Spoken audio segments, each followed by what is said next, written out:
Louis Pasteur. Louis Pasteur was one of the greatest scientists of all time. Pasteur made very important discoveries in biology and chemistry, and the techniques he developed helped greatly develop medical science and the agricultural and food industries. Pasteur was born in a small town in France during the year 1822.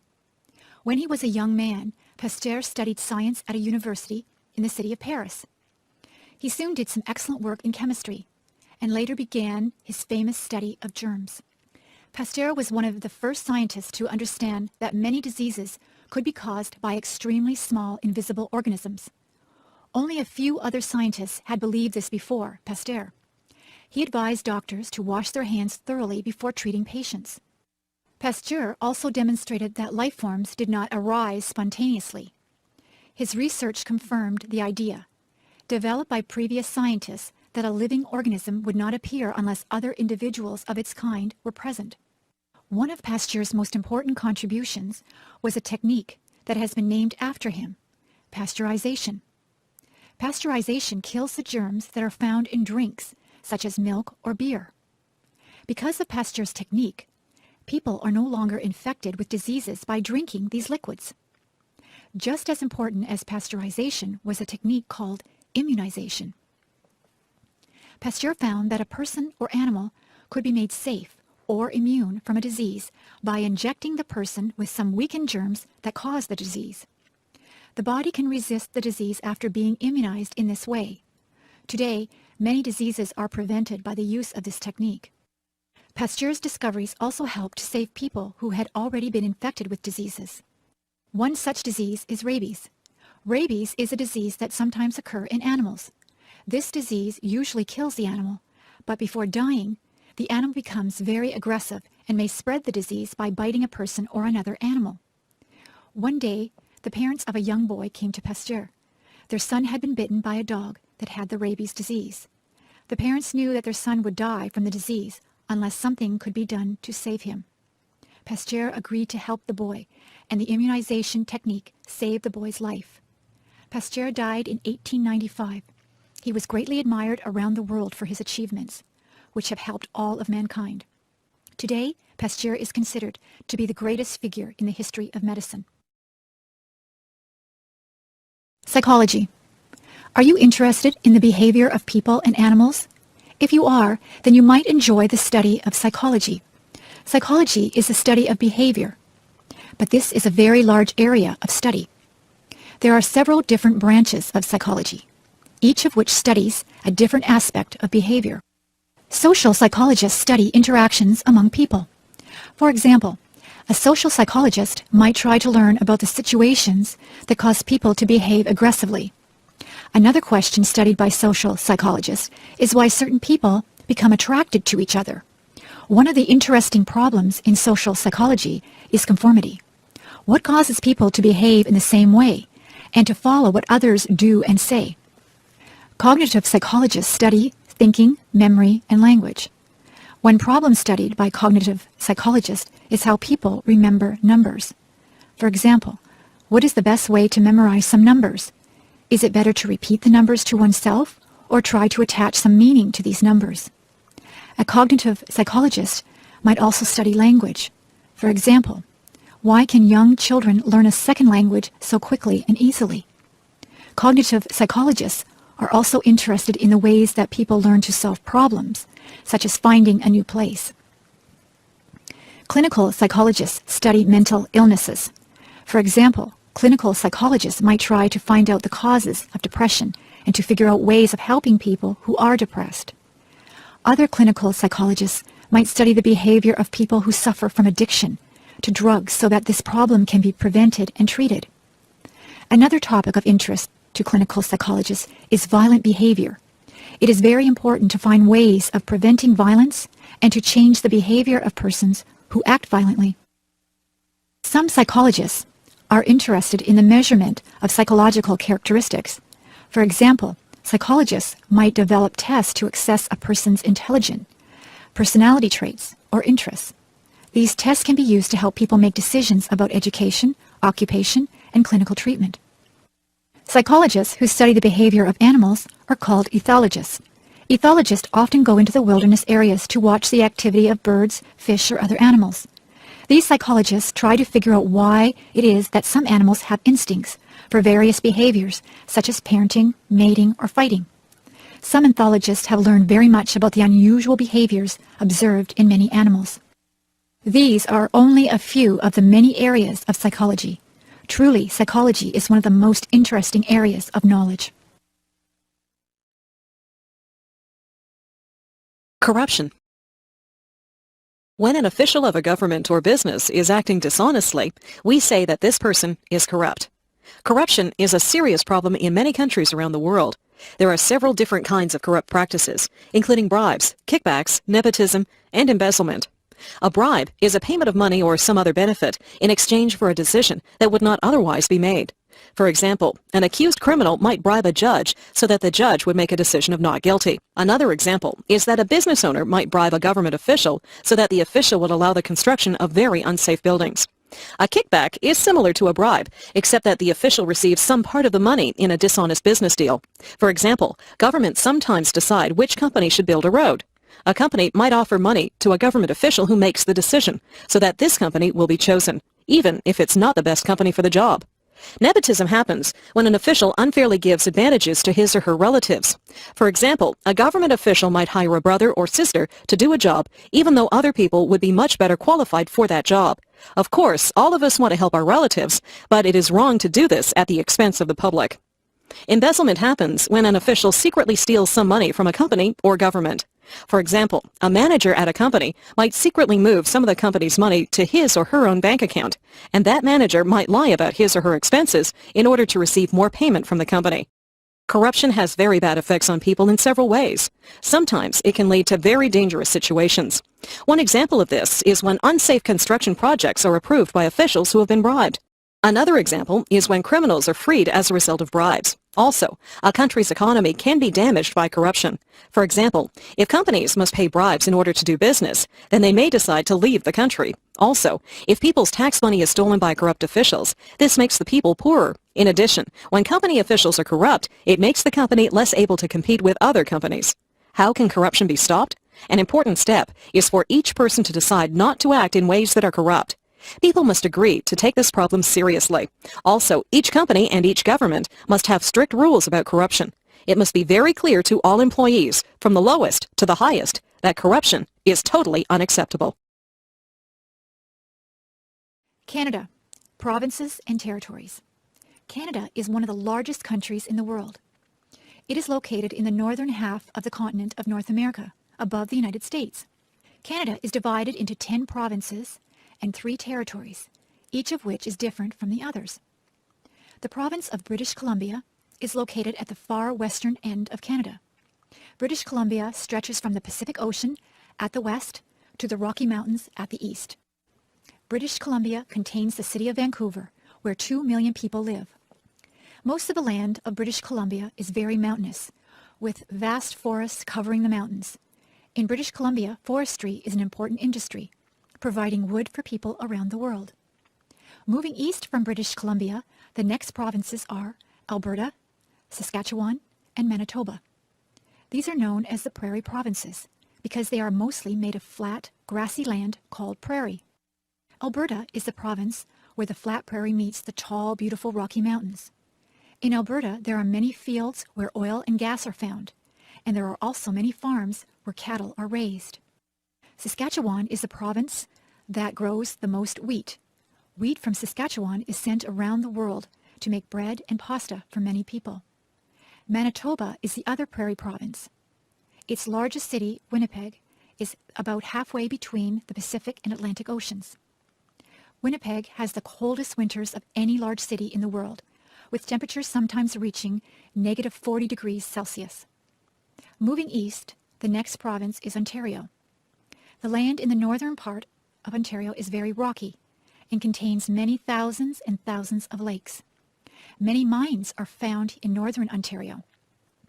In the southern part of Ontario, there is good farmland, and there are also many cities where factories produce cars and steel. Ontario contains Canada's largest city, Toronto, as well as the capital city of Canada, Ottawa. In the southern part of Ontario are 4 of the largest lakes in the world, known as the Great Lakes. Next to Ontario is the province of Quebec. Unlike the other provinces where most people speak English, most of the people in Quebec speak French.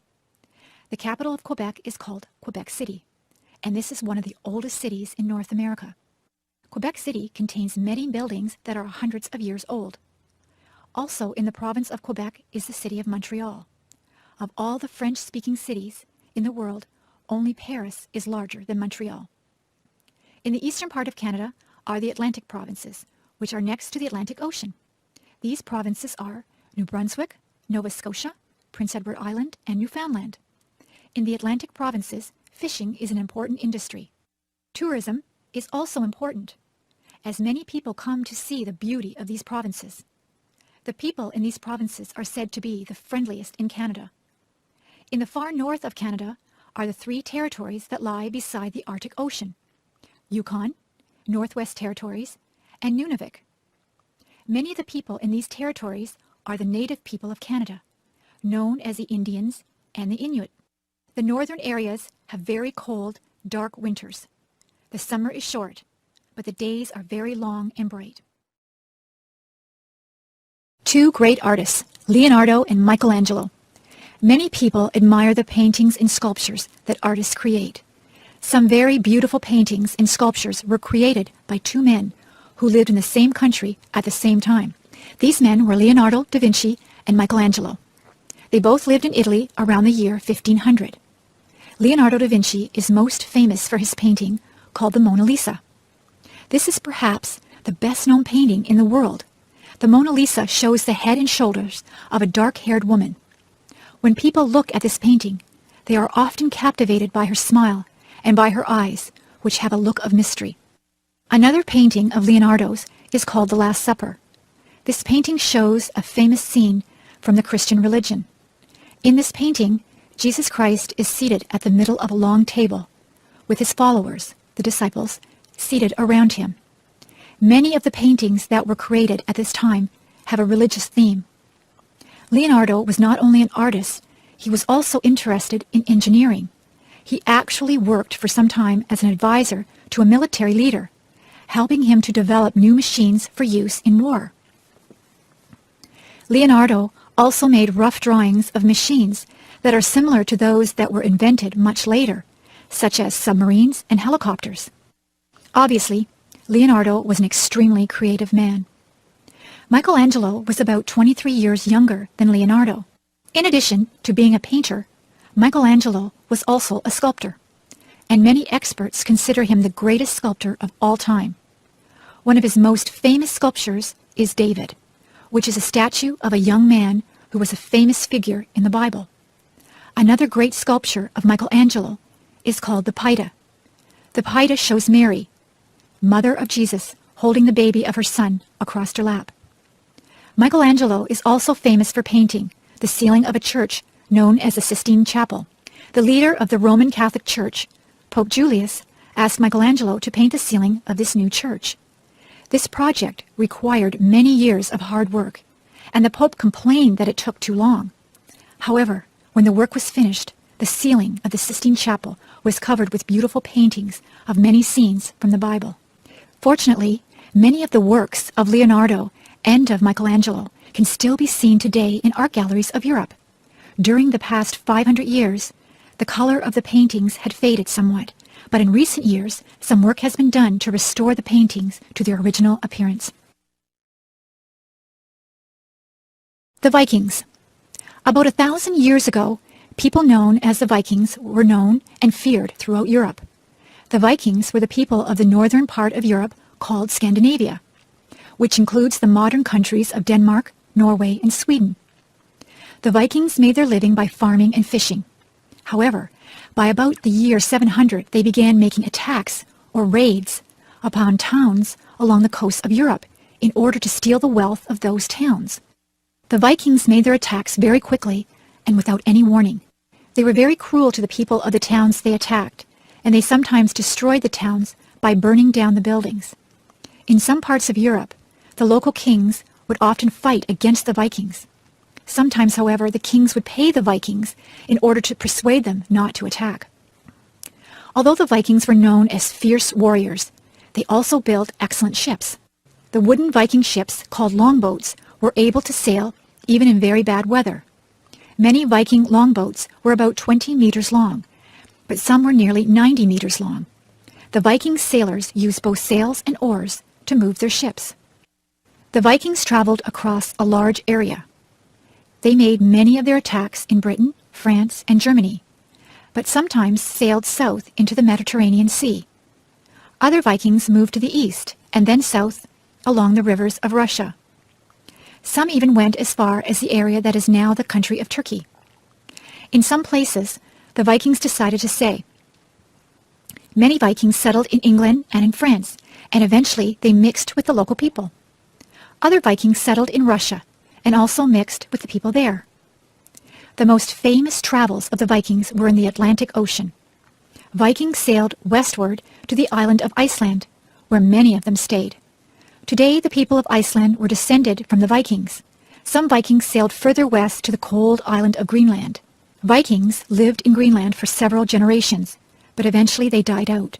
Some Vikings had gone even further west and reached the Canadian island of Newfoundland. The Vikings only stayed for a few years, but they had reached North America about 500 years before Christopher Columbus. Gradually, the Vikings became converted to the Christian religion. They also stopped raiding the towns of Europe, and instead of fighting, they began trading with their neighbors. Today, the Scandinavian countries are known as very peace-loving nations. William Shakespeare. There has been many great writers in the history of English literature, but there is no doubt about which writer was the greatest. Many people consider William Shakespeare to have been the best writer who ever lived. William Shakespeare was born in the town of Stratford, England, in the year 1564. When he was a young man, Shakespeare moved to the city of London, where he began writing plays. His plays were soon very successful and were enjoyed both by common people of London and also by the rich and famous. In addition to his plays, Shakespeare wrote many short poems and a few long poems. Like his plays, these poems are still famous today. Shakespeare's most famous plays include Romeo and Juliet, Macbeth, Hamlet, King Lear, Othello, and Julius Caesar. Usually, Shakespeare did not invent the stories that he told in his plays. Instead, he wrote his plays using stories that already existed. However, Shakespeare's plays told these stories in a more interesting way than ever before. Some of the stories were tragedies, some were comedies, some described historical events. In his plays, Shakespeare revealed a very wide knowledge of many areas of life. The characters in his plays discuss many different topics, often with the knowledge of experts. But what is even more impressive about these plays is Shakespeare's use of the English language. His vocabulary was very large, and Shakespeare seemed to have introduced many words to the language. Also, many of the phrases that are said by Shakespeare's characters are now used in everyday conversation. Today, writers often use quotations from Shakespeare's plays in their own works. But perhaps even the most impressive features of Shakespeare's plays are the characters within them. The many characters in his plays seem very different from each other, but they seem very realistic. The emotions they feel, the words they say, and the actions they perform are all easily understood. Many people who watch one of Shakespeare's plays will find that they know people who remind them somewhat of the characters in those plays. Shakespeare died in the year 1619, but his writings are still popular today. 400 years after they were written, the poems and plays were greatly admired by experts in literature, but also by people in general. Each year, hundreds of thousands of people enjoy attending performances of Shakespeare's plays.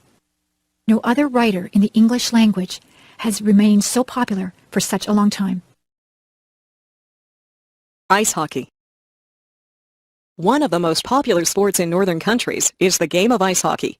Each winter, this sport is played by hundreds of thousands of children and adults in North America and in Europe. Ice hockey is a fast and exciting game that can make winter much more enjoyable. The game of ice hockey is played on a flat surface of ice called a rink. The rink is about 60 meters long and about 25 or 30 meters wide. At any time, each team has 6 players on the ice. On their feet, the players wear skates, whose thin metal blades allow fast movement along the ice surface.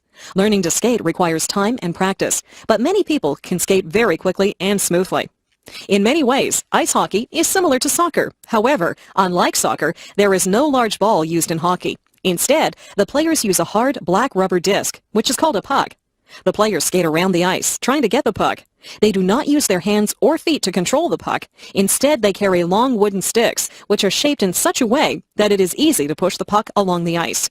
The players can pass the puck to each other by sliding it across the ice. To score a goal, a hockey player must shoot the puck into the net of the opposing team. But this is a difficult task. The net is less than 2 meters wide and is protected by a player called the goaltender. However, some players can shoot the puck very suddenly and with great power. Sometimes the sport of ice hockey can be quite rough. Players try to take the puck from their opponents by bumping into them at high speed. This is called a body check. Players are not allowed to hit each other with their sticks. If a player does this, then that player must be given a penalty by the referee, who enforces the rules of the game. Naturally, the sport of ice hockey is most popular in countries that have cold winters: Slovakia, the Czech Republic, and Germany. In addition, many people play hockey in the United States. In previous generations, ice hockey was considered a sport for men and boys only. However, in recent years, women and girls have been playing hockey much more frequently than in the past. Not only do many girls enjoy playing hockey for fun, but now women's hockey is officially a sport at the Winter Olympics. Chinese people in North America. In recent years, many people have moved to North America from China, but many people do not know that Chinese people have a long history in Canada and the United States. During the 19th century, both Canada and the United States were rapidly expanding to the west, toward the Pacific Ocean. In those days, there were of course no cars or airplanes to allow people and goods to move across the land. Instead, the best method of long-distance transportation was the railroad. Railway trains could move quickly across the countryside. However, there was one problem. Before the railway trains could run, railroads had to be built across very long distances. To build the railroads was a very big job. Many men would be needed because the distance was so long and the land was so difficult, with many mountains and rivers to be crossed. For the men who owned the railroad companies, it would have been too expensive to hire Canadian or American men to build the railroads, because those workers would only work for high wages. The railroad owners decided to get workers from overseas. Many Chinese men were willing to work for low wages because they were very poor. These men would work very hard and send much of the money back to their relatives in China. Thousands of Chinese men were brought to North America to work on the railroads. They did good work, but their employers treated them badly. The workday was very long, and working conditions were very unsafe. Many Chinese men died in accidents while constructing the railroads. Some Chinese women also came to North America, but there were many more men than women. After the railroads were completed, by about the year 1900, very few Chinese people were allowed to come to North America. Most people in Canada and the United States were not familiar with Chinese people and did not want strangers to come to their countries. Any Chinese person who came to North America had to pay an expensive tax. This made it difficult for Chinese men to bring their wives and families to join them in North America. Later, the governments of Canada and the United States made Chinese immigration illegal. Eventually, the people of Canada and the United States realized that their laws had been unfair. They changed the rules so that Chinese people could immigrate in the same way the people from other countries could do so. In recent decades, many Chinese people have moved to North America and have formed a very lively and successful community. Many cities, such as Toronto, Vancouver, San Francisco, and New York, have been enriched by Chinese culture. Chinese people are now very prominent in North America, just as they were many years ago. The history of the English language. Most people know that the English language is spoken by millions of people around the world. However, few people are aware of the history of the English language. Today, English is one language, but in some ways, it's a mixture of many different languages. The English language is most closely related to a group of languages called the Germanic languages. This group also includes languages such as German and Dutch. About 1,500 years ago, these languages were not yet distinct from each other. Some of the people of Germany and the Netherlands then moved to England. Those people were called the Anglo-Saxons, and their language then evolved into English. Most of the basic words of the English language are derived from these very old Anglo-Saxon languages. For example, words for the parts of the body, for numbers, and for animals are mostly Anglo-Saxon words. Some new words were brought to England over 1,000 years ago by people who came from the Scandinavian countries of Northern Europe. Many words that begin with the letters SK, such as skin and skill, are Scandinavian words. A major change happened in the English language after the year 1066. In that year, England was conquered by a king from the northern part of France. He and his followers spoke French, so French became an important language in England. During the next few hundred years, the English language absorbed a very large number of French words. In fact, today's English dictionaries contain more words of French origin than of Anglo-Saxon origin. Part of the reason why the English language has so many words is that it often has two words for each idea, one word of Anglo-Saxon origin and one word of French origin. Many more words entered the English language a few hundred years ago when science and technology became more widespread. Most scientific and technical words are derived from words of the ancient languages of Latin and Greek. Because there are so many of these scientific and technical words in the English language today, the influence of Latin and Greek has been quite large. Other languages have also contributed many words to the English language. Some words have come from the Celtic languages, spoken in Ireland, Scotland, and Wales. Many words have been added to the English language by immigrants who came to North America from various countries of Europe. Also, many more words have been adopted from the native languages of North America, Australia, and the Pacific, and from the languages of the peoples of Africa and Asia. All of these words have made English a very interesting language. African slavery in the Americas. One of the most tragic parts of the history of North and South America is the period of African slavery. For hundreds of years, many people were taken from Africa by force to work in the fields of many different countries in North and South America. When Europeans first came to the Americas, some of them realized that they might make money by growing crops and selling them in Europe. However, in order to make money, they would need a cheap source of labor. Few Europeans would come to the Americas to work for low wages, so instead, the landowners looked for slaves. In the areas of great farms or plantations, there were few Indians, so they used another source of slaves. Africa. The plantation owners usually obtained slaves by buying them from local kings in Western Africa.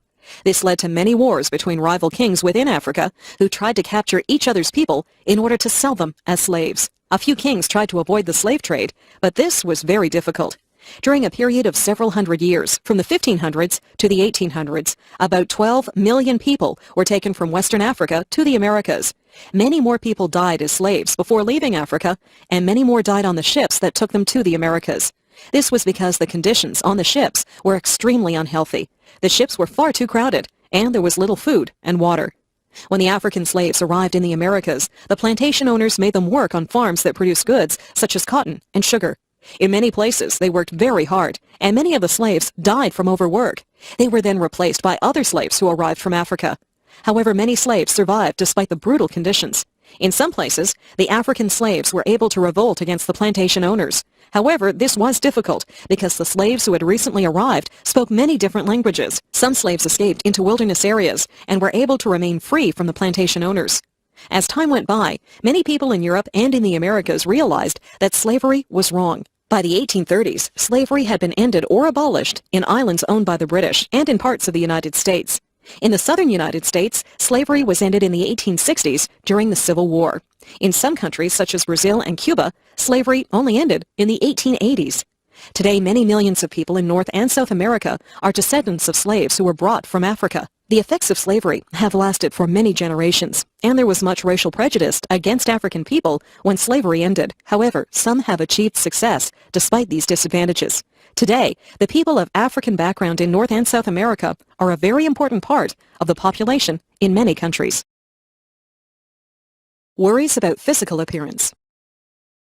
Most people would like to have an attractive physical appearance, but some people become very worried about the way they look. This can sometimes lead them to do things that are unhealthy. For example, many women believe that they must be very thin in order to be attractive. They see pictures of fashion models who are very thin and then believe that an attractive woman must look the same way. However, many men prefer the appearance of women who are not so thin. In order to become thin, some women try to reduce the amount of food that they eat. When this is taken to an extreme, a woman might eat far too little food to remain healthy. Her weight may become dangerously low as she tries to become thinner and thinner. This condition is called anorexia, and it affects many thousands of women in Western countries. Anorexia is one of several conditions known as eating disorders. Another eating disorder is called bulimia. A woman who has bulimia will sometimes eat large amounts of food, but then will try to eliminate the food by vomiting. This is intended to prevent any weight gain, but it is also a very unhealthy behavior. Unfortunately, some women are concerned about being very thin, but some women have different concerns related to the appearance of their body. For example, some women believe that their breasts are not large enough and will undergo surgery to enlarge their breasts. In this surgery, some artificial substance is implanted inside the breast to make it larger. Many women have had this surgery, but many of them have suffered serious health problems as a result. In recent years, many men have also become very concerned about their physical appearance. For example, some men believe that they must become very muscular in order to have an attractive appearance. To achieve this appearance, some men use drugs called steroids, which make it possible to gain large amounts of muscle. However, steroids can have very unhealthy side effects. In addition to drugs, some men have used surgery to change their physical appearance. For example, some men have had implants to make their arms, legs, or chest appear larger. It is unfortunate that so many people feel so unhappy about their physical appearance and that they do unhealthy things to change the way they look. Of course, everyone should try to be healthy, but people must also learn to accept their physical appearance. Many different body types can be attractive, but there is no single ideal body type. There is no need to use unnatural methods of changing one's body. Physical fitness. In modern society, many people find that they do not get very much exercise. They travel by bus, train, or car, and they can move up or down in elevators. They have machines that do most of the heavy work that was once done by people. However, exercise is important for staying healthy. A person who exercises frequently will be physically fit. There are different aspects of physical fitness. One important element of being physically fit is called cardiovascular fitness. The word cardiovascular refers to the heart and lungs. If one's heart and lungs are in good condition, then one can exercise at a steady pace without soon getting tired. To develop cardiovascular fitness, it is important to perform some exercise that makes one's heart beat quickly. For example, a person can improve cardiovascular fitness by riding a bicycle, by running, by swimming, by rowing, or even by walking quickly. Some people go to special places called health clubs or gyms where they can use different exercise machines to develop their cardiovascular fitness. But many people improve their cardiovascular fitness by playing recreational sports such as tennis or soccer, or by dancing vigorously. By having good cardiovascular fitness, one is less likely to suffer from heart disease.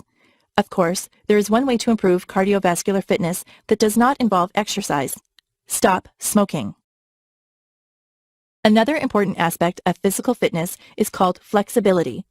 Flexibility refers to one's ability to stretch comfortably. For example, a healthy person should be able to touch his or her toes without bending the legs. People can perform various stretching exercises to improve flexibility. By being flexible, a person can avoid injuries that might otherwise affect their body. Yet another important aspect of physical fitness is the strength and endurance of one's muscles. Many people suffer from injuries that result, in part, from weakness of the muscles. Muscular strength and endurance can be improved by a variety of exercises. Some of these exercises involve lifting a weight, but other exercises simply involve pushing or pulling against the weight of one's own body. One example is an exercise called the push-up. In this exercise, a person lies on the floor with the face pointing down. The person bends his or her arms so that the palms of the hands are on the floor, next to the shoulders. The person then pushes with his or her arms, lifting the upper part of the body above the ground until the arms are straight. Before starting to do any exercises, it is a good idea to have a medical checkup. Some people do not want to exercise because they think it will be too much work. However, many people find that they feel very good when they exercise. Exercising can be an enjoyable and fun way to maintain health and fitness. The history of trial by jury. In most English-speaking countries, a person who is accused of a crime has the right to a trial by jury. In a trial by jury, the guilt or innocence of the accused person is decided by a group of 12 people called jurors who must listen to the evidence about the case. The idea of a trial by jury is over 800 years old, but there was a time when criminal cases were decided in other ways. Today, many of these methods seem ridiculous and cruel. Many accused people were forced to undergo a trial by ordeal. There were several different kinds of this trial. For example, in the ordeal by fire, an accused man was forced to carry a red-hot piece of iron in his hand. People believed that if the man were innocent, then the gods would protect him, and his hand would not be burned or blistered by the iron. Another form of the trial by ordeal was the ordeal by combat. If one person accused another of a crime, they would be forced to fight each other with some weapon. People believed that the gods would help the man who was right and allow him to win the fight. Yet another kind of ordeal was the ordeal by water. If a woman was accused of a crime, such as witchcraft, she might be thrown into a river with rocks attached to her. People believed that the gods would help an innocent woman and allow her to float on the water. Gradually, people realized that the trial by ordeal was a completely worthless way to judge a person's innocence or guilt. They wanted a less barbaric way to decide criminal cases. During the 12th century, a new method was introduced by one of the kings of England, Henry II. Henry said that criminal cases should be decided by the opinions of 12 honest men who knew about the crime, the victim, and the accused person. This was the beginning of trial by jury in English-speaking countries, and the method soon became very popular. People trusted this new method much more than they trusted the old methods. Later, the system of trial by jury changed somewhat. Instead of having a jury of 12 men and women who knew about the crime, juries were chosen so that the 12 people did not know anything about the crime. This change ensures that the jurors do not have any bias or prejudice about the case. When jurors do not know any of the people involved in the case, their decisions are more likely to be fair and accurate. Today, citizens in many countries are called occasionally for jury duty. This can be inconvenient for people who are busy with their work and family life. However, many men and women are willing to serve on juries because of a feeling of responsibility to society. The use of juries in criminal cases helps to ensure that justice is done. Benjamin Franklin. Benjamin Franklin was one of the most famous people in American history. He was never a president of the United States, but he made great achievements in many areas of life, including business, literature, science, and politics. Benjamin Franklin was born in the city of Boston during the year 1706. In his early years, Franklin was very poor. As a young man, he worked for his older brother, who was a printer. However, the two brothers soon argued with each other. Benjamin decided to leave, and he moved to the city of Philadelphia. He worked very hard and soon became a successful printer. He published his own newspapers, and he also published books called almanacs, which contained many wise sayings. Many of the wise sayings in Franklin's almanacs are still repeated today. Franklin's printing business was very successful, but he was also very interested in science. He performed experiments on the topic of electricity. Some of these experiments were very dangerous. In one experiment, Franklin was almost killed when he went outside during a lightning storm and flew a kite that had a metal key attached.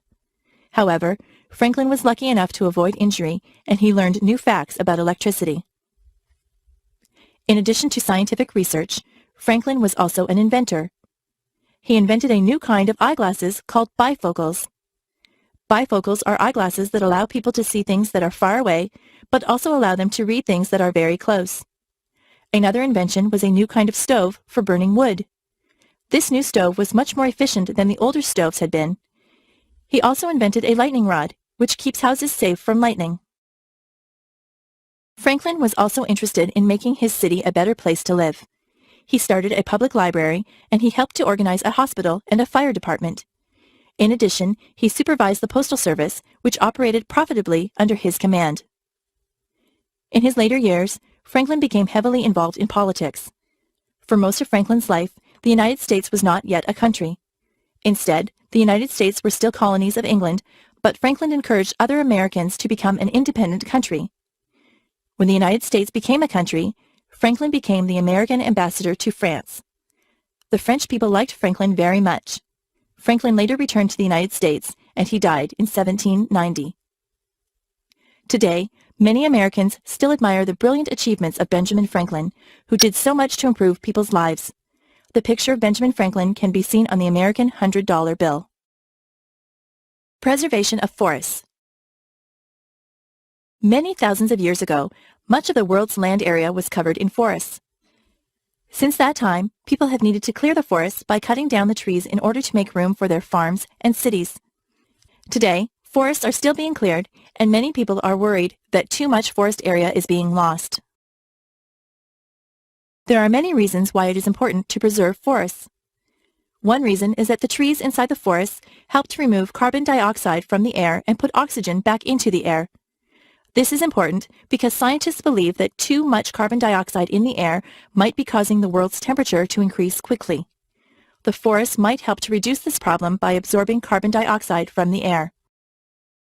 Another reason for preserving forests is to maintain many different species of plants and animals. The forests are the home of a huge variety of plants and animals, which will become extinct if the forests are destroyed. These plants and animals are both beautiful and interesting, but they also have practical benefits for people. For example, doctors believe that many diseases might be treated by chemicals that are obtained from forest plants. Forests are also important for providing wood or lumber, but sometimes people cut down too many trees for lumber. To preserve the forests, it is important to ensure that the amount of wood removed is not more than the amount of new wood that grows in the forest. Otherwise, the forest will gradually disappear.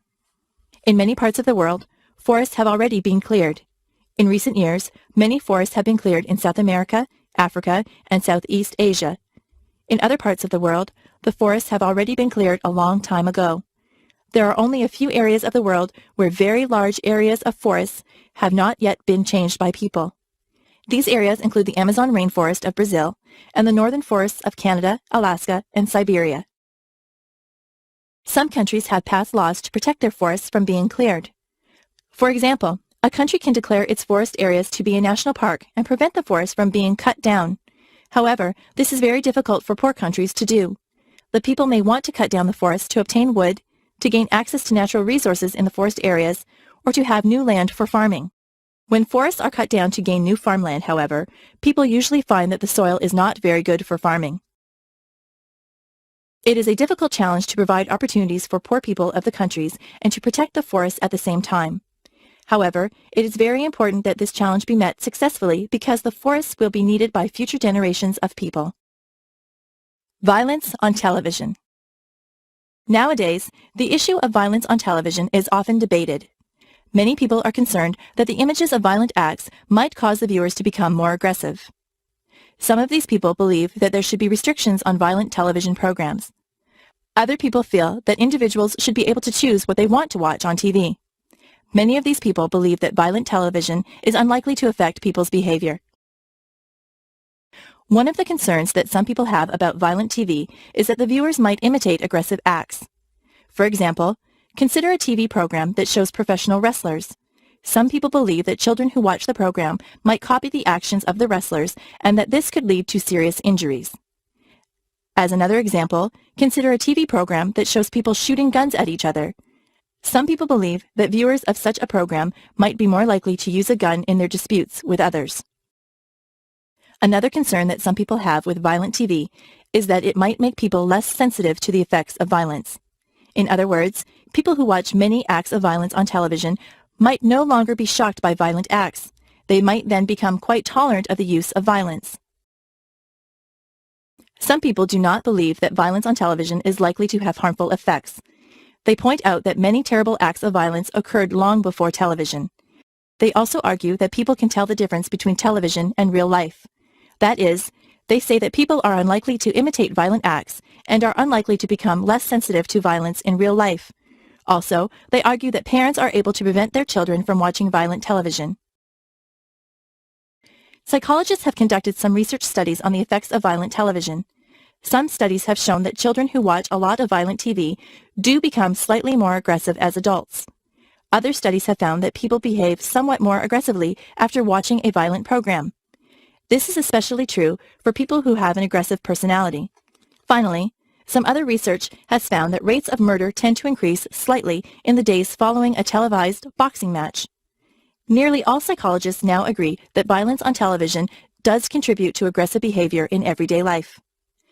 The issue of violence on television is difficult because it is a conflict between public safety and individual freedom. Some people feel that violent TV should be restricted because it might have harmful effects on society, but other people feel that individuals should be free to watch the programs that they like. The Inuit.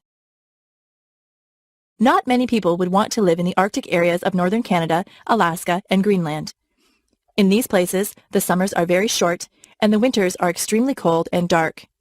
However, there are some people who have made this land their home for many generations. These people are called the Inuit.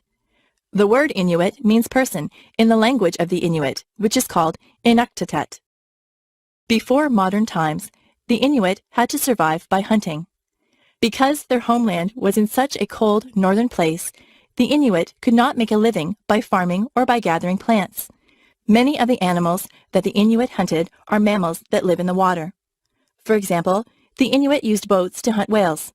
Also, they hunted seals by waiting for the seals to rise to the surface of the water. Sometimes, the Inuit would hunt land mammals such as polar bears. When eating the meat of the animals that they hunted, the Inuit often ate the meat raw. This was necessary because only raw meat could provide them with enough nutrients to survive in a place where fruits and vegetables were not available. In previous times, the Inuit were known as the Eskimos, which means people who eat raw meat. However, the Inuit did not like this name. The Inuit invented many useful tools for surviving in the cold northern areas. They sewed warm clothing from the furs and skins of the animals they hunted. For transportation, they used dogs, which could pull them in sleds across the snow. For making heat and light, they used lamps that burned the fat and oil of whales. The Inuit were famous for their houses made of snow, which were called igloos. The igloos were made by cutting blocks of snow and then using these blocks to build a small, round-shaped house. People could enter or exit the igloo through a narrow tunnel. In recent decades, the Inuit have had much contact with the modern world. Inuit children now attend schools, and Inuit adults work at a variety of occupations. In some ways, the Inuit have found it difficult to adjust to the changes from their traditional ways, but the Inuit are meeting this challenge. In Canada, there is a new territory in the far north called Nunavut, where most of the people, including the leaders, are Inuit. The Inuit are famous for their beautiful artwork. In particular, Inuit carvings or sculptures are known for their excellent quality. These carvings, which nowadays are made from a kind of stone called soapstone, depict people or animals such as bears, seals, or whales. In addition to paintings, Inuit artists have produced beautiful sketches and paintings of northern scenes. Kings and Queens of England. Today, in the early 21st century, most countries no longer have kings and queens. However, some countries have remained as monarchies, including England and its former colonies. However, even in these countries, the monarch is a ceremonial figure who no longer has any real power over his or her subjects. These countries are called constitutional monarchies because they are democracies in which the monarch remains the official head of state. Many years ago, the kings and queens of England did have real power, but gradually this power was transferred to the people and their elected officials. It is interesting to examine how this transition occurred. Even in very early times, the King of England did not have absolute power. He was the most powerful man in the country, but he could not entirely force his will upon others. If he became too demanding, he might face opposition from powerful local landowners. These men, called the barons, might resist a king who tried to become too strong. This is exactly what happened in the year 1215. The King of England had made many unreasonable demands upon the country, and the barons decided to resist. They forced the king to agree to a list of rules that would limit his power. These rules were written in a famous document called the Magna Carta. This document described not only the rights of the barons, but also of the common people of England. During the next few hundred years, the kings still had much power. However, some other people, such as the landowners and the richer men of the towns, also had influence. Their meetings became known as parliaments, and the king had to share power with the parliament. During the 1640s, one king tried to rule without parliament and tried to take away the rights of parliament. This led to a civil war, and the king was defeated. England soon became a monarchy again, but it became clear that parliament would have more power than the king. Until the 20th century, the parliaments of England became more democratic as more and more people were allowed to vote. Today, England still has a constitutional monarchy, but not all English-speaking countries recognize the English Queen. For example, the United States became an independent country over 200 years ago and has become a republic ever since. In some countries, there is a debate about the future of the monarchy. Canada, Australia, and New Zealand still recognize the Queen of England as their own queen, even though those countries are no longer governed by England. Many people in those countries want to abolish the monarchy. They believe that their countries should now have their own head of state. On the other hand, some people in those countries want to keep the monarchy because it reminds them of their country's early history. This is an ongoing topic of debate for Canadians, Australians, and New Zealanders. Alcohol. Alcohol is the oldest drug that is used in Western countries. For thousands of years, people have made alcoholic beverages. These beverages are made by allowing a process called fermentation to occur. Alcoholic fermentation happens when yeasts or bacteria break down the sugars that occur in some liquids and convert some sugars into alcohol. Many liquids, such as fruit juices, can ferment. Thousands of years ago, alcoholic drinks were common in the Middle East. However, the Islamic religion forbids alcohol, so very little alcohol is consumed in this part of the world. In European countries and in other parts of the world, many different kinds of alcoholic beverages are produced and consumed. In warmer areas of Europe, people make wine by allowing grape juice to ferment. In cooler areas of Europe, people make beer by fermenting liquids made from water and various grains. The process of fermentation is also used to make stronger drinks known as spirits. These drinks include vodka, whiskey, and rum. The techniques for making good wine, beer, and spirits have been developed over hundreds of years and require scientific precision. Some people have developed a great appreciation for well-made wine, beer, or spirits and have become experts about the many different varieties of these beverages. Many people appreciate the taste of alcoholic beverages, but many also enjoy the feelings that alcohol causes. Alcohol belongs to a category of drugs called depressants because it depresses the central nervous system, causing a person to feel less inhibited or restrained. Many people enjoy this feeling, but when a person drinks a lot of alcohol, he or she loses coordination, balance, and judgment. Speech may become unclear, and the person may speak too much. Some people become aggressive or depressed. When a person is under the influence of alcohol, the person is said to be drunk. One of the problems that can result from alcohol consumption is known as drunk driving. Some people try to drive a car after having consumed alcohol, but this is extremely dangerous. Each year, thousands of people are killed by drunk drivers who lose control of their cars. In recent years, attempts have been made to reduce this problem by public education campaigns and by strict laws and punishments. If you drink, don't drive. Another problem associated with alcohol is addiction, and it's known as alcoholism. Some people drink so frequently that they develop a psychological addiction to alcohol. This problem can have terrible consequences for a person's health, personal relationships, and career. Alcoholic beverages are firmly a part of Western culture, and of many other cultures also. On one hand, drinks provide many people with much enjoyment and appreciation. On the other hand, alcohol is a drug that can be abused, leading to accidents and addiction. The origins of Canada and the United States. Most people are aware that Canada and the United States are two very large countries in North America. However, most people do not know how these countries came to exist. The story of the creation of these countries is a very interesting one. During the 17th and 18th centuries, some people from England and from France moved across the Atlantic Ocean. English people lived on what is now the east coast of the United States, and French people lived in what is now Quebec, in the eastern part of Canada. The kings of England and France were often at war with each other. This meant that there was often fighting in North America between the soldiers of England and France. By about the year 1750, there were many more people in the English colonies than in the French colonies.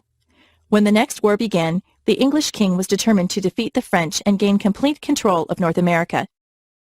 The English assembled a large force of ships and soldiers and attacked the French at Quebec. The French fought bravely, but they were too few in numbers, and the English won the war. England then gained control of all of North America. After this war, the people of the English colonies in North America began to feel dissatisfied with their government. They were not represented in the English government, but they had to pay taxes to the English king. The taxes were used to pay for English soldiers who defended the American colonies, but the Americans did not want these soldiers. In 1775, the American settlers began to rebel, and in 1776, the Americans declared their independence. For several years, there was much fighting between the Americans and the English soldiers. For a while, it appeared that the Americans would lose. even though they fought bravely.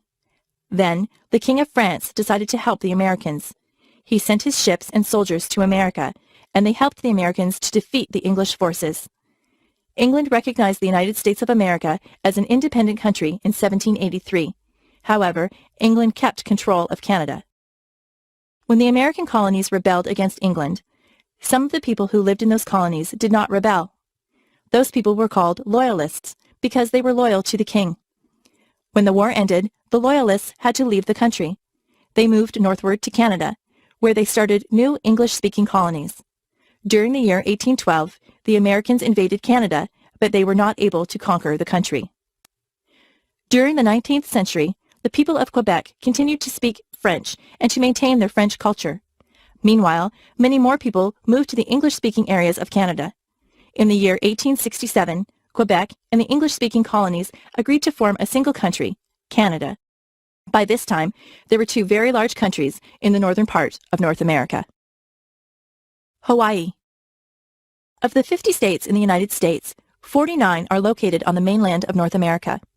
The other state is Hawaii, which consists of several islands in the middle of the Pacific Ocean.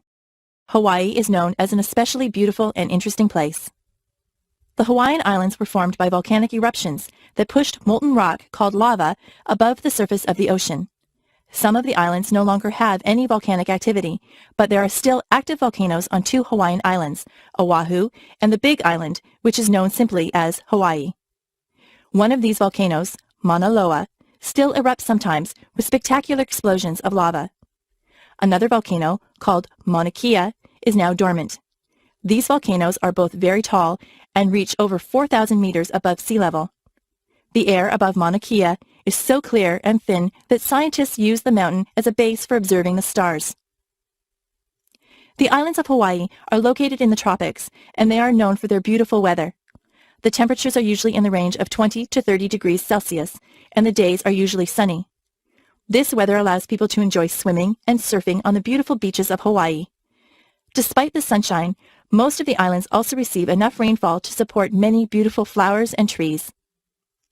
The first people to live in Hawaii were Polynesian groups who arrived from other islands in the Pacific well over 1,000 years ago. The islands were visited by European explorers during the late 18th century. During the early 19th century, the islands became unified under a single king. However, during this time, many Hawaiians died from diseases that were brought by European and American visitors. The Hawaiian Islands are excellent places for growing sugarcane and pineapples. In the late 18th century, some Americans began large farms called plantations in Hawaii. The Americans eventually gained control of the government, and Hawaii became a territory of the United States. The United States built a naval base on the island of Oahu at Pearl Harbor. This base was attacked by Japan in 1941, but it was soon repaired. The naval base is still in use today. During the 19th and 20th centuries, there were great demand for labor on the sugar and pineapple plantations. People came to Hawaii from many lands, and Hawaii became a place of many cultures. The native Hawaiians mixed with people from places such as Japan, China, Korea, the Philippines, Portugal, and Puerto Rico, as well as the mainland United States.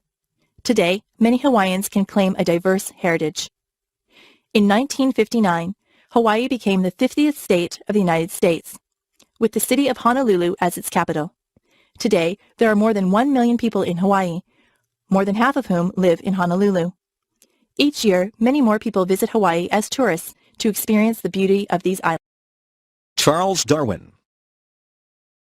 Charles Darwin made what might be the most important scientific discovery of all time, the theory of evolution by natural selection. It was Darwin who first understood how it was that plants and animals evolved over time to produce new and different species. At first, this theory faced much opposition, but since that time, it has been supported by evidence from many areas of science. Darwin was born in a small town in England in 1809. When he was a young man, he went to university, first to study medicine, and later to study religion. However, Darwin found his schoolwork to be very boring. Instead, he preferred outdoor activities and was very interested in nature. While Darwin was at university, the British Navy was planning to send one of its ships, called the Beagle, on a voyage of exploration. As part of this voyage, the ship would need a naturalist who could study the various plants and animals that might be found. Darwin was recommended for this job by one of his professors who had been impressed by Darwin. Darwin was chosen as the naturalist of the Beagle, and the ship left England in 1831. The ship's voyage took Darwin around the world, and he observed many species of plants and animals on his trip. In one place near South America, known as the Galapagos Islands, Darwin observed many unusual species of birds. Several of these birds seemed closely related to each other, but they differed in interesting ways. For example, some birds had long beaks that could reach insects hidden in the bark of trees, but other birds had thick beaks that could break open the shells of nuts. What Darwin realized was that certain characteristics could help an animal or a plant to survive and reproduce. Individuals that lacked those characteristics would become more likely to die without reproducing. Over many generations, the useful characteristics would then become more and more common as the surviving individuals passed the characteristics on to their offspring. Eventually, after many generations, the changes would be so great that a new species would exist. In this way, a single species could divide into two or more new ones. This was called the process of evolution by natural selection. When Darwin returned to England, he studied plants and animals in more detail. After much research, he began writing a book about his theory of evolution by natural selection. When the book The Origin of Species was published in 1859, it was very popular and very controversial. During the next 20 years, Darwin continued his scientific research, and he wrote several more books. By the time of his death in 1882, many biologists had realized that Darwin had made one of the most important scientific discoveries of all time. For the first time, scientists could understand the origin of the many different species of plants and animals. Jazz. One of the most popular forms of music is known as jazz. Each year, hundreds of thousands of people attend jazz concerts and festivals in cities around the world. Jazz music, both old and new, is played on the radio and on home stereos. Two of the most important features of jazz music are improvisation and syncopation. Improvisation means that music is created spontaneously by the musician during a performance. In other words, the musician modifies some existing music in a new and interesting way.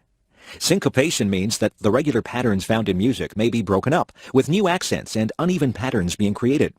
The features of improvisation and syncopation are difficult to use with skill and require great creativity on the part of the musician. Jazz music originated in the southern United States during the late 19th and early 20th centuries. It was based on African American music that was derived in part from rhythms in Western Africa. The earliest jazz musicians were influenced by a music style known as ragtime, which was popular during the late 19th century. Jazz music also incorporated some aspects of a related kind of music called the blues. By the beginning of the 20th century, a fully developed form of jazz was being played in New Orleans, a city in the southern United States. Jazz musicians played instruments such as the trumpet, saxophone, cornet, and piano. Jazz soon became popular and was played on the riverboats that traveled along the Mississippi River. Some jazz musicians moved north to the city of Chicago, and young musicians in that city developed some new forms of jazz music. By the 1920s and 1930s, jazz was popular in many parts of the United States, and some musicians began forming large bands, comprising many musicians and many different instruments. This began the period known as the Big Band era, when a popular form of jazz known as swing music was played. During the 1940s and 1950s, other forms of jazz known as bop and cool jazz were developed. Some people preferred these newer kinds of jazz, but others preferred the older varieties. By the 1960s, some jazz musicians began to experiment with different kinds of musical instruments and with other kinds of music. Some musicians incorporated musical styles from other parts of the world, or combined jazz with rock music, and today, some musicians have blended jazz with rap music. However, some people prefer the more traditional forms of jazz music. Of course, most of the great jazz musicians of the early 20th century, people such as Louis Armstrong, Duke Ellington, Count Basie, Dizzy Gillespie, and Billie Holiday are no longer alive. However, many great jazz musicians are still active, and many younger musicians have continued this form of music. People will continue to enjoy jazz music for a long time to come. Australia, nature. Australia is the only country in the world that is also a continent. Located in the southern hemisphere between the Pacific and Indian Oceans, Australia is one of the largest countries in the world. Despite its vast size, Australia does not have a large population. In the year 2000, there were about 19 million people in Australia. Most Australians live within a short distance of the ocean because much of the interior of Australia is extremely dry. The remote areas of Australia, known as the outback, contain several sandy, rocky deserts. Some parts of the outback receive somewhat more rainfall and can support some grassy vegetation. In these areas, there are many ranches or farms where sheep and cattle are raised. Although the outback of Australia is a harsh place, some parts of it are quite beautiful. In the middle of the Australian continent, a large red rock known as Uluru stands in the desert. It is nearly 350 meters tall and is nearly 10 kilometers around. Tourists come from all over the world to see this huge and beautiful rock in the middle of a flat desert. In contrast to the dry interior areas, the northern coast of Australia receives a great deal of rainfall. This area is covered in thick, lush vegetation with tropical rainforests whose exotic trees and flowers are found nowhere else in the world. Off the northeast coast of the continent, a large coral reef known as the Great Barrier Reef is found. A coral reef is a structure that consists of the bodies of small underwater animals called coral, whose dead bodies create this unusual structure beneath the surface of the water. The reef and the underwater life surrounding it are especially beautiful. Australia was separated from the rest of the world for millions of years. As a result, many of the plant and animal species in Australia are very different from those in other parts of the world. For example, many of the animals in Australia belong to a special category called the marsupials. Marsupials are mammals, but they are a special kind of mammal because they give birth to offspring that are not yet well developed. In many marsupials, the offspring continue to develop after being born inside a pocket or pouch on the mother's body. The most famous marsupial is the kangaroo. Kangaroos can travel at great speeds by hopping on their hind legs and using their large tails for balance. The kangaroo is a rather large animal, with the larger individuals sometimes weighing 90 kilograms. Another famous marsupial is the koala. This animal is sometimes called a koala bear because it looks somewhat like a small bear. The koala lives in the branches of trees called eucalyptus trees. Koalas eat the leaves of eucalyptus trees. Of course, Australia also has people. We will discuss the people of Australia in the next passage. Australia, people. The first people who lived in Australia were known as the Aborigines. The Aborigines came to Australia by boat more than 40,000 years ago. They are the first people in the world who are known to have used boats for transportation. Even though many parts of Australia were very inhospitable places, the Aborigines survived. They lived by hunting and gathering throughout the continent, even in the desert areas where survival is almost impossible. The Aborigines felt a deep spiritual attachment to the land, and they made many beautiful paintings upon the rocks of many parts of the country. Their most famous invention is a curved hunting stick known as the boomerang. The design of the boomerang is remarkable because it can be thrown in such a way that it will turn around and return to the person who threw it. Until about 200 years ago, the Aborigines had only a very limited amount of contact with people in the outside world. The next people to migrate to Australia were from the British Isles. Beginning in the late 18th century, Australia was used as a prison colony, where common criminals and political prisoners were sent from Britain. By the middle of the 19th century, many British people moved to Australia voluntarily to begin farms or to search for gold. By the late 19th century, Britain stopped sending its prisoners to Australia, but migration continued.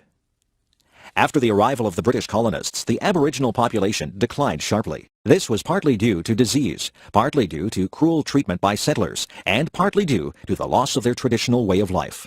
Today, the Aboriginal population is growing again, and the Australian government has taken some steps to correct the injustices of the past. The various parts of Australia were governed at first as separate colonies, but in 1901 they joined to form a single country. Australia continued to grow during the 20th century, and after World War II, it attracted many immigrants from countries in Europe.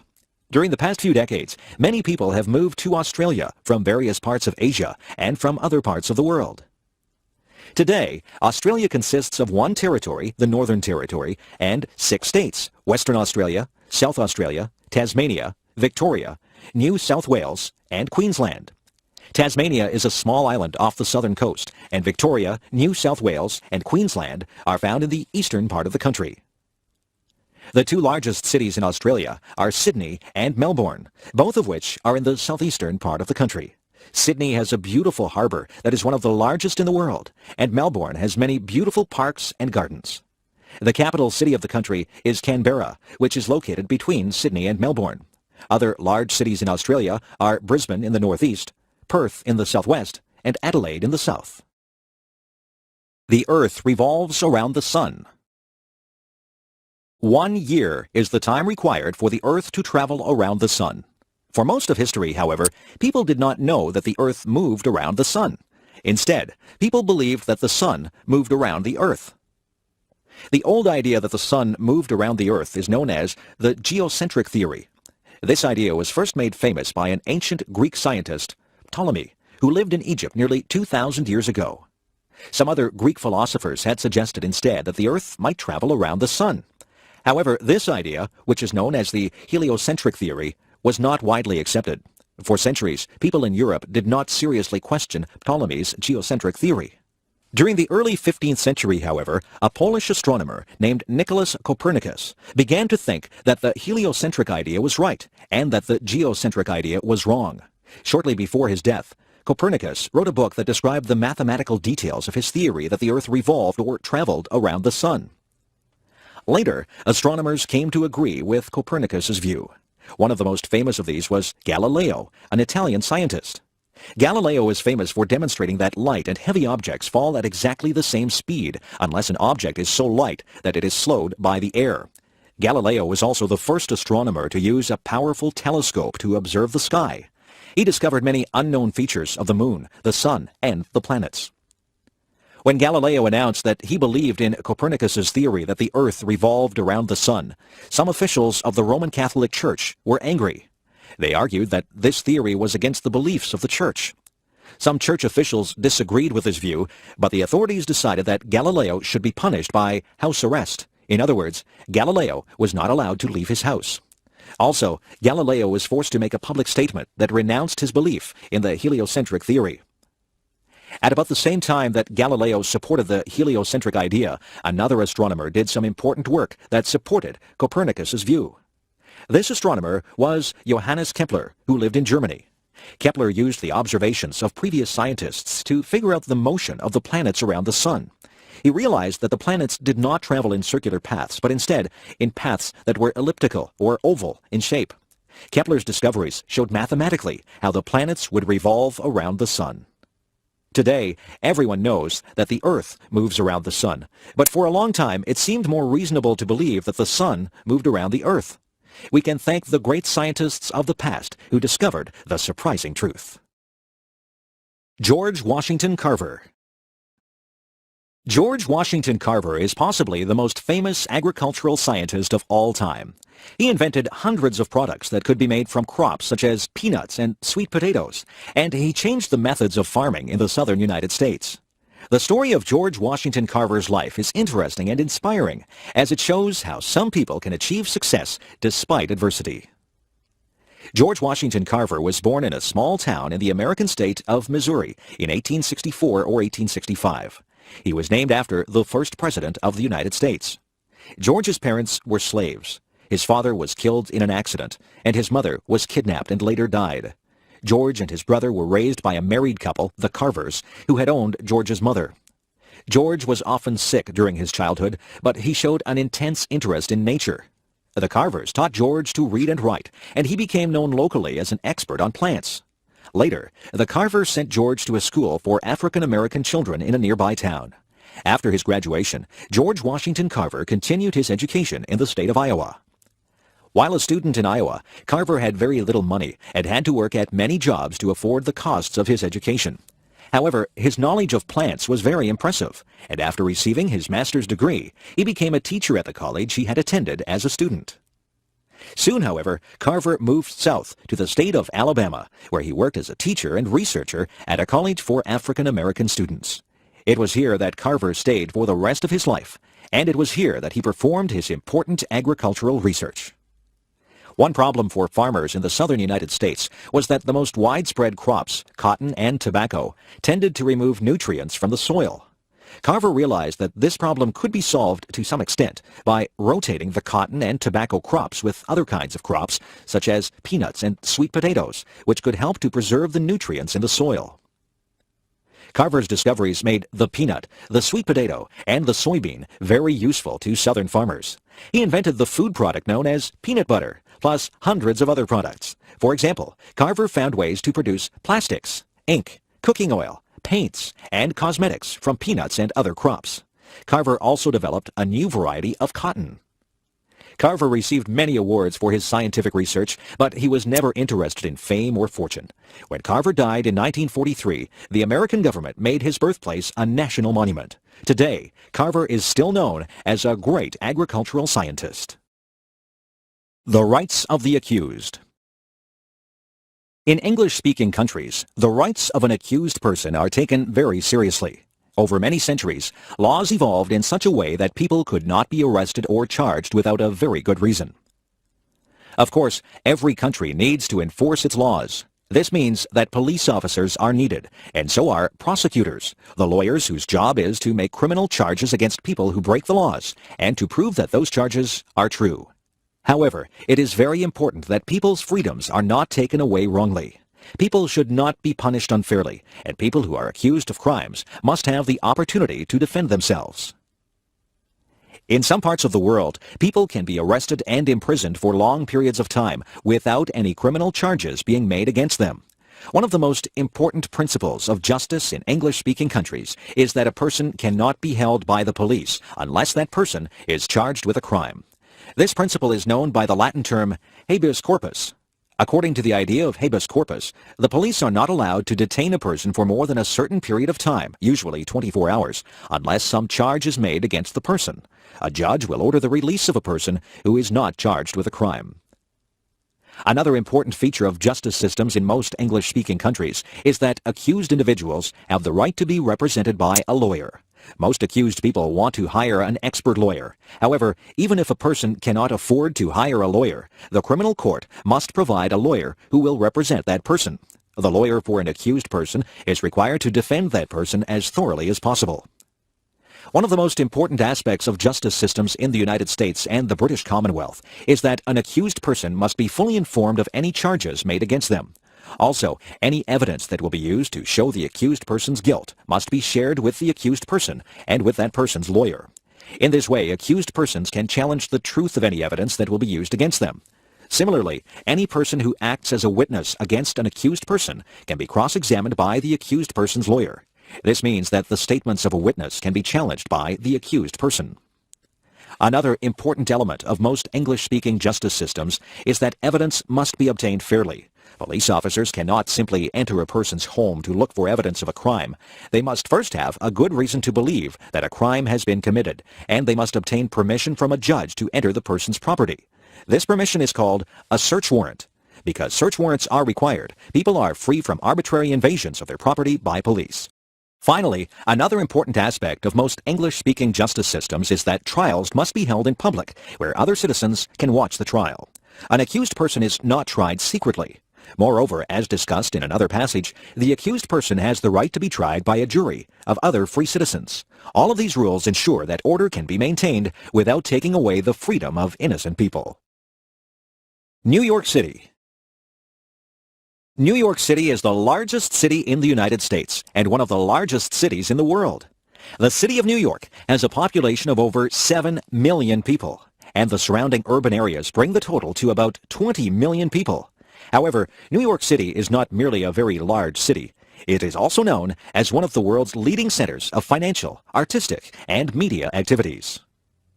Compared with most of the great cities of the world, New York is very young.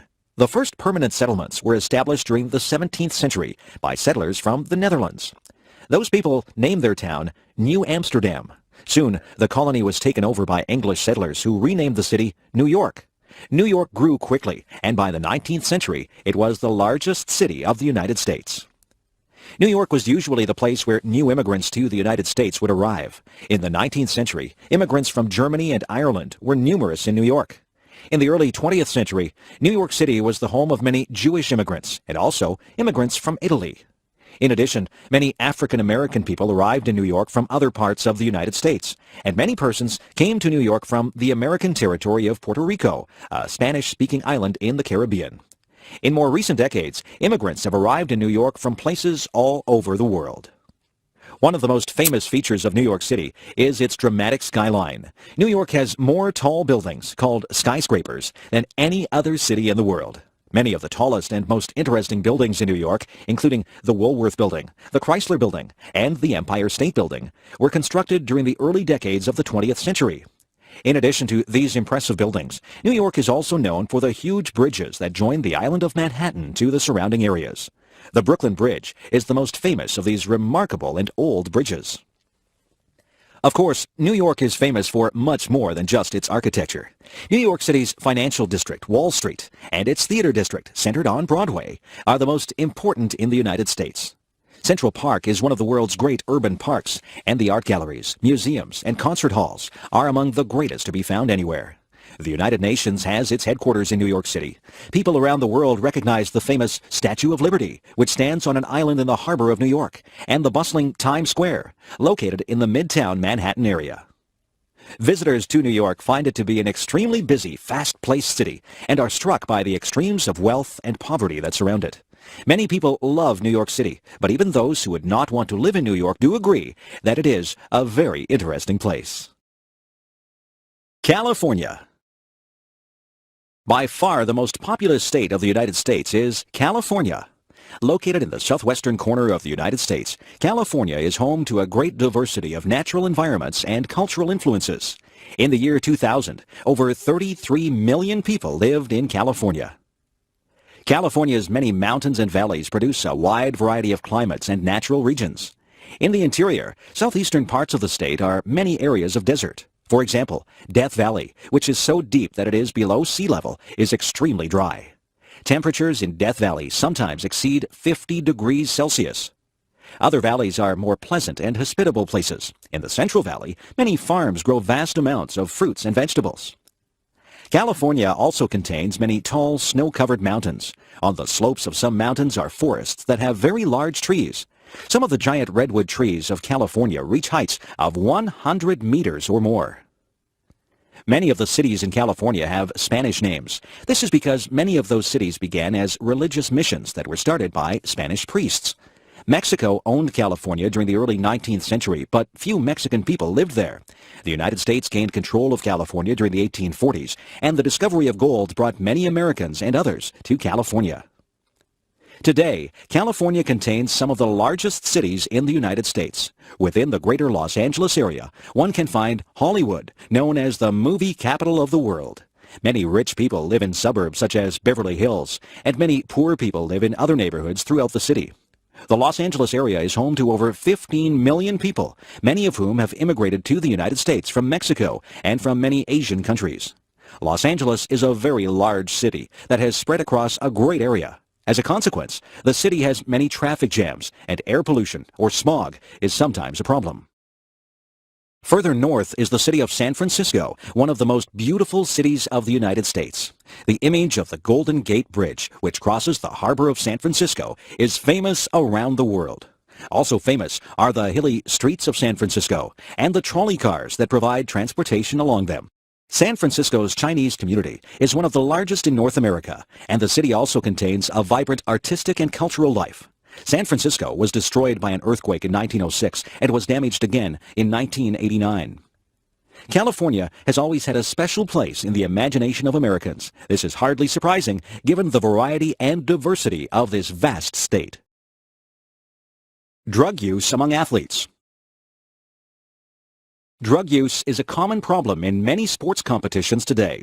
In both professional and amateur sports, many athletes use drugs that are designed to improve athletic performance.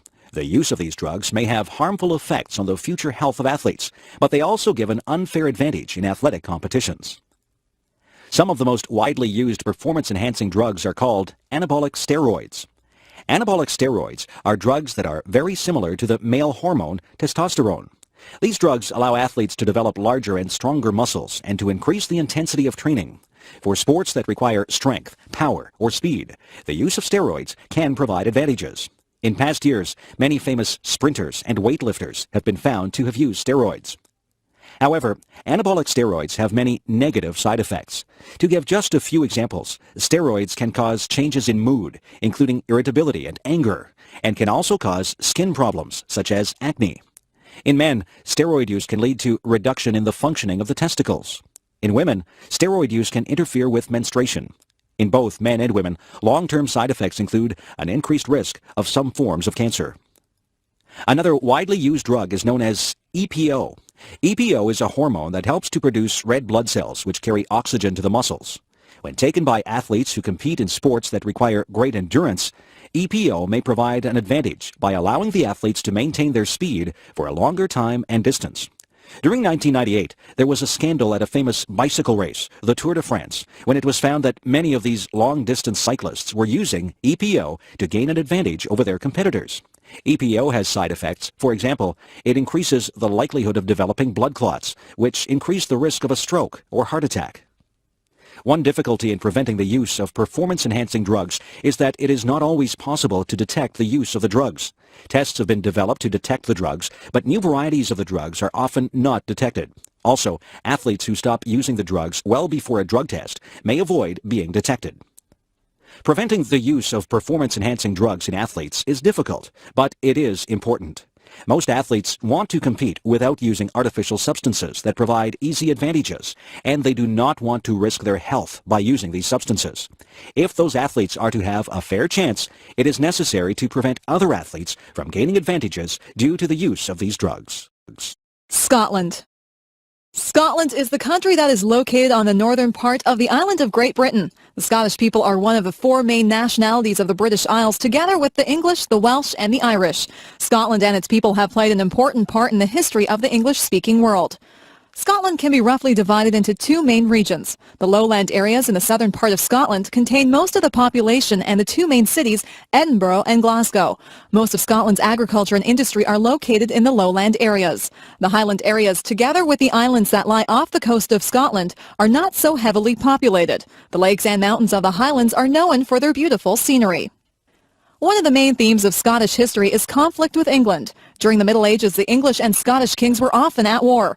Around the year 1300, the Scots repelled some invasions from England. During the 1600s, though, Scotland and England had the same king, and the countries were officially joined as the United Kingdom in 1701. For people in the Highlands of Scotland, the 18th century was very difficult. Most people worked as farmers on land that was owned by a few wealthy landlords. The landlords decided that they could make more money on the land if they evicted the farmers, so many of the farmers were forced to leave. The Highlanders rebelled against the king in 1745, but they were defeated. During the 18th and 19th centuries, many people left the Highlands of Scotland. They moved to the United States, Canada, Australia, and New Zealand. During the 19th century, Scotland was the first country to have universal public education for children. The country produced a great number of famous scientists and inventors during that time. Scotland is famous for its national costume. This costume includes the kilt, which is a knee-length skirt worn by both men and women. The kilt is made from a fabric that contains stripes of different colors and widths, which cross over each other to produce a pattern that is called a tartan. In the Scottish Highlands, groups of related families called clans have their own unique tartan. Another famous part of Scottish heritage is the musical instrument known as the bagpipes. The bagpipes have a distinctive sound that is easily recognized. Bagpipes were originally played to intimidate enemies in battle, but today Scottish people play the bagpipes at parades and other celebrations. People of Scottish heritage around the world celebrate their heritage on January 25th of each year. This day celebrates the birthday of Robbie Burns, the famous Scottish poet. People celebrate this day at parties where people eat a famous Scottish food called haggis. Today, Scotland remains part of the United Kingdom, but some Scottish people would like Scotland to become independent. Whatever the Scottish people decide, their country will remain a unique and interesting place. London. The city of London is one of the most famous cities in the world. In previous centuries, London was the center of the British Empire. Today, it is one of the most important cities of the emerging European Union. London is located in southeastern England on the Thames River. The Greater London area contains about 12 million people, and the surrounding areas contain several million more. London was the first city in the modern world to have reached a population of 1 million people. London is a very old city, and many of its neighborhoods maintain their distinct character. One of the most famous parts of London is the East End, where people speak with an accent known as Cockney. One of the features of the Cockney accent is that the letter H is often not pronounced. London's population is very cosmopolitan. The city contains, in addition to people of English background, large communities of South Asian, Chinese, African, and Caribbean people. Most of these people have their origins in countries that belong to the British Commonwealth of Nations. Many of the most famous buildings in London are located in a small central area. This area contains several huge churches, including Westminster Abbey, where many famous people are buried. Another famous church is St. Paul's Cathedral, which was rebuilt after the original was destroyed by fire in the year 1665. The Houses of Parliament are also found in central London. These buildings are famous for their Gothic architecture and for the sound of the large clock known as Big Ben. The Tower of London, which was formerly used as a prison, is now a popular tourist attraction. Buckingham Palace, the residence of the royal family, was first opened for public viewing during the 1990s. London is also famous for its many impressive museums, art galleries, and theaters. For example, the British Museum contains priceless objects from all parts of the world. The National Gallery holds a great collection of artistic masterpieces. The Globe Theatre has been rebuilt to appear as it did during the time of Shakespeare. Despite its age, London remains a vibrant and busy city. Most of the cultural and financial institutions in England are located in London, and the city attracts many young people from other parts of England and around the world. Of course, London is popular with tourists who come to see the many attractions of the city. Soccer. Soccer is the most popular sport in the world. The basic rules of the sport are simple. 2 teams of 11 players try to kick the soccer ball into the opposing team's goal. Only 1 player on each team, the goalkeeper, is allowed to touch the ball with hands or arms. Perhaps part of the reason for the popularity of soccer is its simplicity. The game requires no expensive equipment, merely a ball and a playing surface, preferably a large grassy area. For children in most parts of the world, soccer is the sport that is played most widely. Soccer is also known as football, especially in England. However, soccer should not be confused with American football, Australian rules football, and rugby football, which are very different sports. Although the basic rules of soccer are easy to learn, it is very difficult to master the skills of the game. The best soccer players have developed through natural talent and hard work a remarkable ability to control the soccer ball with their feet, knees, torso, and head. They can pass the ball very accurately or shoot the ball very hard.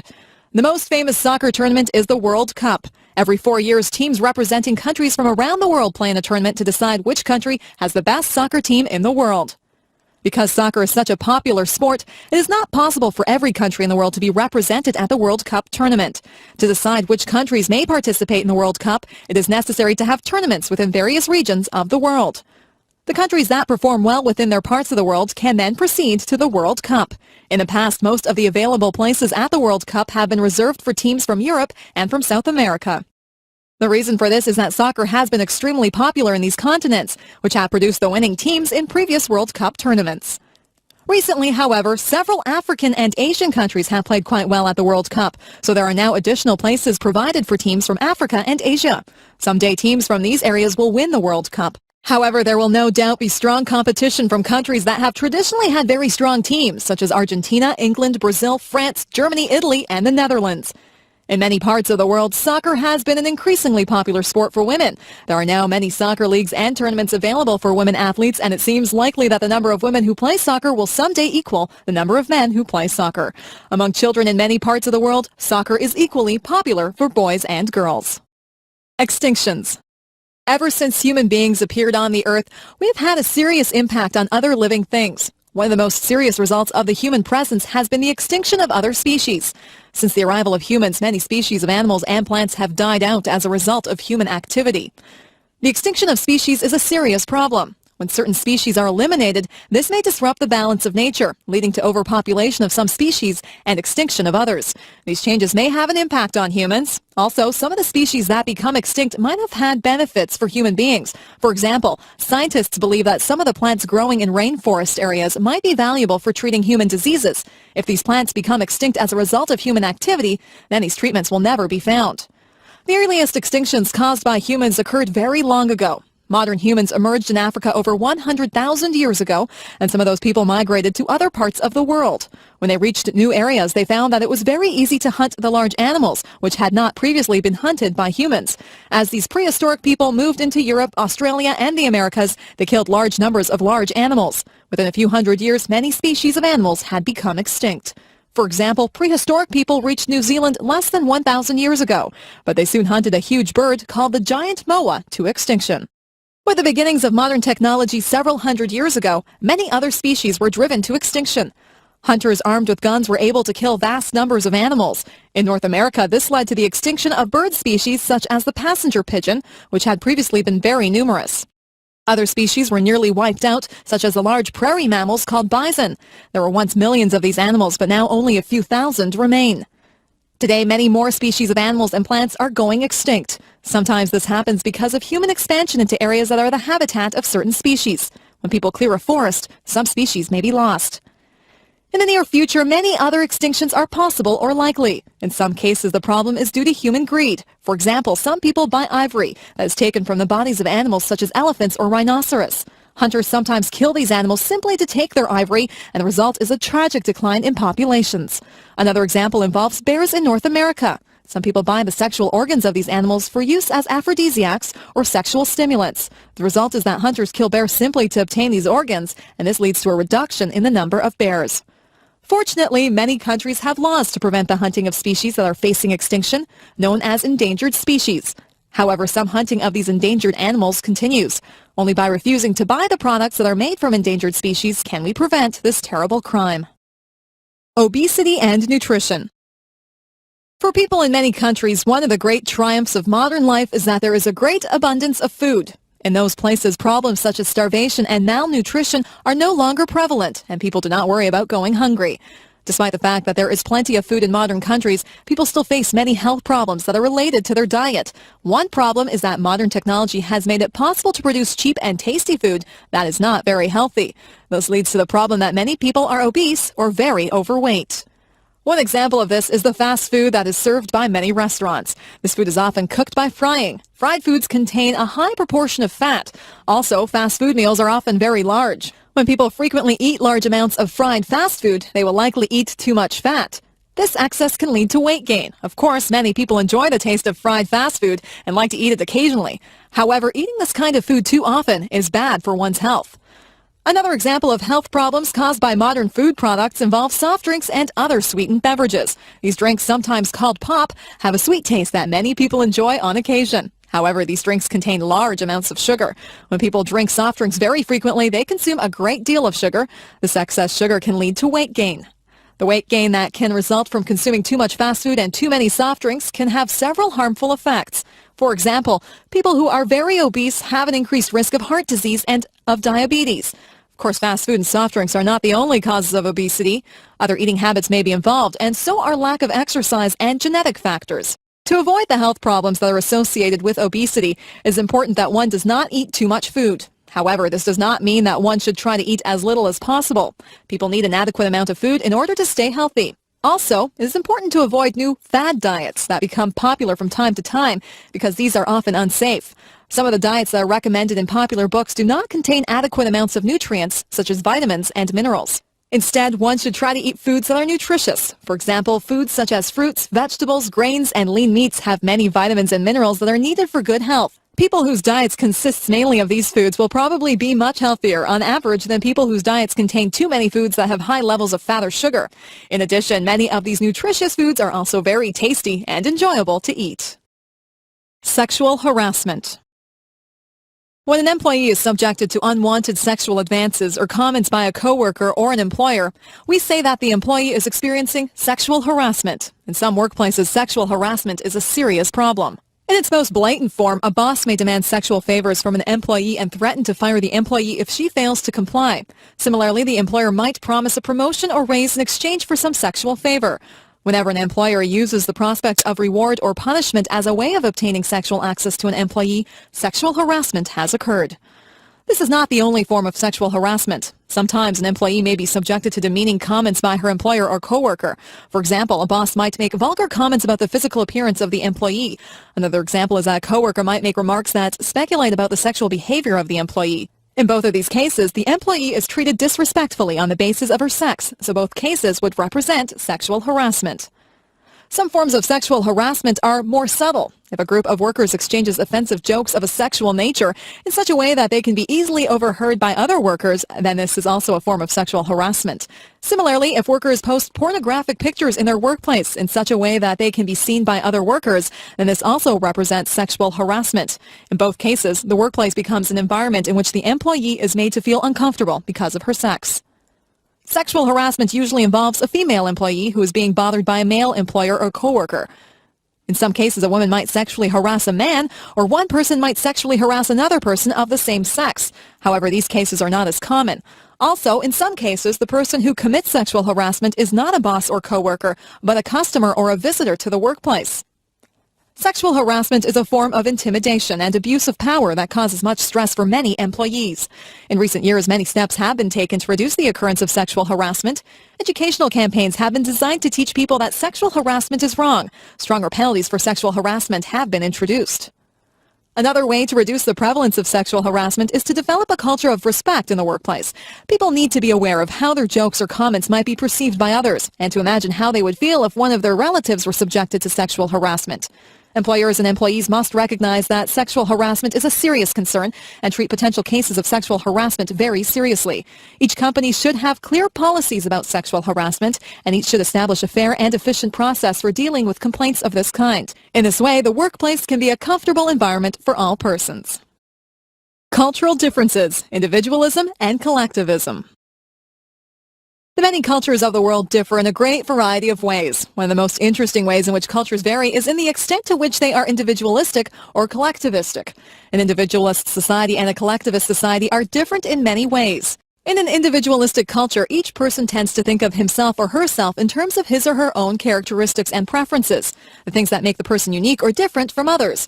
In a collectivistic culture, each person tends to think of himself or herself in terms of his or her social relationships and roles, the things that make the person a part of a larger group, such as an extended family or an ethnic group. Another difference between individualist and collectivist cultures involves the tendency to help others. In an individualist society, people feel some obligation to help persons who share some group identity, such as their distant relatives or persons from the same town, but this obligation is not nearly as strong as in collectivist cultures. On the other hand, people in collectivist cultures tend to feel very little inclination to help other people who do not belong to their groups, whereas people in individualist cultures are more often willing to help others even if they do not belong to the same group. Another difference between individualist and collectivist cultures involves the relationship between people and the groups to which they belong. In an individualist culture, people usually join or leave groups when it is in their personal interest to do so. In a collectivist culture, people usually stay with one group for a long time. For example, people in individualist societies are more willing to quit their job and take a new job at another company. People in collectivist societies usually prefer to stay with one company throughout their career. Similarly, people in individualist countries usually get married for reasons of personal choice and are more likely to get divorced. However, people in collectivist societies usually get married according to the wishes of their relatives and are less likely to get divorced. Western countries, such as those of Western Europe and North America, are usually considered to be very individualist. However, not all individualist countries are similar in every way. For example, the individualism of the United States is viewed as more competitive than that of socialist countries such as Sweden. In contrast to Western countries, the countries of most parts of Asia and Africa are usually considered to be very collectivist. Collectivist countries also differ from each other in many ways. The idea of individualism versus collectivism is an interesting way to understand some of the differences between cultures. By learning about ideas like this, one can better appreciate the customs of other peoples. The Protestant Reformation. Until about 500 years ago, there was only one Christian church in Western and Central Europe. People from Portugal to Poland all belonged to the Roman Catholic Church. However, soon after the year 1500, people in many parts of Europe broke away from the Roman Catholic Church and began their own churches instead. This was known as the Protestant Reformation. The leader of the early Protestant movement was a German theologian named Martin Luther. Luther believed that many of the priests of the Roman Catholic Church had become too concerned about wealth and luxury. Also, he disapproved of some practices in the church. One such practice was that priests allowed people to pay money to the church in exchange for committing various sins. Luther believed that it was wrong to allow people to buy the freedom to commit acts that were against the teachings of the church. Luther began to criticize the Roman Catholic Church in public, and he refused to acknowledge the authority of the church. He said that instead he would follow the teachings of the Bible as he understood them. The officials of the church declared that Luther was a heretic. However, the local German rulers did not punish Luther. Many of them resented the power of the church and welcomed his ideas. Luther and other Protestant leaders disagreed with the church on several important issues. The Protestants believed that priests should be allowed to marry, whereas the Roman Catholic Church believed that priests should remain celibate. The Protestants believed that people should read the Bible for themselves, whereas the Roman Catholic Church believed that priests should interpret the Bible for the people.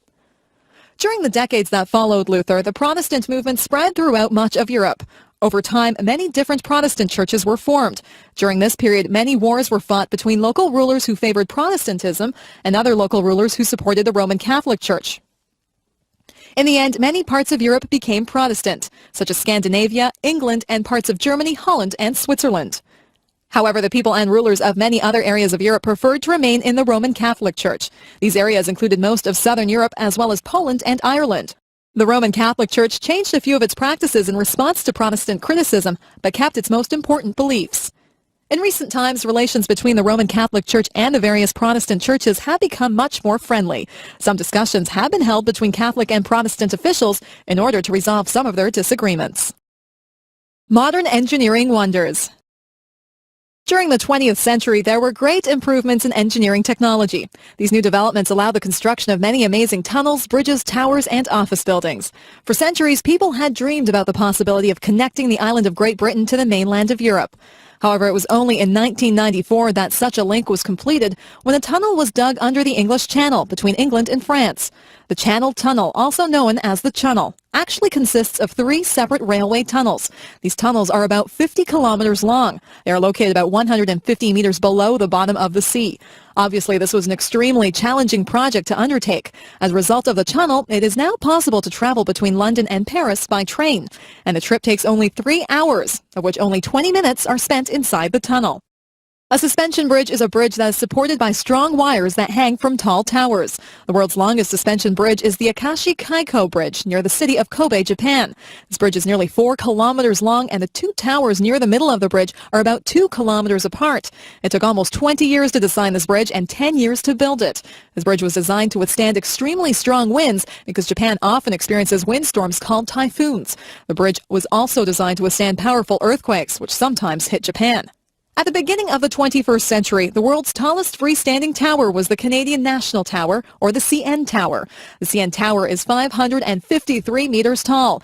It is located in the city of Toronto, within the Canadian province of Ontario. This structure was built in 1975 as a television and radio tower. Before the CN Tower was built, TV and radio reception in the Toronto area was poor. This was because the TV and radio signals were blocked by the buildings of downtown Toronto. When the CN Tower was built, this problem was solved. Of course, the CN Tower is also a famous tourist attraction. People can ride in the very fast elevators that take them to observation areas, which are at about 350 and 450 meters above the ground.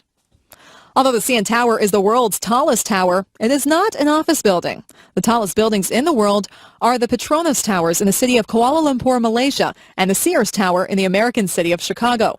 The Sears Tower, which is 442 meters tall, was completed in 1974. It has 110 floors, and its top floor is the highest office floor in the world.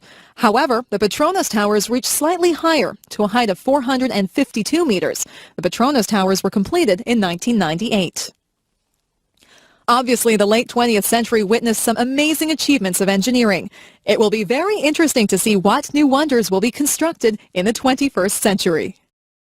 Anne Sullivan and Helen Keller. The story of Anne Sullivan and Helen Keller is the story of a dedicated teacher and an eager student. The story is very remarkable and inspiring because the teaching was done without sight and without sound. Helen Keller was born in the American state of Alabama in 1880. She was a happy and healthy baby, but before she reached the age of 2, she was struck by a severe fever. As a result of this fever, she became both deaf and blind. After her illness, the young Helen Keller learned to use her other senses. For example, she touched other people's hands to figure out what they were doing. In this way, she also learned that people could communicate by moving their lips. Helen could not talk. Instead, she communicated with her family by making sign movements with her hands and body. However, Helen became very frustrated by her inability to see, hear, and talk. She often became very angry and had many temper tantrums. When Helen Keller was 6 years old, her family took her to see Dr. Alexander Graham Bell, who was an expert on educating deaf children. This man was also famous for inventing the telephone. As a result of this visit, Helen's parents hired a tutor for their daughter. The tutor was a very intelligent deaf woman named Anne Sullivan. At first, it was difficult to teach Helen because she still made many angry outbursts. Gradually, Anne Sullivan gained Helen's trust. One day, Anne began to teach Helen to communicate. Anne took Helen to a well and pumped some water onto Helen's hand. Then Anne used her finger to write the letters W-A-T-E-R onto Helen's hand. By repeating this, Anne was able to teach Helen how to write the word water. As soon as Helen learned that things could be named in this way, she wanted to learn the names of many other objects and actions. She was curious about many things and learned a great number of words. She also learned to read by using the Braille alphabet. This alphabet allows the reader to feel letters and words which are represented by bumps on a page. Also, Helen learned to talk by feeling and then copying the movements of people's mouths. When Helen Keller was 16 years old, Anne Sullivan went with her to college. Anne acted as Helen's interpreter, and Helen was very successful in her studies. After her graduation, Helen dedicated her life to improving conditions for the blind, the deaf, and the poor. Anne Sullivan died in 1936 and was remembered as the miracle worker for a triumph in educating Helen Keller. After Anne's death, Helen continued to give lectures in countries around the world and was active in many political causes. She met with presidents and prime ministers and helped to improve conditions for people who were deaf or blind. At the time of her death in 1968, Helen Keller was one of the most admired people. The automobile, or car. In many ways, the automobile has been one of the most important inventions of the modern age. People have been able to travel much more freely and across much greater distances than was possible in the past. The automobile, which most people refer to as the car, has also had some harmful consequences, such as pollution and accidents. However, it is clear that life has changed profoundly as a result of the car. Modern cars are very complicated, but the basic idea of how a car works can be described briefly. When the keys are turned in the ignition of the car, this creates a spark that ignites some gasoline vapor inside a cylinder. Then, the rapid expansion of this vapor pushes against a part called a piston. The movement of the piston then causes a turning motion in a shaft that is connected to the wheels. The wheels turn and the car moves. The invention of the car and the engines used by cars happened gradually in the late 19th century, mainly in France and Germany. In the early 20th century, an American engineer named Henry Ford developed a new way of making cars. Instead of having one worker produce an entire car, he had each worker perform one part of the production of many different cars. This system was very efficient and allowed the mass production of cars. The first car to be produced in large numbers was called the Model T. The Model T Ford and other cars that were soon produced in large numbers were cheap enough that many people could afford to buy them. Many new roads were built and paved throughout North America to allow cars to be driven from town to town. People were able to travel much more easily and to visit places that had previously been difficult to reach. Some problems also came with the widespread use of cars. One of these problems was air pollution because car engines burn gasoline, which produces poisonous exhaust fumes. Gradually, new laws and new technology have led to reductions in the air pollution that is caused by cars. Moreover, cars today are much more fuel efficient than they were in the past, requiring less gasoline to travel a given distance. However, this pollution is still a problem because of the many millions of cars that are used each day. Another problem has been car accidents, which have caused many thousands of deaths each year. During the 1960s, some journalists brought attention to the unsafe features of many cars. As a result, the safety of cars has been greatly improved. In addition, the use of seatbelts is now required by law. However, car accidents continue to be a serious problem. The future is likely to bring many interesting new changes to the car. Improvements in the safety of cars, in fuel efficiency, and in the cleanliness of car emissions are continuing to be made. Also, the increasing use of the car in economically developing countries will probably have important effects upon people's lives around the world. Sexual attitudes and behavior. During the past several decades, there have been major changes within most Western countries in people's attitudes towards sex and in sexual behavior. For people who have lived throughout this period, the changes have seemed quite remarkable. Until the early 20th century, people in most Western countries did not have permissive attitudes regarding sexuality. For the most part, young people were expected to wait until marriage before having sexual intercourse. Of course, some premarital sex did occur, and prostitution was not rare. However, sexual behavior was relatively restricted. As the 20th century progressed, there was a gradual trend toward liberalization of attitudes towards sex. However, this trend was greatly speeded after 1960, when the first birth control pills became available. These contraceptive pills made it possible for women to engage in sexual intercourse without much risk of an unwanted pregnancy. As a result, many women were more willing to have premarital sex than was previously the case. Also during the 60s, Western countries were reaching high levels of wealth and education. A new and very large generation of young people was approaching adulthood, and there was a mood of rebellion against traditional norms. There was an increase in the number of people who engaged in sex before marriage, and also a greater openness about such behavior. By the 1970s, sexual attitudes had become quite liberal, and many young people were quite promiscuous in their sexual behavior. However, this pattern reversed somewhat during the 1980s. There was increased concern about sexually transmitted diseases, including AIDS. Moreover, many young women had been uncomfortable with the idea of unrestricted sexual behavior. As a result, sexual attitudes became slightly more conservative during the 1980s and 1990s, although they remained much more liberal than in previous decades.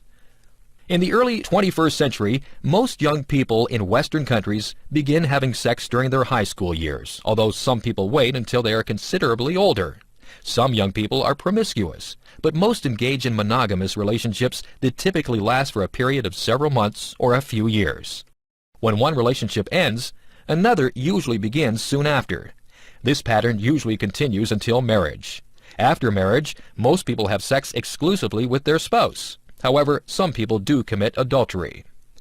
Sexuality has changed a great deal in recent decades. It will be very interesting to see how people's sexual attitudes and behavior will change in the future. The Mississippi River. The Mississippi River is the longest river within the United States and the fourth longest river in the world. This river holds a special place in American history and literature and in the imagination of ordinary Americans.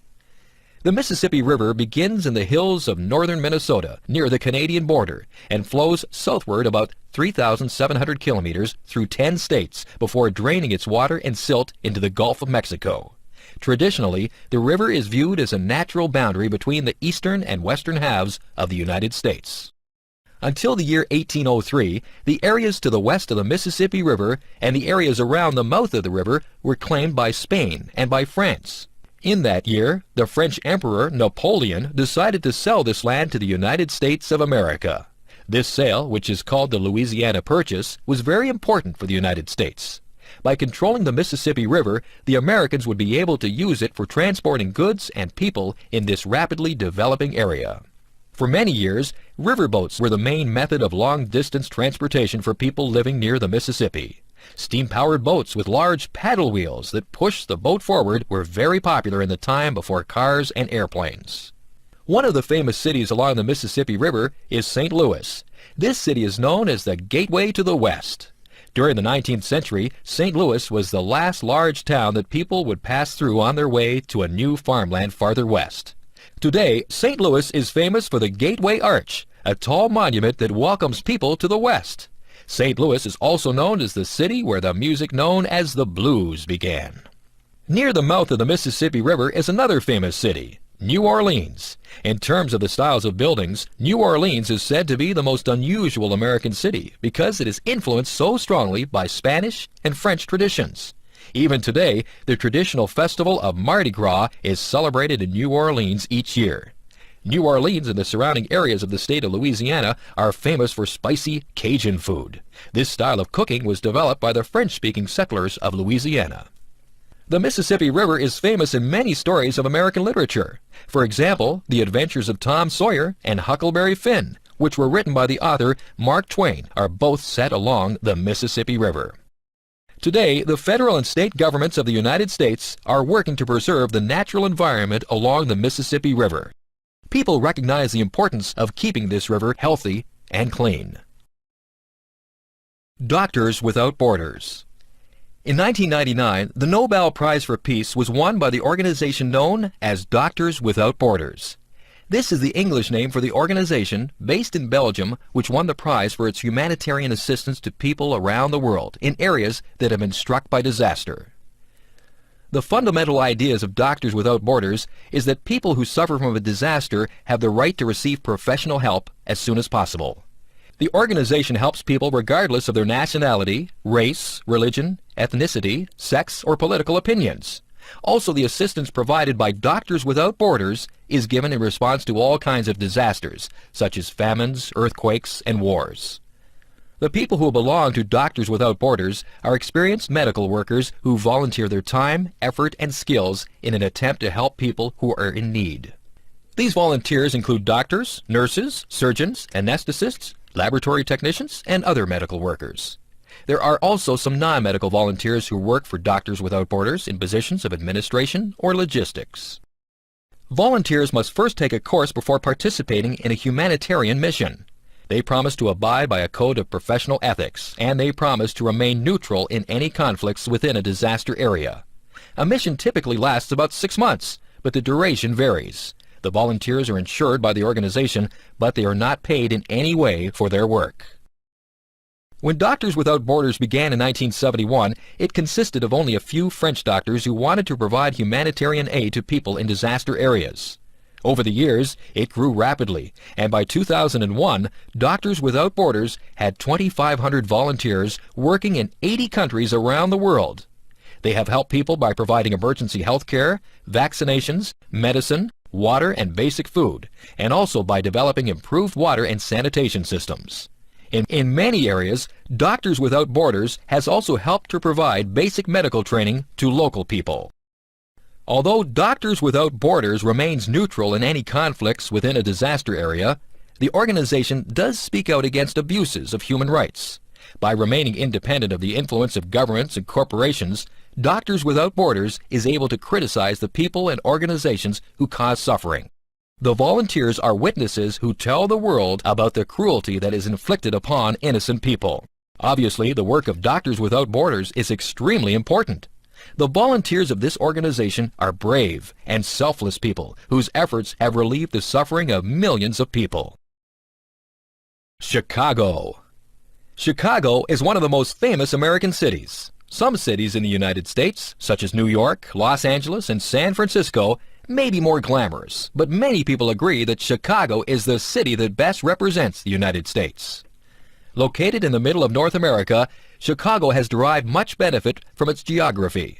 The city's central location has made its O'Hare International Airport the hub for most airlines in the United States. Its location on the shores of Lake Michigan has made it a major port and business center, where the agricultural and industrial products of the American Midwest are shipped overseas. Until about the 1830s, Chicago was a minor trading post, but then it grew rapidly as the most important town in the rapidly developing areas of the Midwestern United States. In 1871, the city was destroyed by a fire. It is often said that the fire started when a cow knocked over an oil lamp. It took about 20 years for the city to be completely rebuilt, but it continued to expand. In 1882, the first skyscraper was built in Chicago. Around the turn of the century, the population of Chicago was growing quickly. Many African American people moved to Chicago from the southern United States, and many immigrants from Eastern Europe also arrived in Chicago during this time. Because of the busy and active atmosphere of the city, an American poet described Chicago as the city of broad shoulders. Chicago became notorious for organized crime during the Prohibition era of the 1920s, when the sale of alcohol was illegal. Mobsters such as Al Capone became rich by smuggling liquor, and many people were killed in conflicts between rival gangs of criminals. But the influence of organized crime later became weaker. In the decades following World War II, Chicago experienced some problems with crime, poverty, and racial conflict. However, the city has recently prospered, and social conditions have improved for many people in Chicago. Compared with other large cities, Chicago is viewed as an affordable place to live, with a high quality of life. The city has efficient transportation and many beautiful parks along the Lake Michigan shoreline. Chicago is famous for its many attractions, including the Art Institute of Chicago, the Field Museum of Natural History, the Shedd Aquarium, the Sears Tower, and the Miracle Mile shopping district. Indeed, Chicago is one of the most interesting cities in the United States. Women and the right to vote. In most countries today, people think it is obvious that all adults should have the right to vote in democratic elections. But it was not so long ago that women did not have this right. Only after a long struggle did women gain the right to vote. By the early 19th century, modern democratic forms of government were appearing in the United States, Great Britain, and some European countries. In these countries, most adult men had the right to vote in democratic elections. Some men were denied this right if they were poor, or if they belonged to a racial minority group, but gradually this right was extended to all men. It took much longer for women to gain the right to vote. Only in special cases, such as that of a widow who owned land, could a woman be allowed to vote. Many men believed that it was not necessary for women to vote, because they assumed that the husband should decide on behalf of his wife. Some men believed that women did not possess the intelligence or the discipline to vote carefully. Some women also believed that women should not be involved in politics, but many others wanted the right to vote. By about the year 1850, some women began to organize in an effort to change the laws regarding women and the vote. This movement was known as the woman suffrage movement, because the word suffrage means voting. Leaders such as Susan B. Anthony and Elizabeth Cady Stanton brought attention to this issue and persuaded many people that women should vote. The first part of the United States to recognize women's right to vote was Wyoming in the year 1869. During the following decades, many other states recognized women's right to vote, particularly in the western part of the country where women had a high social status. However, the United States was not the first country to recognize women's right to vote at the national level. The first country to recognize women's right to vote was New Zealand in 1893. Soon after, Australia also allowed women to vote, and so did the Scandinavian countries of Northern Europe. But in countries such as the United States, Canada, and Great Britain, women could not yet vote. Women in those countries struggled to gain the vote. For example, in Great Britain, Emmeline Pankhurst and her daughters participated in hunger strikes. During World War I, 1914 to 1918, women's work efforts were very important to winning the war, and people's attitudes were increasingly in favor of women having the right to vote. Women then gained the right to vote in Canada, the United States, and Great Britain. Gradually, other democracies around the world also recognize women's right to vote. Today, it seems difficult to believe that women were not allowed to vote only a few generations ago, but there is still progress to be made. In most countries, women are underrepresented among political leaders. Perhaps the day will soon come when women are elected as often as men. Charles Dickens. Charles Dickens is considered one of the greatest writers in the history of English literature.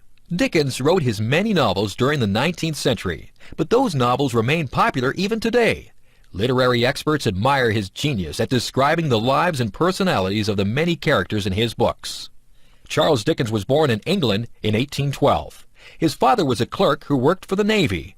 Unfortunately, his father was not good at managing money, and the family soon went deeply into debt. In those days, people who owed money were sent to prison, and their families were sent to places called workhouses. When Charles's father was unable to pay the debts, Charles was sent to a workhouse, where he had to work long hours, and Charles's father was sent to prison. After a few years, the family regained its freedom, but the experience had a lasting effect upon Charles. As a young man, Charles Dickens worked as a journalist in the law courts and in Parliament, but he soon began writing stories for newspapers. These stories were very popular with the readers. Soon Dickens began writing entire novels for the newspapers. Each month, the newspaper would publish another chapter of Dickens' latest novel. One of Dickens' most famous early novels is called Oliver Twist. This is the story of a young man who is poor and alone in the city of London and becomes involved in criminal activities to support himself. The characters in this novel have a very wide range of personalities, but seem very real to the reader.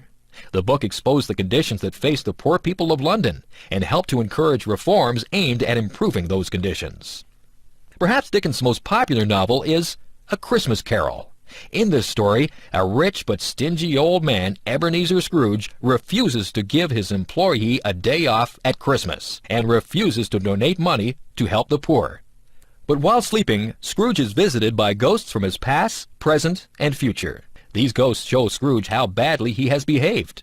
When Scrooge wakes up, he becomes a kind and generous man who fully appreciates the spirit of the Christmas holiday. Another famous novel of Dickens is A Tale of Two Cities. This is a story of the violence and upheaval during the French Revolution. The story is famous for the heroic act of sacrifice that is made by one character for the benefit of the others. Dickens was famous as a public speaker, and large crowds assembled to hear his performances.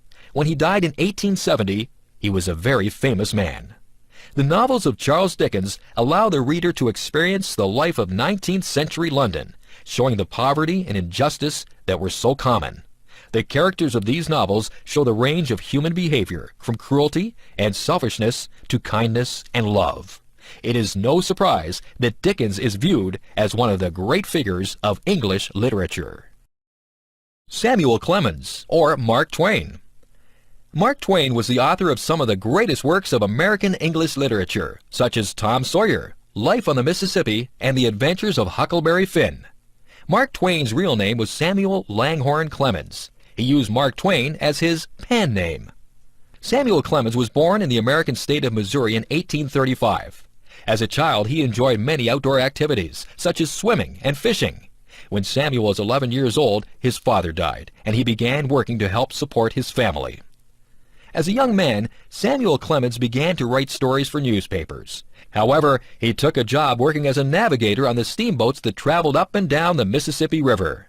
Clemens greatly enjoyed this period of his life, during which time he gained much knowledge about life on the river. He also learned much about human behavior by observing the many people on the boats and along the river. It was as a result of this time that Clemens began using his pen name, Mark Twain. This name is taken from a term that was used by the men who worked on the river. It is used to describe water that is just deep enough to be navigated safely. The earliest of Mark Twain's really famous novels was The Adventures of Tom Sawyer. This novel describes a boy who engages in much mischief, but who has a kind heart. The story contains several scenes that are quite funny. In one of these, Tom's working at the boring task of painting a fence. He persuades several other boys to help him by pretending that painting the fence is a fun and enjoyable activity. Another famous novel by Mark Twain was Life on the Mississippi. This book describes many interesting characters similar to those that Twain actually observed while working on a steamboat. This story gives the reader a vivid image of the people who lived and worked along the Mississippi River. Probably the best novel by Mark Twain was The Adventures of Huckleberry Finn. This novel tells the story of a boy who runs away from his violent father. The boy, whose name is Huckleberry Finn, is joined in his escape by a man named Jim. Jim is a slave who has decided to run away from his owners. Huck and Jim travel north along the Mississippi, hoping to reach the areas where slavery is not allowed. In this story, the reader can experience the moral sense of Huckleberry, who must make several important decisions during the escape. Mark Twain died in 1910, after writing many more novels and many stories of his travels around the world. Twain's works are still widely read today. His books are appreciated for their humor, for their interesting descriptions of life in 19th century America, and for showing both the good and evil that people can do. Many critics consider Twain to have been the greatest American writer.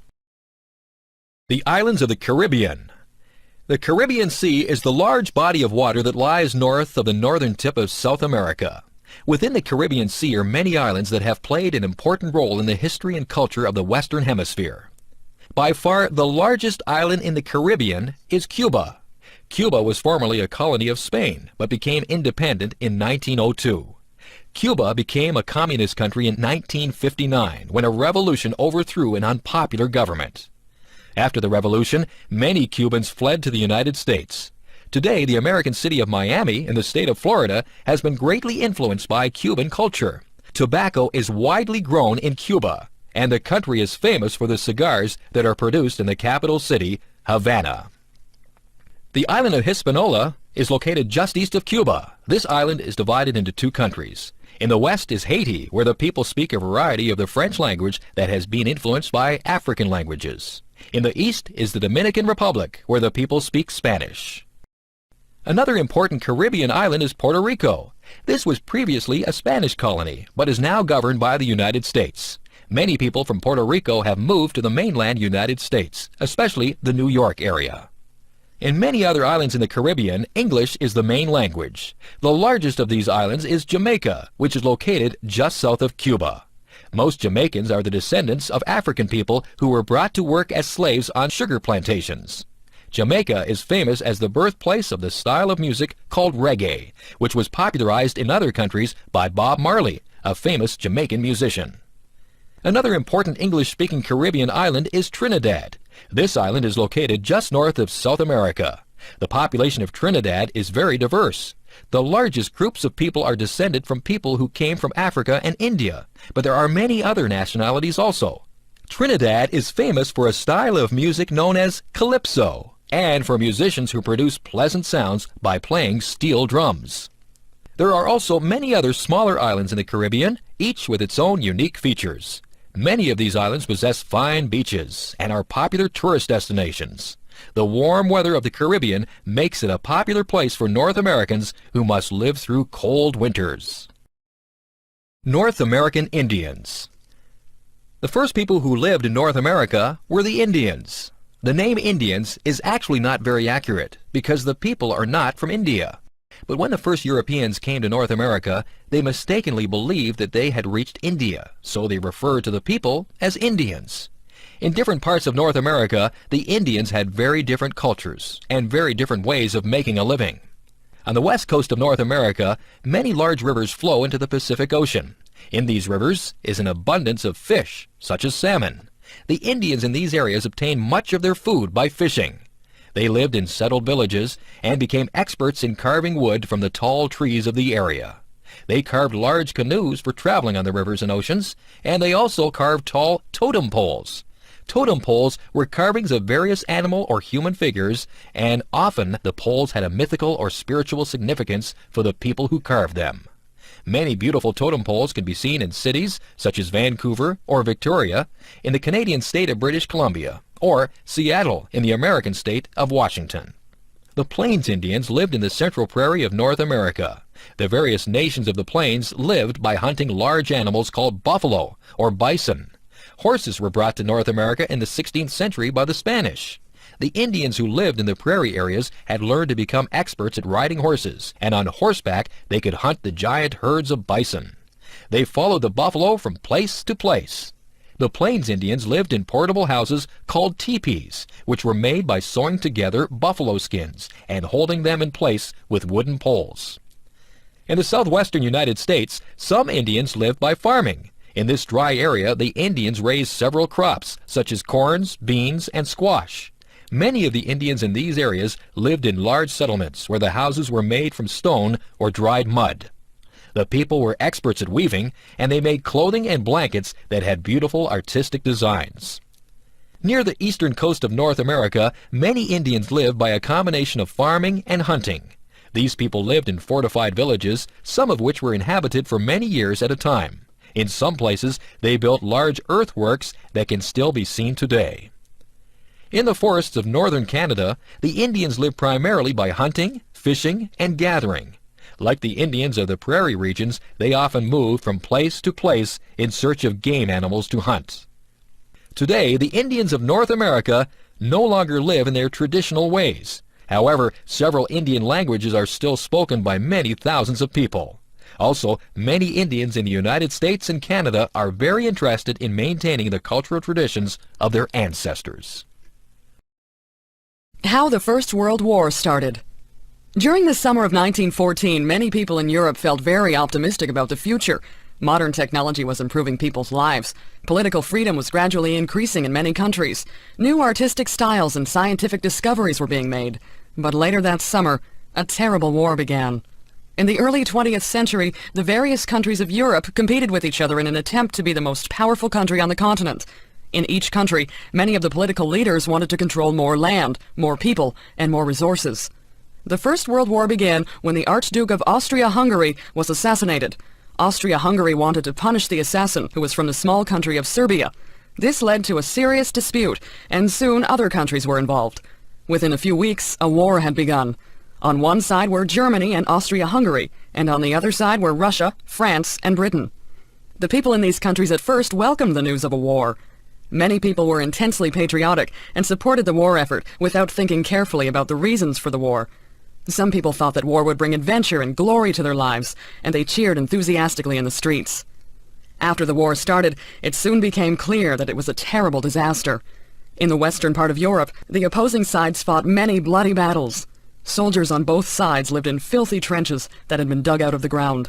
Sometimes hundreds of thousands of men were killed in battles that lasted only a few days. In most cases, these battles did not result in large gains or losses of territory. The war continued for more than 4 years. When the war was finally over, millions of people had been killed. Many people realized that their eagerness to fight against other countries had led them into a great disaster. This disaster did not end when the war ended in 1918. During the next 30 years, there would be many violent revolutions in Europe and a second major war that would be even worse than the first. Today, people in most European countries no longer view other nations as enemies. They have no interest in fighting wars with their neighbors. Instead, they're interested in trading with the other countries and in visiting those countries as tourists. The lessons of the 20th century have reminded people that wars can have terrible consequences. Abraham Lincoln. When historians are asked to choose the greatest presidents in the history of the United States, one of the names most frequently mentioned is Abraham Lincoln. Lincoln was president during the greatest ordeal that ever faced the United States, the Civil War. Abraham Lincoln was born in 1809 in the state of Kentucky, but when he was a child, the family moved to the state of Indiana. Abraham's parents, Thomas and Nancy Lincoln, were farmers who were very poor, and they received only a few years of education. When Abraham was only 9 years old, his mother became ill and died. About 1 year later, Abraham's father remarried. As a young man, Abraham continued to work on the family farm, and he also worked as a laborer. During this time, the Lincolns moved to the state of Illinois. Abraham became known to the local people as an excellent athlete and storyteller. He educated himself by reading many books, most of which he borrowed from neighbors. Lincoln was interested in politics, and when he was in his mid-20s, he was elected to the Illinois state legislature. During that time, Lincoln also studied law and soon became known as an excellent lawyer. People called Lincoln Honest Abe because of his personal integrity. In 1842, Lincoln married a woman named Mary Todd. During the 1850s, Lincoln became strongly opposed to the expansion of slavery into the western parts of the United States. Lincoln held several famous debates against a supporter of slavery named Stephen Douglas. In 1860, Lincoln was a candidate in the election for President of the United States. During this election, the issue of slavery and its expansion was very prominent. Lincoln won, but soon after, several of the southern states decided to secede from the United States and form their own country. A few months later, fighting started between those southern states and the federal government, which was supported by the northern states.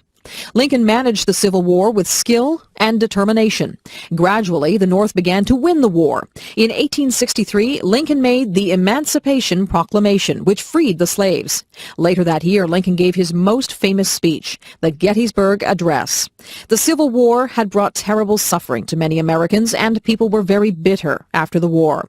But Lincoln wanted the country to become united again, and he urged people to forgive. However, in April of 1865, only months after the war ended, Lincoln was shot and killed by an assassin. Many people, even Lincoln's critics, mourned his death. In the generations that have passed since Lincoln's death, he has continued to be viewed as a great president. Some historians have criticized Lincoln for not being more strongly opposed to slavery, but others have defended him, saying that Lincoln's approach to the issue was realistic and humane. But nearly all historians agree that Lincoln was an honest and brave leader during the most difficult period in American history. Two great musicians, Mozart and Beethoven. Much of the music of 18th and 19th century Europe is still enjoyed by many people. Two of the greatest musicians of that time were born only 34 years apart and actually knew each other for a short time. These great musicians were Mozart and Beethoven. Wolfgang Amadeus Mozart was born in Austria in the year 1756. As a child, Mozart was a music prodigy. He began composing music before his 5th birthday, and by the time he reached his teenage years, Mozart had already written many symphonies and other musical works. As a young man, Mozart worked as a concertmaster for the Archbishop of Salzburg in Austria. He also traveled to various European cities. When he was in his mid-20s, Mozart moved to the city of Vienna. Mozart had difficulty earning a living, but during this time he wrote some excellent operas and string quartets. Many people did not yet appreciate the greatness of Mozart's music. In his early 30s, Mozart became the court musician for the Emperor of Austria, and during the next few years, Mozart continued to write many beautiful works of music. Mozart died in 1791, but although his life was short, his productivity had been enormous. The beauty, grace, and technical precision of his music is still greatly admired, and he is considered one of the greatest musicians of all time. When Mozart was in Vienna, he met a young musician named Ludwig van Beethoven. Beethoven performed some music for Mozart, who was greatly impressed by the talent of this young man. Beethoven had been born in Germany in 1770, and from an early age he had displayed a great aptitude for music. Beethoven moved permanently to Vienna in 1792. He studied music under some famous composers and became known for his outstanding skill in playing the piano. Beethoven began to compose more of his own music, and these works became very popular. When in his late 20s, Beethoven began to lose his hearing. He continued to compose excellent music, but he became more withdrawn and performed less frequently. By the year 1817, Beethoven had become completely deaf, and he could no longer perform music. However, his creative genius did not deteriorate. Instead, Beethoven created many of his greatest works despite his deafness. It was Beethoven's influence that began the Romantic era of music, which followed the Classical era of the 19th century. Beethoven died in 1827, but his music remains famous for its beauty and originality. His greatest symphonies, such as the Fifth Symphony, are among the world's best-known works of music. Today, the works of Mozart and Beethoven are still popular among those who appreciate great music. Music fans can look back with wonder at the musical creativity that flourished in Vienna more than 2 centuries ago. Amelia Earhart. Amelia Earhart was one of the most famous airplane pilots of all time. She is famous for the impressive travels that she made in her airplane, for the mystery surrounding her death, and for showing that women could perform great feats of aviation. Amelia Earhart was born in the American state of Kansas in the year 1897. After graduating from high school, Earhart decided to become a nurse. She worked as a military nurse in Canada during World War I, treating injured soldiers. After the war, she returned to the United States and became a social worker. But in 1920, she saw airplanes in a stunt flying exhibition, and early the next year, she took her first ride in an airplane. It was then that Amelia Earhart decided to become a pilot.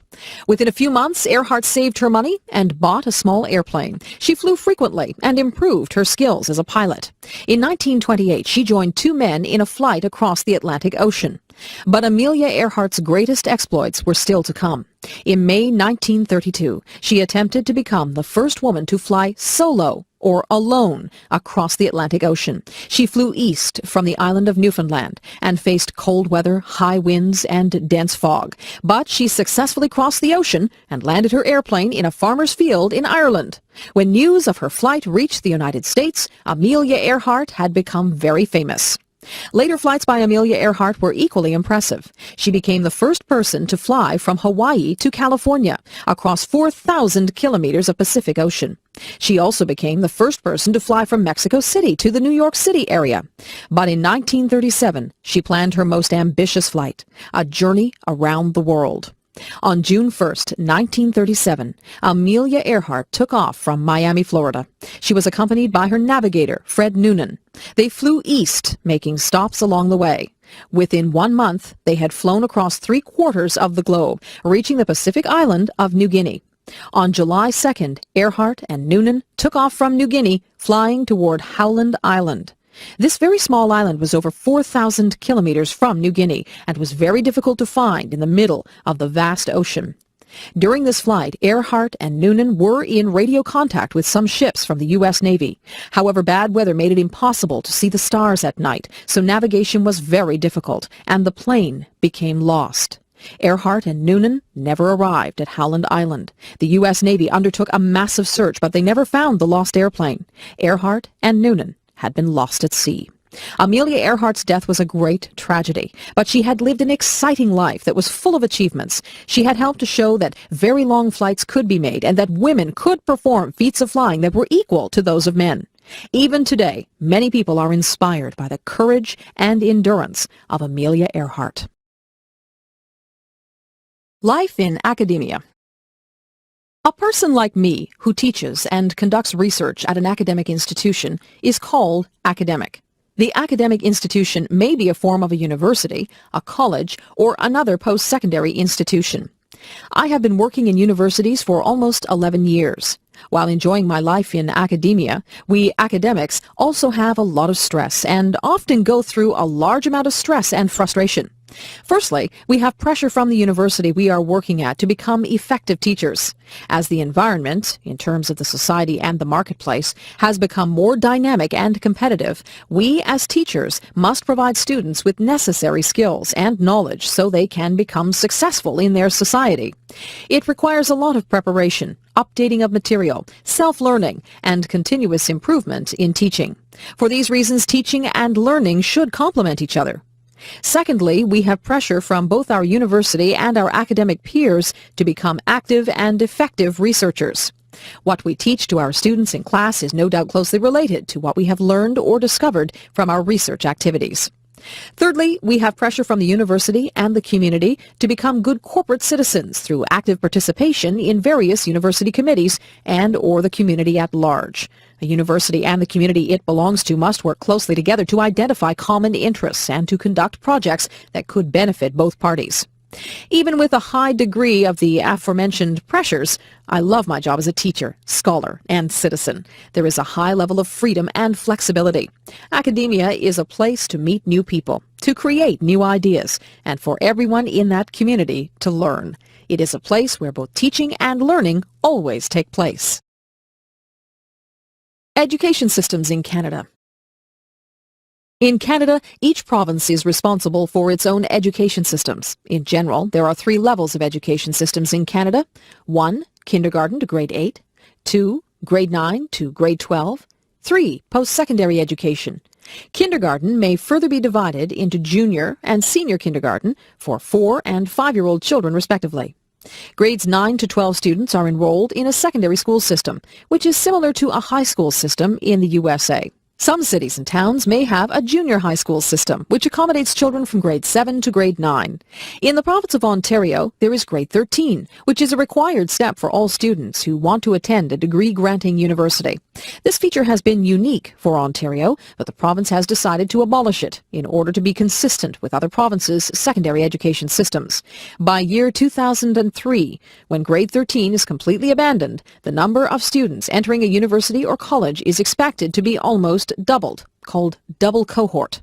Post-secondary education system in Canada includes universities, community colleges, university colleges, and other private institutions providing post-secondary education, such as skill training and continuing education. A university is a standing-alone, degree-granting institution that offers certificates, diplomas, and bachelor, master, PhD degrees. There are about 50 universities throughout the country, most of which are publicly funded institutions. Some of the most recognized universities include the University of Toronto, McGill University, the University of British Columbia, and Queen's University. A community college offers a variety of programs for students who want to learn technical skills, skills that they can apply to the real world quickly. These programs are usually 1 or 2 years in length, emphasizing hands-on experience in a classroom setting. It grants certificates and diplomas and offers a variety of training courses for people who want to upgrade themselves with the current markets and new technologies. A university college, as the name implies, is somewhat in between a community college and a university. This type of institution is common in British Columbia, the most western province in Canada. It grants certificates and diplomas by itself. However, it is not able to grant university degrees alone, although it often offers all the courses required for a university degree. The curriculum for a degree program is usually designed in conjunction with the university, which actually grants degrees to the university college students. Business education. What is business? A business includes all the activities involved to create and sell a product or service. The most important functional areas of business include accounting, finance, marketing, production operations, and human resources management. Accounting is a field of business that records and reports the flow of funds through a firm on a historical basis and produces important financial statements such as balance sheets and income statements. It also produces forecasts of future conditions such as projected financial statements and financial budgets and evaluates the firm's financial performance against the forecasts. The finance area of business supports a firm in decisions concerning the financing of the firm's business and the allocation and control of financial resources within the firm. Major activities of finance include cash and investment management, capital budgeting, financial forecasting, and financial planning. The cash and investment management activities forecast and manage the firm's cash position and short-term and other securities. The capital budgeting activity involves evaluating the profitability and risk of proposed capital expenditures. The financial planning process evaluates the present and projected financial performance of the firm and projects the firm's future financial needs.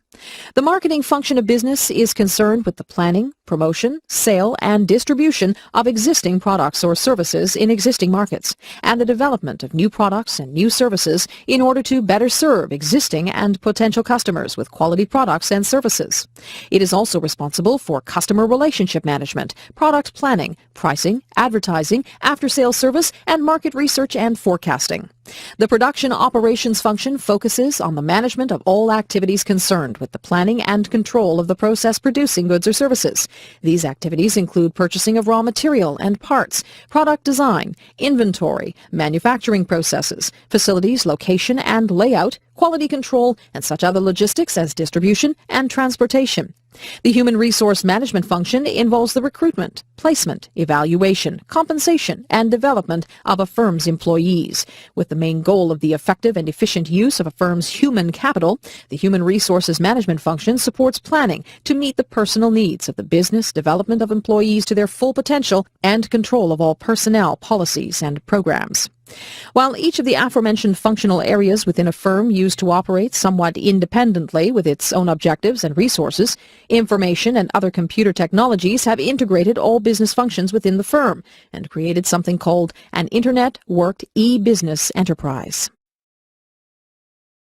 Strategic uses of information technology. What is information technology? How can information technology be used in an organization to improve its efficiency? How much investment should an organization make in information technology? What are the business benefits and opportunities an organization may achieve from using information technology? These are some of the most important questions many organizations ask themselves before investing their capitals in information technology. In an academic term, information technology is defined as hardware, software, telecommunications, database management, and other information processing technologies used in computer-based information systems. There are many ways that organizations may view and use information technology. However, in today's competitive business environment, technology is no longer an afterthought in forming business strategy, but it is the actual cause and driver. In other words, for a firm to maintain or improve its business competitiveness, it must use information technology to achieve strategic advantage. Information technology can help a company substantially reduce the cost of business processes and lower the costs of customers or suppliers. Information technology can help a company differentiate its products and services from others. Using information technology, a firm can create new products and services or make radical changes to business processes. A firm can use information technology to manage regional and global business expansion, or to diversify and integrate into other products and services. A firm can use information technology to create virtual organizations of business partners, or to develop alliances with customers, suppliers, and other business partners. Information technology can dramatically improve the efficiency of business processes and the quality of products and services. Using information technology, a firm can build a strategic information base of all the information collected. Some experts argue that use of information technology has become a strategic necessity rather than a strategic advantage, because most competitive advantages don't last more than a few years. Whether the statement is true or not, most companies may not want to wait too long before investing in information technology, because it would be tough to catch up later once you get behind your competitors, especially when everyone is playing with newer, better technology. E-commerce. Electronic commerce, or simply e-commerce, is more than just buying and selling products or services online. It encompasses the entire online process of developing, marketing, selling, delivering, servicing, and paying for products and services. E-commerce systems rely on the resources of the Internet and other computer networks to support every step of the process. Through an e-commerce system, customers can order and make payment for the products or services they purchase online and receive support at the company's websites through the Internet. It also allows customers and suppliers to participate in product development via Internet news groups and email exchanges. There are three basic types of e-commerce applications: business to business, B2B, business to consumer, B2C, and consumer to consumer, C2C. Business to business, B2B e-commerce, is the online automation of purchase and sale transactions from business to business. Many companies use secure internet or extranets for their business customers and suppliers to access to their websites, while some may rely on electronic data interchange, EDI systems. Cisco Systems, a leading manufacturer of computer networking equipment, makes about 40% of its sales online. These activities include order taking, credit check, production scheduling, and technical support to their customers. General Electric and the United Parcel Service, UPS, are a few of many other firms that offer B2B e-commerce sites. Business to consumer, B2C e-commerce, creates electronic marketplaces where businesses promote and sell products and services directly to consumers. In this form of electronic commerce, which has grown into a multi-billion-dollar market, businesses can bypass intermediaries such as distributors or retail outlets. Companies like Amazon.com and Dell Corporation offer e-commerce websites that provide virtual storefronts and multimedia catalogs, interactive order processing, secure electronic payment systems, and online customer support. Consumer to consumer, C2C e-commerce, is an important alternative for business to business or business to consumer e-commerce. In this form of e-commerce, consumers can buy and sell products and services with each other in an auction process at an auction website. Through an online auction site like eBay, one of the most successful C2C e-commerce models, consumers or businesses can participate in or sponsor consumer or business auctions. Other forms of consumer-to-consumer e-commerce include personal advertising of products or services by consumers at electronic newspaper sites, consumer e-commerce portals, or personal websites.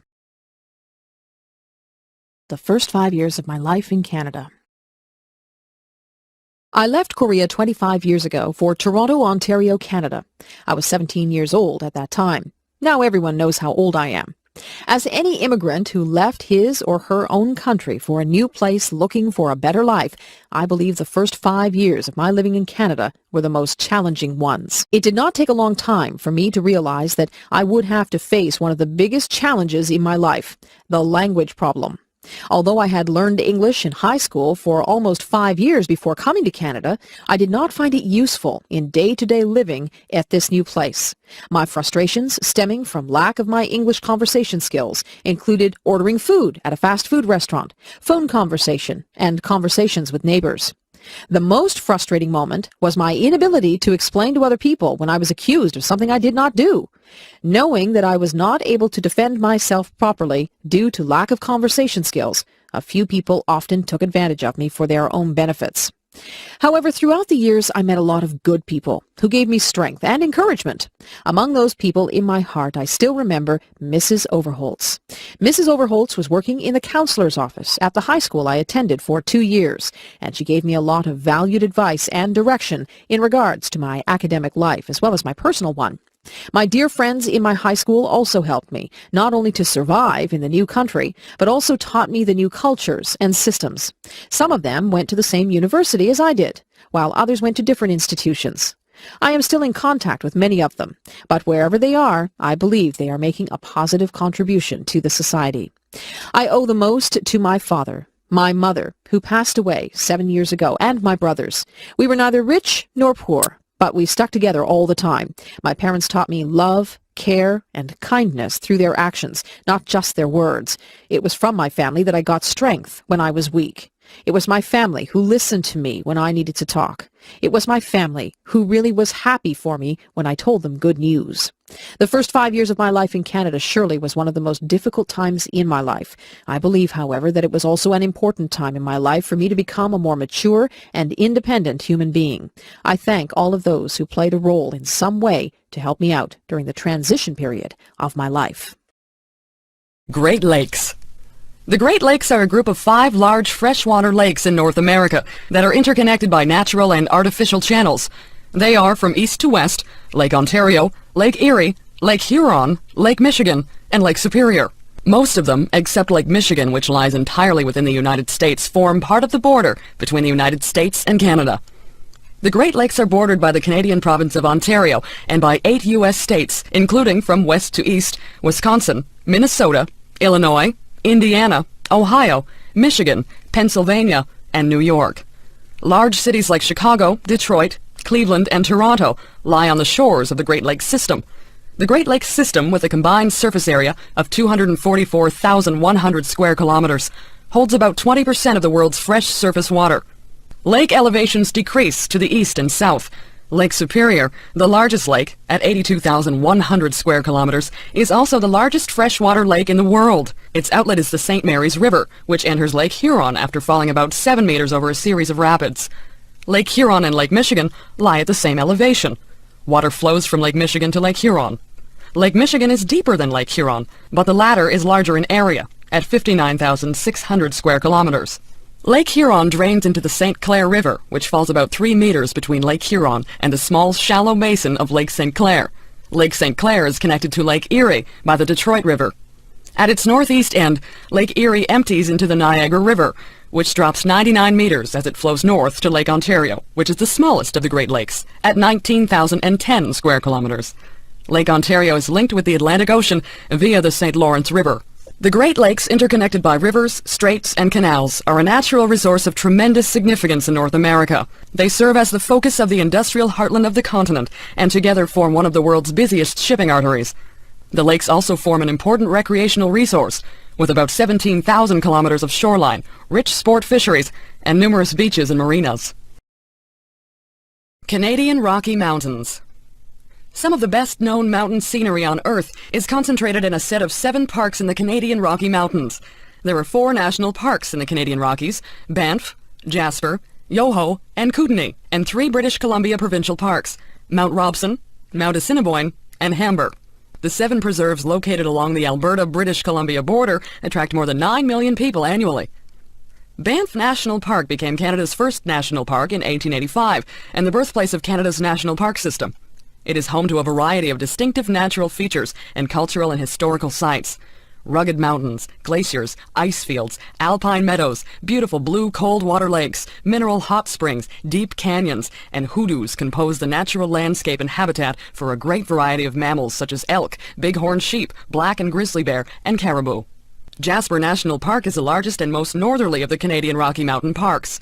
The park is less commercialized than Banff, so it can still keep many natural beauties and scenery.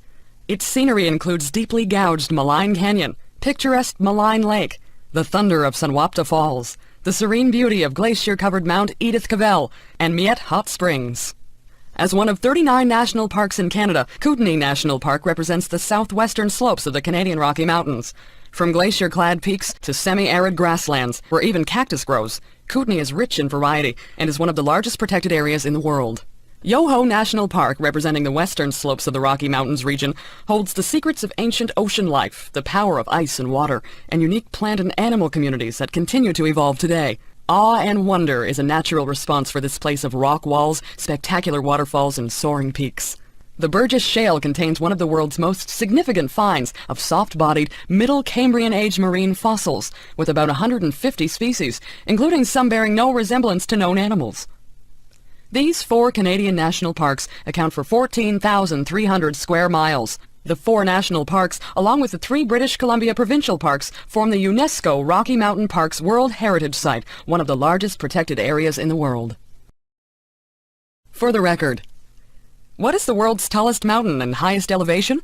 Of course, Mount Everest, on the border of Nepal and Tibet, China, is the world's tallest mountain and highest elevation, with a peak at 29,035 feet, or 8,850 meters. The National Geographic Society revised the height of Mount Everest in 1999 from 29,028 feet, or 8,848 meters, due to new GPS calculations. What is the world's tallest mountain from base to peak? Mauna Kea in Hawaii is the one. Its base is on the sea floor and rises 33,480 feet, or 10,314 meters in total, reaching 13,796 feet, or 4,205 meters above sea level. In reference to its towering height of 20,320 feet above sea level, Mount McKinley in Alaska is the tallest mountain in North America. It has been named the Roof of North America or the Chimney of North America. Located about 55 kilometers drive from Amman, Jordan, the Dead Sea in the Middle East region is the lowest point on Earth. The sunset touching distant hills with ribbons of fire across the waters of the Dead Sea brings a sense of unreality to culminate a day's visit to the lowest point on Earth, some 1,320 feet or 400 meters below sea level. En route, a stone marker indicates sea level, but the Dead Sea itself is not reached before descending another 400 meters below this sign. As the name suggests, the sea is devoid of life due to an extremely high content of salts and minerals. But it is these natural elements which give the waters their curative powers, recognized since the days of Herod the Great, more than 2,000 years ago. They also provide the raw materials for the renowned Jordanian Dead Sea bath salts and cosmetic products which are marketed worldwide. Badwater Basin, the floor of Death Valley National Park in California, is the lowest point in the Western Hemisphere, with 282 feet or 85 meters below sea level. Death Valley National Park, established in 1933, has more than 3.3 million acres of spectacular desert scenery, interesting and rare desert wildlife, complex geology, undisturbed wilderness, and sites of historical and cultural interest. Canadian universities. There are about 50 standing alone 4-year degree granting universities in Canada. Unlike the higher education system in the United States, most of the universities in Canada are publicly funded institutions, although there are a few private institutions. These public universities are funded and regulated by the province to which they belong. In British Columbia, there are 4 publicly funded universities: University of British Columbia, Simon Fraser University, University of Victoria, and University of Northern British Columbia, and 1 private university, Trinity Western University. In Alberta, the 3 publicly funded universities are University of Alberta, University of Calgary, and University of Lethbridge. In Saskatchewan, the 2 publicly funded universities are University of Saskatchewan and University of Regina. Moving into Manitoba, there are 3 publicly funded universities in the province. They are University of Manitoba, University of Winnipeg, and Brandon University. Ontario is not only the most populated province in Canada, but also has the largest number of universities. It has 17 publicly funded universities. They are, from west to east and south to north, University of Windsor, University of Western Ontario, University of Guelph, University of Waterloo, Wilfrid Laurier University, McMaster University, Brock University, York University, University of Toronto, Ryerson University, Trent University, Queen's University, University of Ottawa, Carleton University, Laurentian University, Nipissing University, and Lakehead University. The province of Quebec has 7 publicly funded universities, with many of them having several branch campuses throughout the province. They are University of Montreal, University of Quebec, Laval University, Concordia University, McGill University, University of Sherbrooke, and Bishop's University. While French is the official language of instruction at most of these institutions, English is the official one at both Concordia University and McGill University. Canada's Atlantic provinces have the rest of the 50 universities in Canada. They are University of New Brunswick and University of Moncton in the province of New Brunswick, Acadia University, Dalhousie University, Mount Allison University, Mount St. Vincent University, St. Mary's University, and Nova Scotia Agricultural College in the province of Nova Scotia. University of Prince Edward Island in the province of Prince Edward Island, and University of Newfoundland in the province of Newfoundland and Labrador. Banff National Park. Banff National Park is Canada's oldest and most famous national park. It was founded in 1885 after the discovery of the cave and basin hot springs. From humble beginnings as a 26-square-kilometer hot springs reserve, Banff National Park now consists of 6,641 square kilometers of unparalleled mountain scenery nestled in the heart of the magnificent Canadian Rockies. Each year, millions of visitors come to Banff to marvel at the emerald waters of Lake Louise, walk amongst the flower-filled heavens at Sunshine Meadows, and drive beneath the towering, jagged peaks lining the Icefields Parkway between Banff and Jasper. 10,000 years ago, natives camped on the shores of the Vermilion Lakes, beneath the wind-swept peak of Mount Rundle. They were the only people here to enjoy the mountain landscape, the beautiful sunrises, and the hot springs. Nearly 10 millennia later, a struggling nation forged a crazy dream of connecting itself from sea to sea with steel rails, and from this railway venture was born Canada's most famous park, Banff National Park. Banff National Park contains some of the most spectacular mountain scenery in the world. Snow-capped peaks, glistening glaciers, ice fields, alpine meadows, blue cold crystal clear lakes, raging rivers, mineral hot springs, deep canyons, hoodoos and sweeping vistas are just one part of the allure of Banff National Park. The park is also the home of some of North America's wildest creatures, including black and grizzly bears, caribou, and wolves. Banff and Lake Louise are two major towns in Banff National Park. As the largest town in the park, Banff is Canada's highest town at 1,384 meters, 4,540 feet above sea level. Lake Louise, with its blue-green water set against the stark backdrop of Victoria Glacier, is the highest permanent settlement in Canada at 1,536 meters, 5,039 feet above the sea level, and probably the most beloved and most photographed scene in the Canadian Rockies. In Banff National Park, driving through the Bow Valley Parkway, one of the world's most scenic highways, is a good opportunity to see animals, particularly deer, bears, and moose. Banff National Park is part of the UNESCO Rocky Mountain Parks World Heritage Site. Sport Canada. Sport Canada is the name of Canada's federal government program to help support athletes. The purpose of Sport Canada is to develop and encourage sport, health, and exercise programs for all Canadians. However, Sport Canada's main emphasis is on high-performance athletes training for major international athletic competitions, such as the Olympic Games. Sport Canada was created in the 1970s as a response to the perceived need to help athletes train and compete in international sport. Before the 1970s, athletes wishing to train and compete in sport had to support themselves financially. Athletes were either independently wealthy or were supported by family or friends. Unfortunately, many high-caliber athletes without such financial support simply could not afford to train and compete in international competition. Also, before the early 1970s, almost all international sports events were amateur. Amateur rules meant those receiving funds from government programs or corporations were breaking the rules of sport.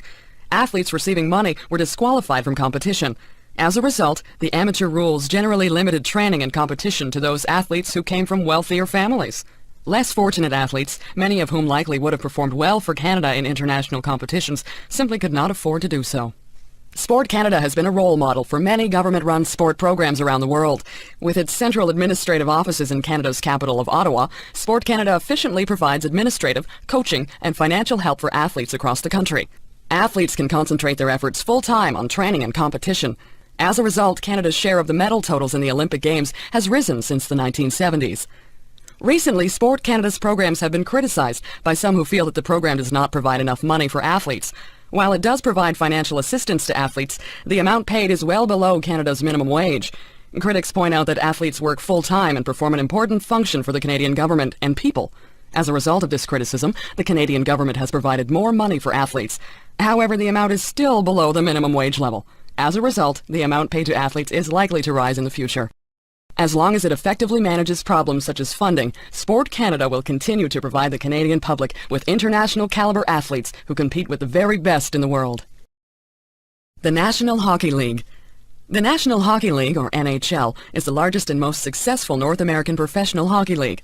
The NHL provides Canadians and Americans with the highest caliber and most entertaining hockey on the continent. The NHL was created in 1917 by a group of Canadian and American businessmen. Their two central goals were to create a league that provided the most entertaining hockey in North America and generated revenues and profits. This was a somewhat new idea at the time. While there were some for-profit leagues in existence, most were amateur. This meant that players, coaches, and owners of teams were not allowed to make money from playing the game of hockey. It took several decades for the NHL to become the most dominant league.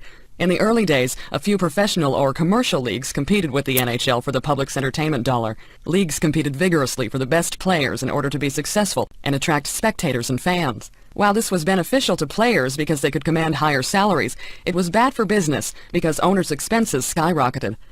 As a result, many teams and leagues went bankrupt.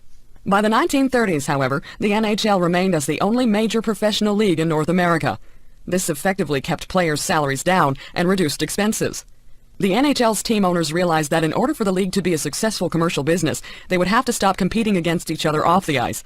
This was best accomplished by ensuring that only one major league existed, so that competition was reduced.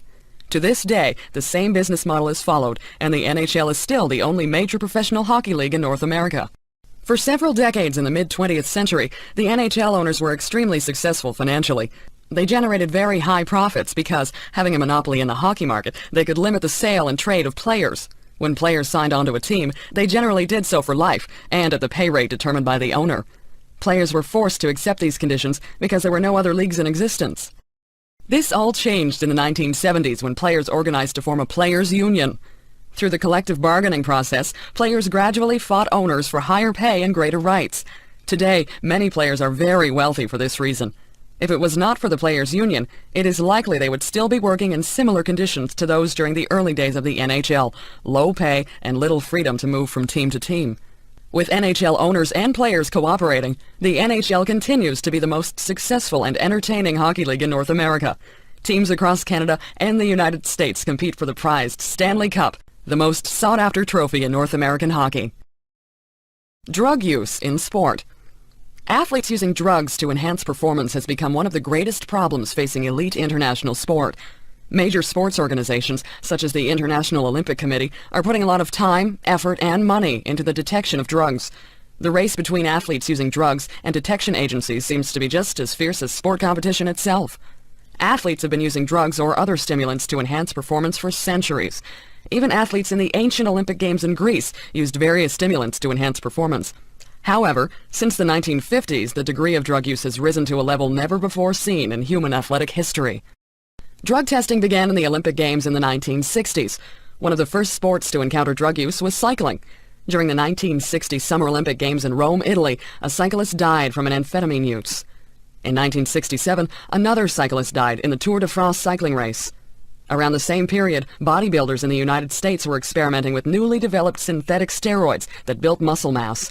As a result, the International Olympic Committee started testing for steroids during the 1976 Olympic Games in Montreal, Canada. Probably the most famous case of an athlete using drugs was Canadian sprinter Ben Johnson. After winning the 100-meter sprint in the 1988 Summer Olympic Games in Seoul, South Korea, Johnson's drug test was found to be positive. Johnson took a synthetic steroid to build muscle mass and enhance power. Eventually, Johnson was stripped of his gold medal. In the aftermath of Johnson's positive drug test, the Canadian government conducted a federal inquiry into the drug use in Canadian sport. The government inquiry was the largest one to have been conducted in any country up to that point in time. The results of the inquiry found that drug use among Canadian athletes was very common. The inquiry stated that there were problems beyond just individual athletes such as Johnson taking drugs to enhance performance. Indeed, it was stated that there was a moral crisis throughout sport. Today, the race between drug detection agencies and athletes who use drugs continues. In January 2000, the International Olympic Committee created a new agency to detect drug use, the World Anti-Doping Agency, WADA. WADA has provided increased resources for drug detection, especially in Olympic sports. Hopefully, WADA will be able to keep pace with the current moral crisis in sport. Participation. Participation was the name of the Canadian government program designed to encourage Canadians to get and stay physically fit. Created in 1971 by the federal government, Participation was successful in encouraging Canadians to be active and to stay healthy. Participation was created by the Canadian Liberal government of Prime Minister Pierre Trudeau. Trudeau believed that sport and recreation should play an important role in the lives of Canadian citizens. His government took 2 steps towards the accomplishment of this goal. First, a government agency was created to provide funds for high-performance athletes, such as those training and competing in the Olympic Games. A second agency was created to encourage participation and physical activity in the general Canadian population. It was out of this second agency that Participation was born. Participation became famous in the 1970s because of a series of television commercials. In these commercials, a young Canadian in his 20s was seen being outrun by a 60-year-old Swedish man. The message was that Canadians had become lazy and inactive. This was probably true of Canadians at the time. Physical fitness was not highly encouraged in schools, especially for women. Also, the government played little role in encouraging physical activity before participation. The result of participation was impressive. Canadians became more active in the years following the program's inception. Also, fitness and activity were encouraged through physical education programs. Participation was seen as a positive program because it got Canadians active while reducing healthcare costs caused by inactivity and poor physical conditioning. Recently, participation was terminated by the federal government because of a lack of funding. Many people thought this was a shame given the positive messages the program gave to otherwise inactive Canadians. Despite the program's termination, participation has made a long-lasting impression on Canadians. Hopefully, its positive example of physical fitness for Canadians will continue in the future. The Olympic Games. The modern Olympic Games began in the late 19th century as a revival of the ancient Greek Olympics. Now, just over 100 years old, the modern Olympic movement is the biggest and most important sports movement in the world. In fact, many people believe the Olympic Games to be the most important cultural event of any kind in the world. The modern Olympic Games were the brainchild of Frenchman Baron Pierre de Coubertin. De Coubertin's dream for an international sports event and cultural movement became a reality in 1894 at the International Athletic Congress in Paris. After the Games were constituted in 1894, the first Olympic Games was held in Athens, Greece in 1896 in recognition of the ancient Greek Olympic Games. The original purpose of the Olympic Games, in de Coubertin's mind, was to celebrate and strengthen the physical, mental, and cultural qualities of humanity. The Games would blend sport with culture, tradition, and education. The philosophy of Olympism is based on the joy of physical and mental effort and the respect for universal ethical principles. De Coubertin envisioned creating a more noble and sympathetic humanity through the Olympic movement. The sports events themselves de Coubertin modeled after the English public school sports system. He saw in upper-class English boys' sport the qualities of camaraderie, nobility, and honesty. Most importantly, however, was adherence to the rules of sport, in particular the rule that stated sport ought to be amateur in nature. De Coubertin believed participants should never participate in sport for the purpose of making money. To do so would contradict the underlying philosophy of sport. Breaking the amateur rule in de Coubertin's time was as serious a violation as taking drugs to enhance performance is in today's world of sport. Over time, the Olympics grew to be the largest international festival of any kind. Today, debates exist as to the degree to which the modern games adhere to de Coubertin's original intent. On the one hand, Olympic sport is truly international in nature, as de Coubertin would have wanted it. On the other hand, it is doubtful that de Coubertin would have admired the existence of politics, commercialism, and drug use in sport. The Olympics have become truly international, but perhaps at a price. There is little question that the Olympic Games hold out the possibility for fulfilling de Coubertin's original goal of sport contributing to a better, more peaceful, and understanding world. Sport in Canada. There is a long and rich history of sport participation in Canada. Many of the sports and games Canadians currently play can be traced back to the early days of Canadian history. In the 19th century, sport and games in Canada were not highly organized. Few people had the time or money for playing games. The harsher aspects of everyday life took precedence. However, around the turn of the century, several amateur sport organizations emerged. These groups attempted to organize sports competitions, set rules, and develop teams and leagues. As a result, organized competitions quickly grew in number around this period of time, especially in the 50-year period between 1870 and 1920. Some of the earliest organized sports in Canada were rifle shooting, rowing, track and field, rugby, football, skating, cricket, and golf, among others. Many of these sports were imports of sporting traditions from Great Britain. This made sense given that many of the leaders of early amateur sports organizations were recent British immigrants to Canada. An example of early Canadian sport can be seen in the sport of rowing. Imported from the rowing traditions in England, rowing was one of the most famous sports in early Canadian history. Although relatively few Canadians actually rowed themselves, many participated as spectators. Rowing races between Canadian oarsmen and between Canadians and international competitors were famous events. Also, gambling or betting on the outcome of races attracted many spectators. The most famous Canadian athlete of the times was Ned Hanlon, 1855 to 1908. An oarsman, Hanlon remains to this day one of the most famous athletes in Canadian history. In fact, during his life he was famous throughout the world. A Canadian and world champion several times over, Hanlon was a fierce competitor. However, Hanlon was also famous for his appeal to spectators. He made a regular practice of gaining a seemingly insurmountable lead over his rival and then stopping to wave at the crowds on the shoreline. He would even slow down during a race, allowing his competition to catch up to him, only to take the win at the last moment. These exploits made Hanlon one of the first showmen in sport. He recognized the importance of the entertainment value of sport.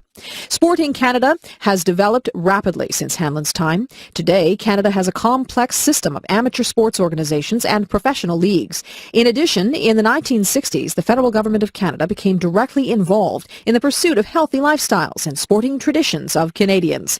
Today, the government provides funds for elite amateur athletes preparing for world championships and the Olympic Games. The athletic role models produced by these government programs are crucial to Canadians. Professional sports in Canada.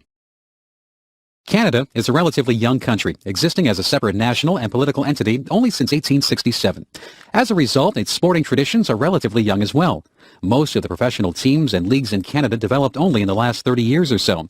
However, athletes playing their respective sports for money dates back to the late 19th and early 20th centuries. Canada has 6 National Hockey League NHL teams, 8 Canadian Football League CFL clubs, 2 Major League Baseball MLB clubs, and 1 National Basketball Association NBA team. There are also smaller professional soccer and lacrosse leagues in Canada. It is estimated that professional sports and leagues throughout the country contribute over $600 million in value to the country's economy and account for over 23,000 jobs. Of the professional sports, hockey has the longest history and the greatest cultural influence on Canadians. The NHL has been in existence since 1917. However, organized professional and amateur leagues existed in Canada long before then. Many small-town teams competed for local or provincial championships and had a strong influence on those Canadians who had little access to or knowledge of big city teams in Toronto or Montreal. In fact, it was not until NHL games were broadcast on the Canadian National Radio Hockey Night in Canada radio broadcast that many Canadians had experienced an NHL game. Indeed, despite the fact that the NHL was considered Canada's most prestigious league, it was not until the advent of television in the 1950s that most Canadians had ever seen an NHL game. Today, all professional sport in Canada is one way or another affected by the more powerful American leagues. In the sports of baseball and basketball, Canada has no professional leagues of its own. Instead, Canadian teams play in the American-dominated leagues. These leagues require a large, concentrated audience in order to generate revenues for the team and, in turn, the league in general. As a result, the major team franchises exist in the large urban centers, Toronto, Montreal, and Vancouver. Even between those cities, the teams are not evenly spread. Probably the most famous teams in the American-dominated leagues are both Toronto teams, the Blue Jays in Major League Baseball and the Raptors in the National Basketball Association. Many Canadians worry that the American dominance of professional sport is a threat to Canadian independence. As an important component of national culture, sport reflects and reinforces the norms and values of Canada. However, the most sought-after and visible teams in Canada are ones in American-dominated leagues. Even the National Hockey League, once considered a secure Canadian sports icon, has its corporate offices in New York. Debates about the threat of American-dominated professional sport to Canadian sovereignty will undoubtedly continue in the future. Ned Hanlon.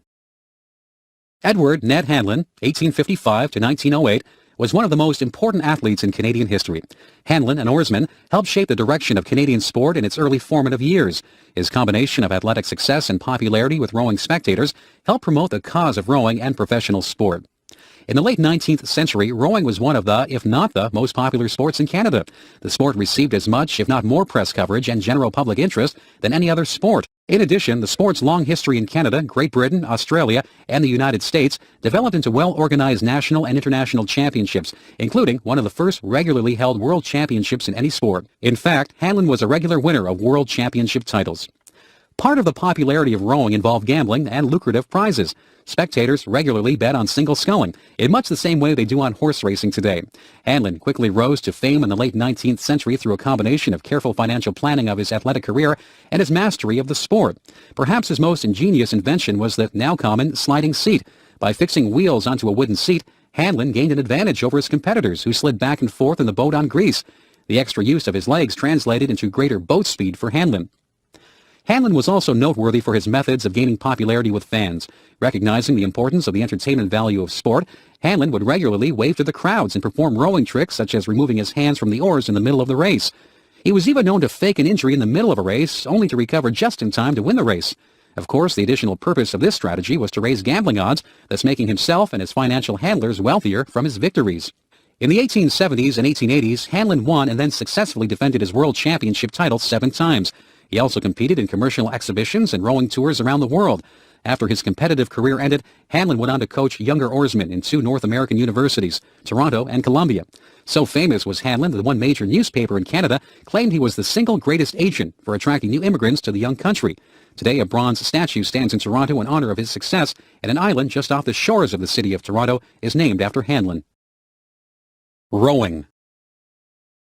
The sport of rowing is one of the oldest organized sports in the Western world. The modern version of the sport was developed mainly in England in the 19th century, especially in the public school system. However, boat races somewhat similar to the modern sport took place in ancient Greece during the ancient version of the Olympics. In the late 19th and early 20th centuries, rowing gained much popularity. The sport was particularly famous in countries with a history of immigration from Great Britain, Canada, Australia, and the United States of America. Most of the main colonial countries had national championships, and a world championship was regularly held. The sport developed either in private clubs or in elite educational institutions. In 1852, a race between Yale and Harvard universities in the U.S. was the first organized athletic competition of any kind. The turn of the century saw the sport's ascendancy to one of the largest spectator sports. Many regularly held races depended on betting or gambling to attract spectators. The biggest international matches attracted thousands of spectators, and much money was wagered. Canadian Ned Hanlon was perhaps the greatest of the early rowing champions. In the late 19th century, he dominated international rowing races. Hanlon also combined his rowing skill and prowess with his own unique brand of showmanship to attract spectators. Hanlon is also known for having invented the sliding seat. His wooden seat, set on wheels, greatly increased his efficiency and speed and gave him a distinct advantage over competitors. Before Hanlon's time, rowers would wipe grease on a wooden platform in the boat and slide over the grease. The older technique was less reliable and did not allow as much leg drive as Hanlon's newly invented seat. As the 20th century unfolded, rowing lost some of its earlier public support and distinction. In North America, as professional sports attracted the attention of spectators and television viewers, other amateur sporting traditions such as rowing lost support. Today, rowing maintains a strong tradition under the administration of the world governing body for the sport. However, the yearly World Championship does not typically receive the attention of other major sports events, such as track and field. The highlight of rowing competition is undoubtedly the Olympic Games. However, older traditional races, such as the English Henley and the yearly Oxford-Cambridge boat race, still attract large crowds. A more recent development in rowing is recreational and masters rowing. In an attempt to regain popularity in the sport, many clubs in North America are offering less competitive recreational programs and encouraging older masters rowers to participate. This is probably a positive move in at least 2 reasons. One is that the sport will attract many more participants. However, the other equally important reason is that the sport might dispense some of the elitist image many people have of the sport as an English old boy sport. Tiger Woods. One of the most dramatic moments in golf occurred on April 13, 1997. On that day, Eldrick Tiger Woods, at the young age of 21, won the prestigious Masters Golf Tournament. Not only was Woods the youngest ever to perform the feat, Woods' score of 270 set a record for the tournament. His victory was also seen by many as a symbolic victory over years of racism in the sport of golf and U.S. society in general. Woods' victory in 1997 came just 2 days after the 50th anniversary of the day American baseball players broke the color barrier in professional baseball. Also, Woods' victory came in a sport long recognized for racial exclusion. The Augusta National Golf Club excluded blacks from playing in the Masters tournament until 1975, and the Professional Golfers Association only removed its Caucasians-only rule in 1961. Woods was born in the state of Florida in 1975. He rose to fame quickly, winning the U.S. Amateur Tournament from 1994 to 1996, National Collegiate Athletic Association champion in 1996, and U.S. Junior Championship from 1991 to 1993. In the first year that Woods turned professional, it is estimated that over $650 million U.S. in extra revenue was generated in golf. Television ratings soared in the sport, and the Professional Golfers Association negotiated huge contracts with American television networks as a result of Woods' fame.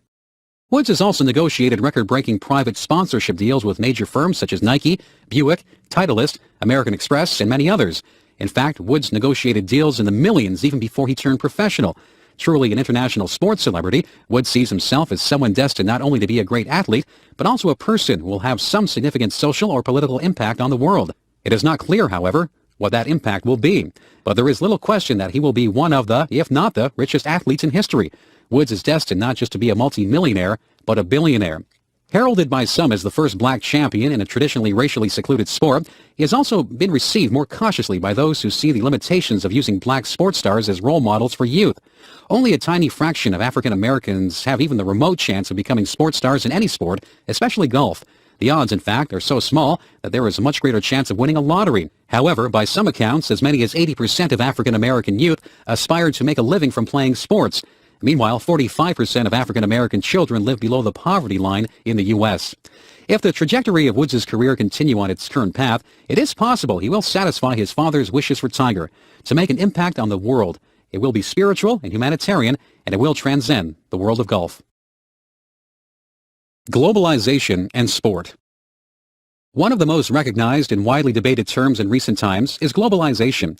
While there is little consensus as to what it actually is, there is little doubt that the world has in one way or another become more interconnected. Mass communications and transportation technology, in addition to the rise of transnational corporate culture, have combined to produce a new global culture. At the same time, sport has become one of the most recognized elements of global culture. In fact, it has been claimed that there are no other events in the world that attract the attention of more people around the world than sports events, especially the Olympic Games and the World Cup football soccer tournament. It is difficult to think of other events that attract the world's attention in the same manner as sport. Global themes infuse international sporting events in several ways. One of those ways is in advertising. Major transnational corporations using major events like the Olympic Games advertise with global themes and images. In addition, media coverage of major events often emphasizes national and international themes. These themes can be both positive and negative. For example, sport can reinforce international cooperation and cultural learning, but it can also be used to reinforce themes of aggressive nationalism and create tension between countries. This was clearly the case during the Cold War from World War II to the late 1980s, in which West Bloc and East Bloc nations regularly did battle at the Olympic Games. More recently, additional global themes have appeared. The international immigration and movement of athletes is one theme. Increasingly, professional and elite amateur athletes are attracted to other. Football, soccer, is one sport that practices athlete immigration frequently. Many professional teams in Europe, for example, have many players from outside the team's nation. An additional global theme that has appeared lately is sport used for international advertising and marketing. Sport provides a very useful device for transnational marketing and advertising because the symbols provided by sport are often recognizable internationally, and sport provides many of the themes and images important to advertising. Speed, strength, competition, perseverance, and so forth. Many corporations such as IBM and Coca-Cola regularly use sport to advertise their products, even though these corporations don't sell sport-related products directly. Some critics have claimed that major international events such as the Olympic Games are being used less for international understanding and cultural sharing as they are for making big corporations a lot of money. While it is clear that the sport-related images and symbols used by these corporations are recognized worldwide, it is not so clear what positive benefits are accrued from this. In any case, there is little doubt that sport will continue to play a vital role in the globalization process. Women in sport. The struggle to attain equality for female participation in sport has been a long and hard-fought one. 100 years ago, a majority of people, many women included, would have thought it unnatural, if not immoral, to permit women to participate in sports. Today, women's participation is widespread and accepted by most. However, there are still many sports and sport-related institutions and organizations that have not achieved full equality. Some sports, such as football or boxing, encourage very little female participation, although even these so-called masculine sports are changing. Women's boxing, for example, will probably be included in the Olympic Games by the end of this decade. In the late 1800s and early 1900s, when sports and physical education programs were first organized in North America, women were forbidden from participating for so-called scientific or medical reasons. Physicians as a group often spoke out against female athleticism, using the argument that physical activity would damage reproduction. Others claimed that it was quite simply unnatural for women to participate in sports. Little real evidence was provided to support these claims. In truth, the so-called evidence was more a reflection of physicians' cultural assumptions about women's place in society in general. The 1920s and 1930s witnessed a short golden age in women's sports. Individual athletes and teams or leagues formed to support female athletics. Track and field, tennis, softball, programs in physical education, and other activities were encouraged, at least for those women lucky enough to have the time and money to participate. There was even a women's Olympic Games movement in the 1920s and 1930s. At one point, the regular Olympic Games organized by the International Olympic Committee, IOC, became concerned that the Women's Olympics would gain enough power to challenge the superiority of the IOC's Olympics. As a result, the IOC included a few more women's events in their games, although not many. The golden age of women's sports was followed by a long drought.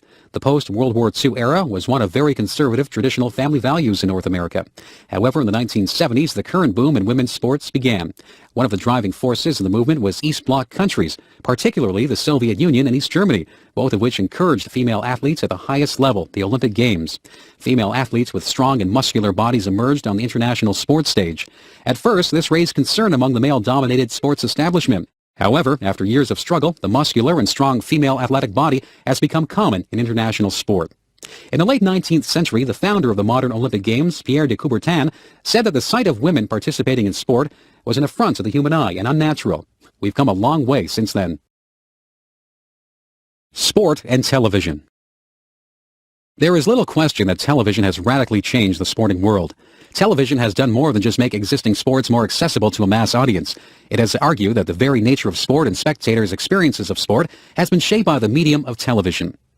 The first televised sporting event took place on May 17, 1939. A baseball game between two American schools, Princeton and Columbia, marked the beginning of a new era in sport. The first broadcast, however, was not of particularly high quality. Viewers could hardly see the players on the television screen, the technology at the time being of very low quality. In addition, very few people owned television sets at the time. Only 400 TV sets were in circulation, and the average cost of $600 made owning a set impossible for most people. This situation would soon change. Television as a popular and affordable medium grew rapidly in the 1940s and 1950s. By the end of the 1950s, American televised sport entered a golden age. It was during this period of time that major sporting organizations, such as professional leagues and major amateur organizations, such as the International Olympic Committee, IOC, realized the benefits of television. Not only could TV make competitions available for a huge number of spectators, it could actually make money for these organizations. Television companies, in turn, could make money by attracting viewers and selling advertising space at increased rates. Television and sport entered what some observers call a symbiotic or mutually beneficial relationship. The business relationship developed between the American TV company ABC and the Olympic Games is a clear example of the TV sport symbiosis. In the 1960s and 1970s, ABC recognized the importance of using international sport to attract viewers. By being recognized as the Olympic network, ABC quickly rose from being the third biggest commercial network in the U.S. to being the leading network. At the same time, ABC paid higher and higher rights fees to the IOC, and the IOC in turn began to take a more commercial and professional approach to the Olympic Games. The ABC role model has paved the way for other television networks around the world.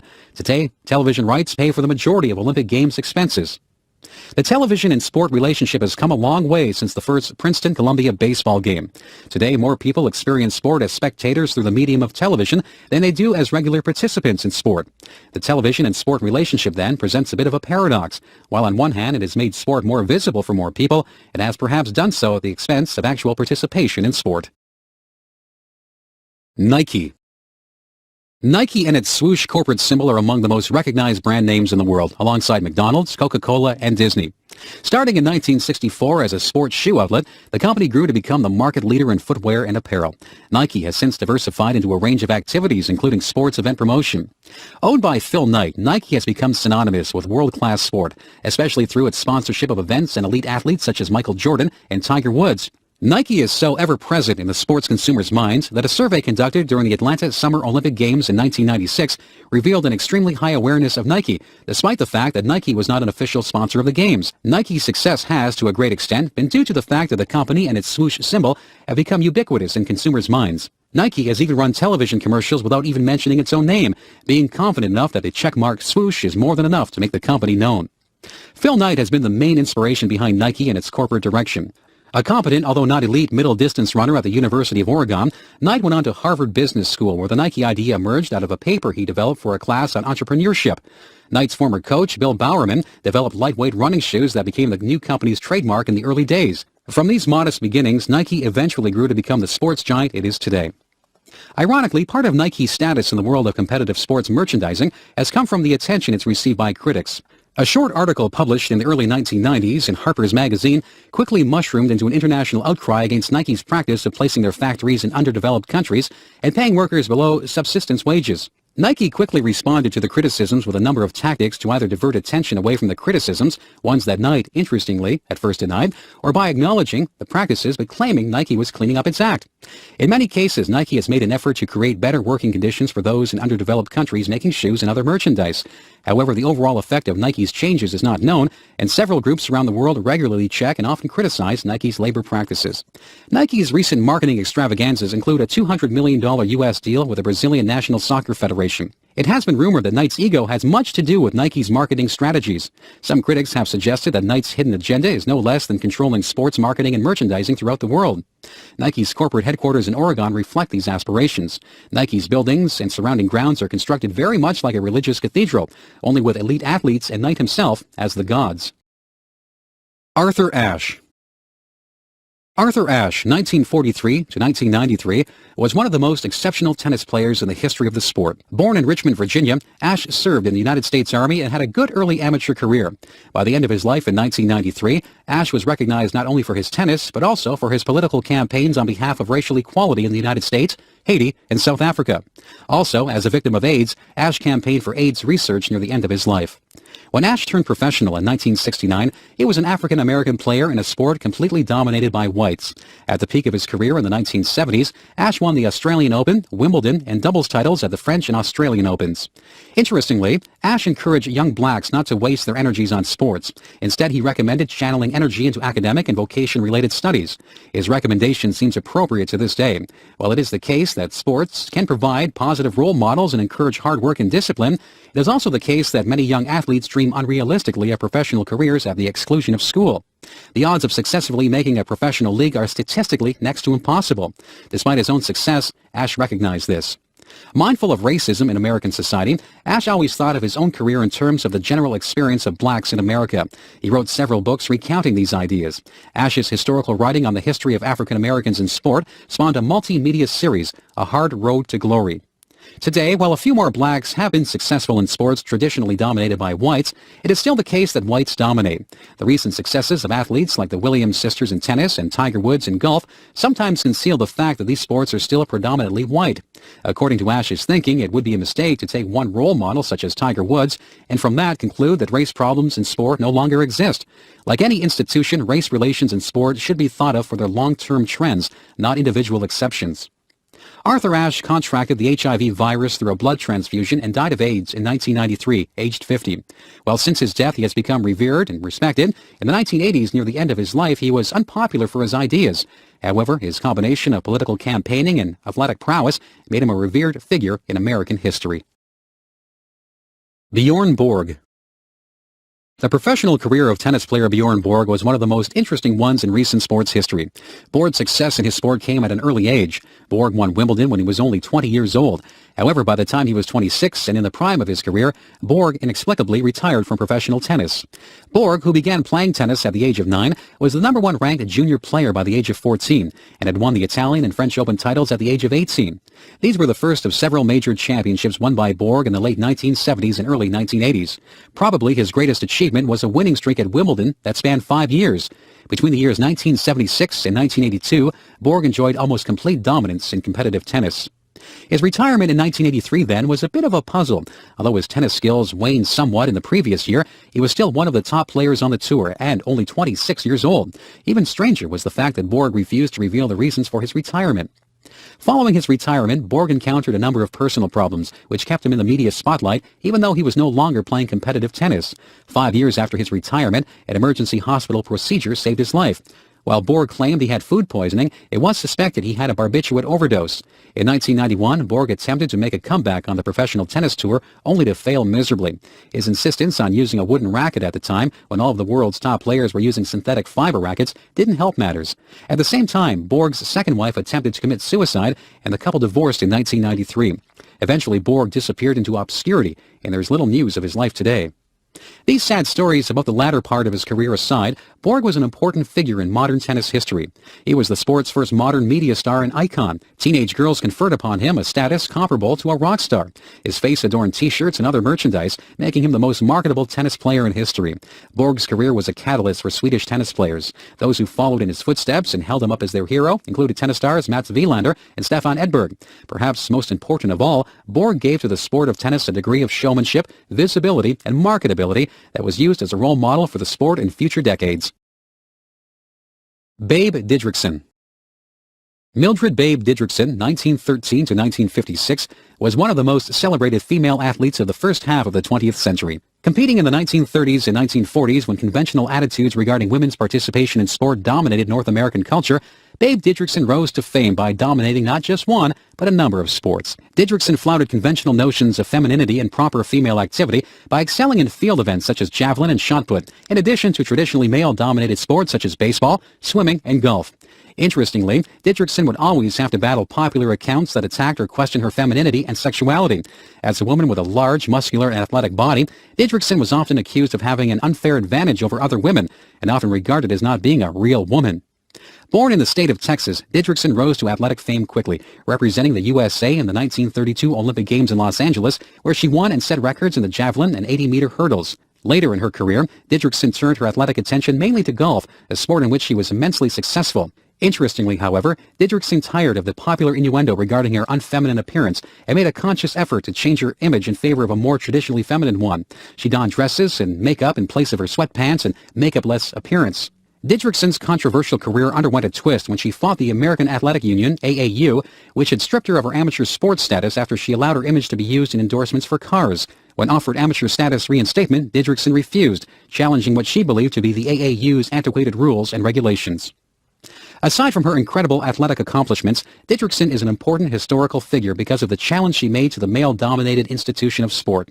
Didrikson challenged those within the institution of sport to question gender values at a time when the political environment made it difficult to do so. Didrikson prefigured by several decades the challenges to sport made by other female athletes, such as Billie Jean King, Martine Navratilova, and Florence Griffith Joyner. Didrikson forced a re-examination of the meaning of sports, making many aware of the social and political importance of an institution typically not thought of as such. The Dublin Inquiry.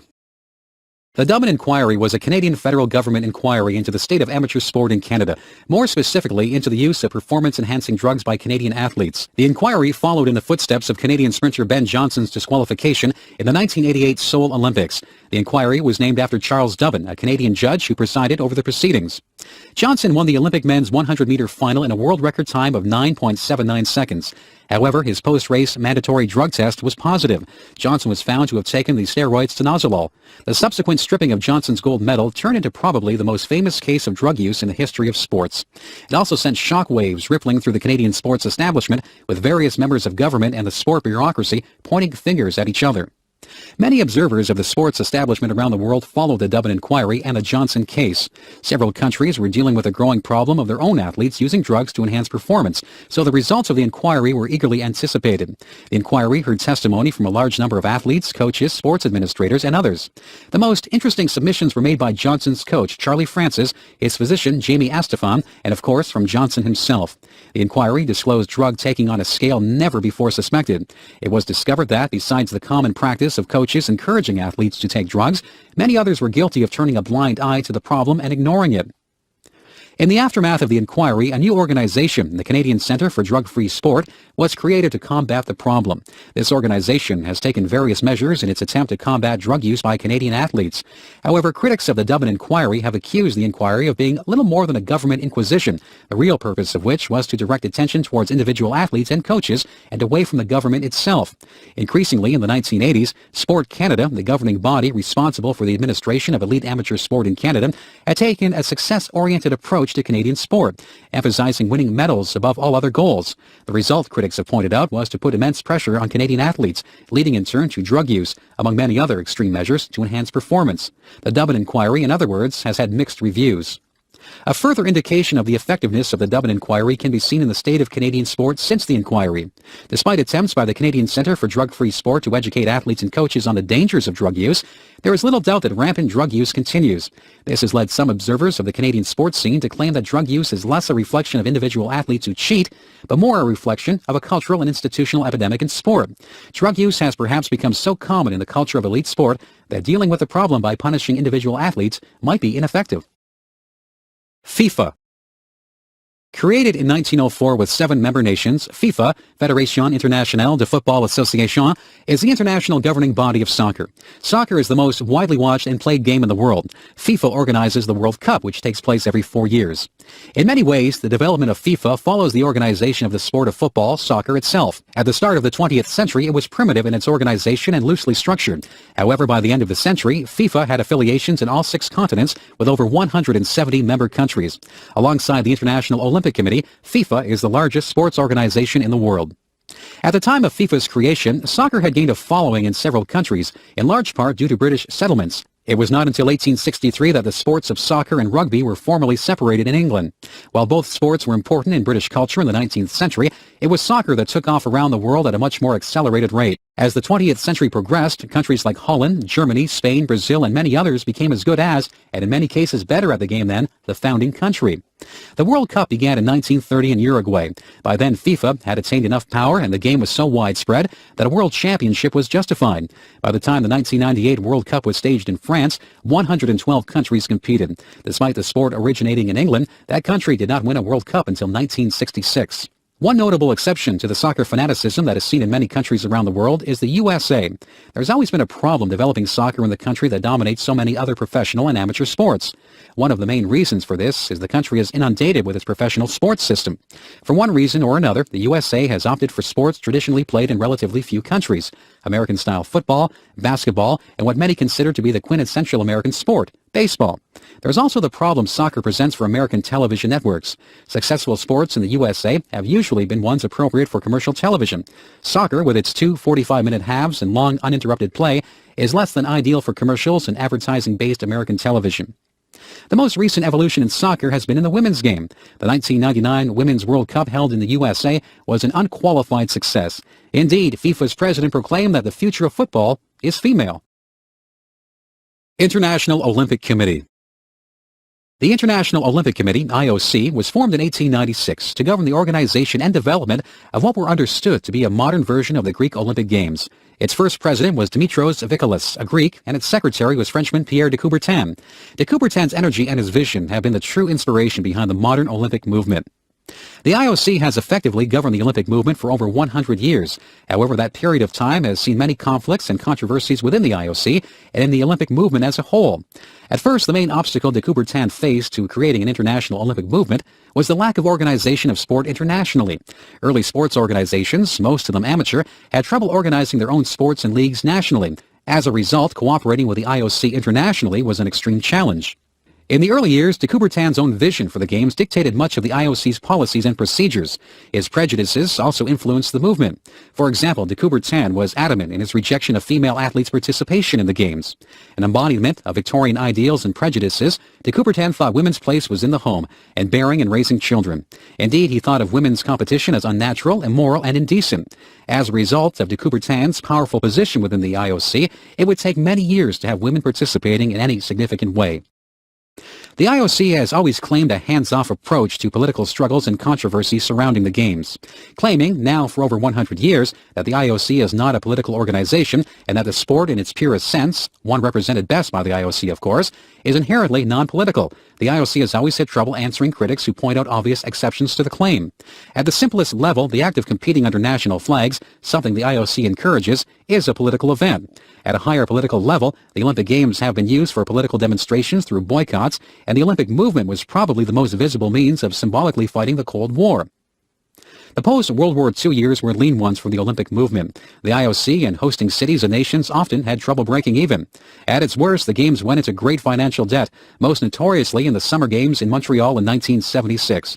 However, since that time, the Games have taken a more market-friendly approach, encouraging private sponsorship and negotiating massive television contracts with networks around the world, especially those in the USA.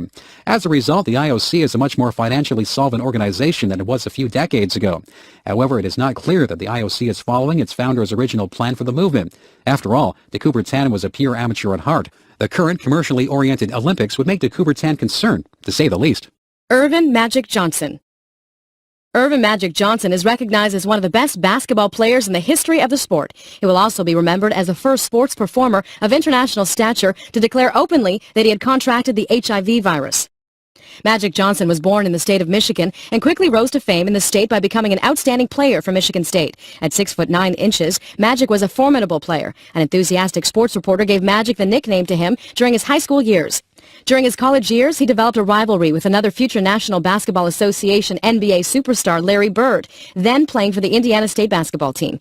Their rivalry will become one of the main forces to generate interest in the NBA in the early 1980s. During his playing days in the NBA from 1979 to 1991, Johnson was named the league's most valuable player 3 times. He also became attractive to commercial advertisers during a period when it had become less taboo to use African-American athletes to endorse products. Johnson, however, was always guarded about his comments regarding racial issues. However, he was active in charity work and in general maintained a very positive light in the public's eye throughout his career. On announcing his retirement, Johnson stated that he had contracted the HIV virus from unprotected heterosexual sex. However, tales and rumors circulated in the press and in popular discourse about Johnson's sexual exploits during his days as an NBA superstar. Ironically, Johnson, upon retirement, became a spokesperson for safe sex. Another famous sports star, tennis player Martina Navratilova, criticized Johnson and pointed out that if the same comments had been made publicly by a female, she would have been labeled a slut. Navratilova probably made a good point. Not only was Johnson's public image a positive one, but also he was actively seen as a role model for heterosexual family life. The events and controversies surrounding Johnson's retirement probably raised his status as an athlete in the public eye, making his career that much more notable. There is little question, then, that the combination of incredible athletic prowess and the events surrounding his retirement will bestow among Magic Johnson a prestigious position in sports history. Michael Jordan. Michael Jordan is one of the most recognized sports figures in the world. To understand the breadth of his fame, it's probably best to think of Jordan in 2 senses, as a person and an athlete with incredible athletic prowess and skill, and as a cultural and media icon. The second way of thinking about Jordan is probably equal to the first. After all, it was his endorsement of dozens of commercial products, spots in movies, and in general, his commercially and market-produced image that made Jordan so famous worldwide. Jordan was born in 1963, one of 3 sons of a corporate executive. He attended North Carolina University from 1981 to 84 and was then drafted to the National Basketball Association's NBA Chicago Bulls. During the same year, he co-captained the USA basketball team to gold in the 1984 Summer Olympic Games in Los Angeles. Jordan's fame was quickly accelerated with the help of his agent at a marketing firm. After winning the NBA's Rookie of the Year distinction, Jordan quickly began signing a series of marketing contracts that would eventually create the iconic image known throughout the world. The most notable marketing endorsement contract came with Nike Corporation. Nike built much of its marketing and commercial strategy around Jordan in the 1980s and early 1990s. With his own line of Nike-produced basketball shoes and clothing, Jordan established himself as a marketable commodity. The relationship between Nike and Jordan would be a mutually beneficial one. It elevated Jordan to international prominence while helping push Nike to #1 status as world sports merchandisers. Jordan's athletic status was also aided by the fact that his was a career with relatively little controversy. Unlike many other superstar athletes, social and political controversies surrounding Jordan were rare, and when they did occur, these were minor. In 1992, he got himself into a bit of trouble when he did not allow his image to be used by the NBA for the licensing of leisurewear and memorabilia in the run-up to the Summer Olympic Games. In addition, once at the Games, Jordan, being contractually committed to Nike, refused to wear the official sponsor Reebok's warm-up suits. The issue was resolved when Jordan and his teammates wore the U.S. flag and extra-long lapels to cover the Reebok logo. In 1993, Jordan made a surprise announcement of his retirement from the NBA at the age of 30. He signed as a free agent to play Major League Baseball with the Chicago White Sox and played unsuccessfully, as it turned out, with the White Sox minor league affiliate. Jordan then made a brief comeback in the NBA, only to retire soon after. History will recognize Jordan not only for his athletic prowess, arguably the best the sport of basketball has ever seen, and for his iconic status in the later 20th century world of sports marketing and image production. Billie Jean King. During her competitive days, Billie Jean King was one of the most successful players in women's tennis. However, King is probably more recognized for her political support of women's tennis and her fight to achieve respect for lesbian and gay athletes in tennis and in sport in general. Born in Long Beach, California in 1943 as Billie Jean Moffitt, she began playing tennis at the age of 11. King learned the game playing on municipal courts rather than the route most successful players take in tennis in the private clubs. When King began competing in the elite levels of tennis, the sport was strictly amateur. She first entered Wimbledon in 1961, and only 2 years later, she advanced to the final. She won her first Wimbledon title in 1966 at the young age of 22. Her first place prize for winning was a $60 gift voucher for Harrods department store. By the end of her remarkable career, King would amass a remarkable 39 Grand Slam titles. Although women's tennis was amateur, King and a few other players began arguing for professional status. Indeed, King's competitive performances and training regimen took on a very professional tone. In fact, it was King and not men's player John McEnroe who started the practice of arguing against umpires' decisions on the court. Although it's the latter player who is better known for such antics. King's training and competitive practices made her a truly modern and professional player, but they also cost her much public support. King's major initiative was to start a professional tour, which began in 1968. Operating outside the auspices of the official tournaments and organizations, the new professional tour had trouble attracting many of the top international players.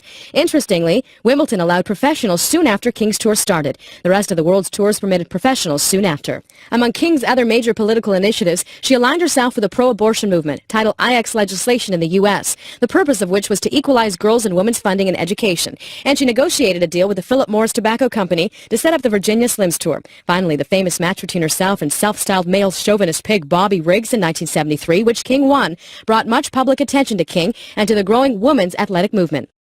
Finally, in 1981, it was revealed that King had a lesbian relationship with her secretary. At first, King denied the allegation, but later she admitted to the relationship. Instead of hiding her sexuality, which is what female lesbian athletes have been doing for years, King was the first major sports superstar to come out. As such, King will be justifiably recognized as one of the first and most important fighters for the sexual rights of gays and lesbians in sport. Marathon. Few sports events integrate the competitive side of sport with the social and playful side of sport like marathon running. This might seem like a strange thing to say about what is such a rigorous and physically challenging event. However, major city marathons attract both serious competitors and less serious runners in the same event, and often generate a citywide party atmosphere leading up to and during the event. The competitive marathon was introduced as part of the modern Olympic Games in 1896. The purpose of the event was to mimic the ancient Greek Games, despite the fact that no such event was held in ancient Greece. However, according to legend, in 490 BC, a Greek soldier ran from Marathon to Athens to take news of a Greek military victory over the Persians. The runner collapsed with exhaustion and died. Interestingly, the first winner of the modern-day Olympic marathon in Athens, Greece, was Spyridon Lous, a Greek runner. As the 20th century unfolded, major track and field meets integrated the marathon into their schedules. However, the marathon grew in popularity due mostly to the emergence of several urban-based marathons. Some, notably the Boston Marathon, had been around for decades. However, many new ones emerged, especially in the 1970s and 1980s. The emergence of these popular races coincided with a late 20th century boom in sports and exercise industry. As a result, the sport of running took off. Also, lasting images from top international competitions began to attract people to marathon running. In the Olympic marathon in 1952, Emil Zatopek won the race after having competed and also won in the 5,000 and 10,000 meter races. In 1960 and 1964, Ethiopian Abibi Bikila won the marathon, making himself a national hero. Images of Bikila running barefoot in his first victory in 1960 are ingrained in most serious marathoners' minds. Women entered marathon running in the 1960s and 1970s, although their participation was met with great resistance. While women had run marathons for decades, the first recorded time came in 1926 by Violet Percy. It was Kathy Switzer's run in the 1967 Boston Marathon that was one of the most important symbolic runs for women. In the middle of the marathon, a Boston official spotted Switzer running and tried to yank her off the course. Switzer and fellow supporters resisted, and she went on to finish the race. Switzer's effort motivated other women to take on marathon running, and the participation rose, although slowly. It was not until 1984 that the women's marathon was included in the Olympic program. Today, major city marathons in Boston, New York, London, Berlin, and cities around the world make the race one of the most attractive, participatory, and spectator amateur sports events in the world. National Football League. The NFL, National Football League, is one of the wealthiest and most powerful sports organizations in the world. Many of the single franchises or teams are worth $200 to $300 million each. As such, each team should be thought of as a major corporation. American-style football, of which the NFL maintains a complete monopoly over the elite professional ranks, has its roots in English rugby, which was played in U.S. Eastern colleges and universities in the 19th century. However, rugby did not have features in keeping with American cultural norms, so U.S. football arose out of norms consistent with American society, such as clearly measured possession of territory and the expansion of frontiers through conquering new land. Walter Camp, a Yale player, devised the rules of the American game. In 1880, he introduced downs into the game, or breaks, so that teams could reassess their position and prepare for the next attack. This was in stark contrast to rugby's non-stop and more flowing play. This move would years later be crucial to the sport's success. With natural breaks in play, the game would be one conducive to American commercial television, which relies on advertisement breaks for the generation of revenue. Equally important was the later inclusion of the forward pass into the game. This made the game appear more offensive, and the famous Hail Mary long pass is to this day one of the most dramatic plays in sport.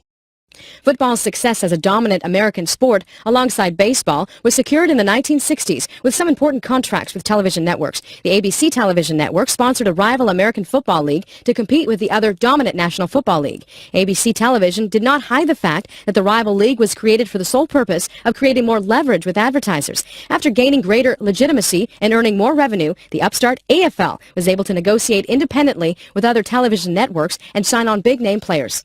The most notable was star quarterback Joe Namath. With the AFL rising as a legitimate business competitor, the NFL and AFL negotiated a merger, resulting in the NFL League, as it is known to this day. Since the merger, the NFL has maintained almost a complete monopoly over American professional football. Football's success, then, has been a reflection of the ideals of American society and, more specifically, of American-style commercial enterprise. The league's success has, in no small part, been due to the relationship between the media and the sport. In a sense, football is a perfect example of a modern media-generated sport, successfully linking American norms and values with a sport tailor-made for commercial profit. Jackie Robinson. On April 15, 1947, Jackie Robinson, 1919 to 1972, became the first African American to play in the Major League Baseball League. On that day, he started for the Brooklyn Dodgers. The so-called color line had existed in baseball and many other sports for decades in American sports, the complete segregation of whites and blacks into separate leagues and teams. There had been blacks in the sport of baseball for many years. In fact, in the 19th century, blacks had played alongside white players in several leagues in the U.S. However, an 1896 court case reinforced the segregation of baseball players according to the color of their skin. As a result, black players were excluded from Major League Baseball, relegated either to the position of mascot for the Major League team or forced to organize their own loosely structured Negro teams. Robinson, the son of a sharecropper and grandson of a slave, excelled in several sports before serving in the U.S. Army. Initially a player in the Negro Leagues, Robinson played in a period when there was increasing support for breaking down the color barrier. The Brooklyn Dodgers manager took on Robinson mainly because Robinson was a solid player, not because he was interested in challenging the color barrier. Also, he felt it would increase attendance at the Brooklyn games, especially of African American fans. In 1946, Robinson went to Florida to play for the Montreal Royals, the Dodgers farm team. This move was risky on Robinson's part, as racism was still rampant in the U.S., especially in the South. In Florida, there were segregation laws that prohibited blacks and whites from sharing the same restaurants, hotels, and other public places, including the baseball field. Robinson was forced to stay in a coloreds-only hotel. It was believed that there would be a greater chance of Robinson being integrated into the minor league in the more liberal and open environment of Canada. Eventually, Robinson played his way into the Major League. However, the transition was not a smooth one. In the first year, he had many pitches thrown his way and was regularly taunted by fans and players. However, his season was a successful one, and he was voted Rookie of the Year. Robinson's Major League career lasted 10 years. Despite his initial success in breaking the color line in baseball, it would take many decades before there would be complete acceptance of black players. To this day, there is underrepresentation of blacks in management and coaching positions in baseball. Robinson died in 1972. His headstone bears an epitaph that he wrote, "A life is not important except in the impact that it has on other lives." Title IV. In 1972, the United States Congress passed Title IV of the Educational Amendments. This instituted a law that would seriously affect all U.S. educational institutions' sports programs. The law specified that it was unlawful to discriminate on the basis of sex in any federally funded educational program. This meant, among other things, that boys and girls and men's and women's sports programs would have to receive equal funding and support under the new law. The law was passed in a time when feminist-inspired movements in many countries around the world were fighting for equality for women. While Title IV was a law directed at equality in education in general, it is sports programs that received the most attention. This was perhaps because of the visibility of sports and the prominent place they play, especially in American post-secondary education.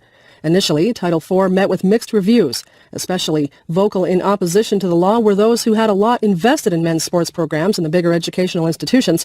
Also, those that had administered male sports programs for years felt that the changes necessary to conform to Title IV's standards would be difficult and expensive.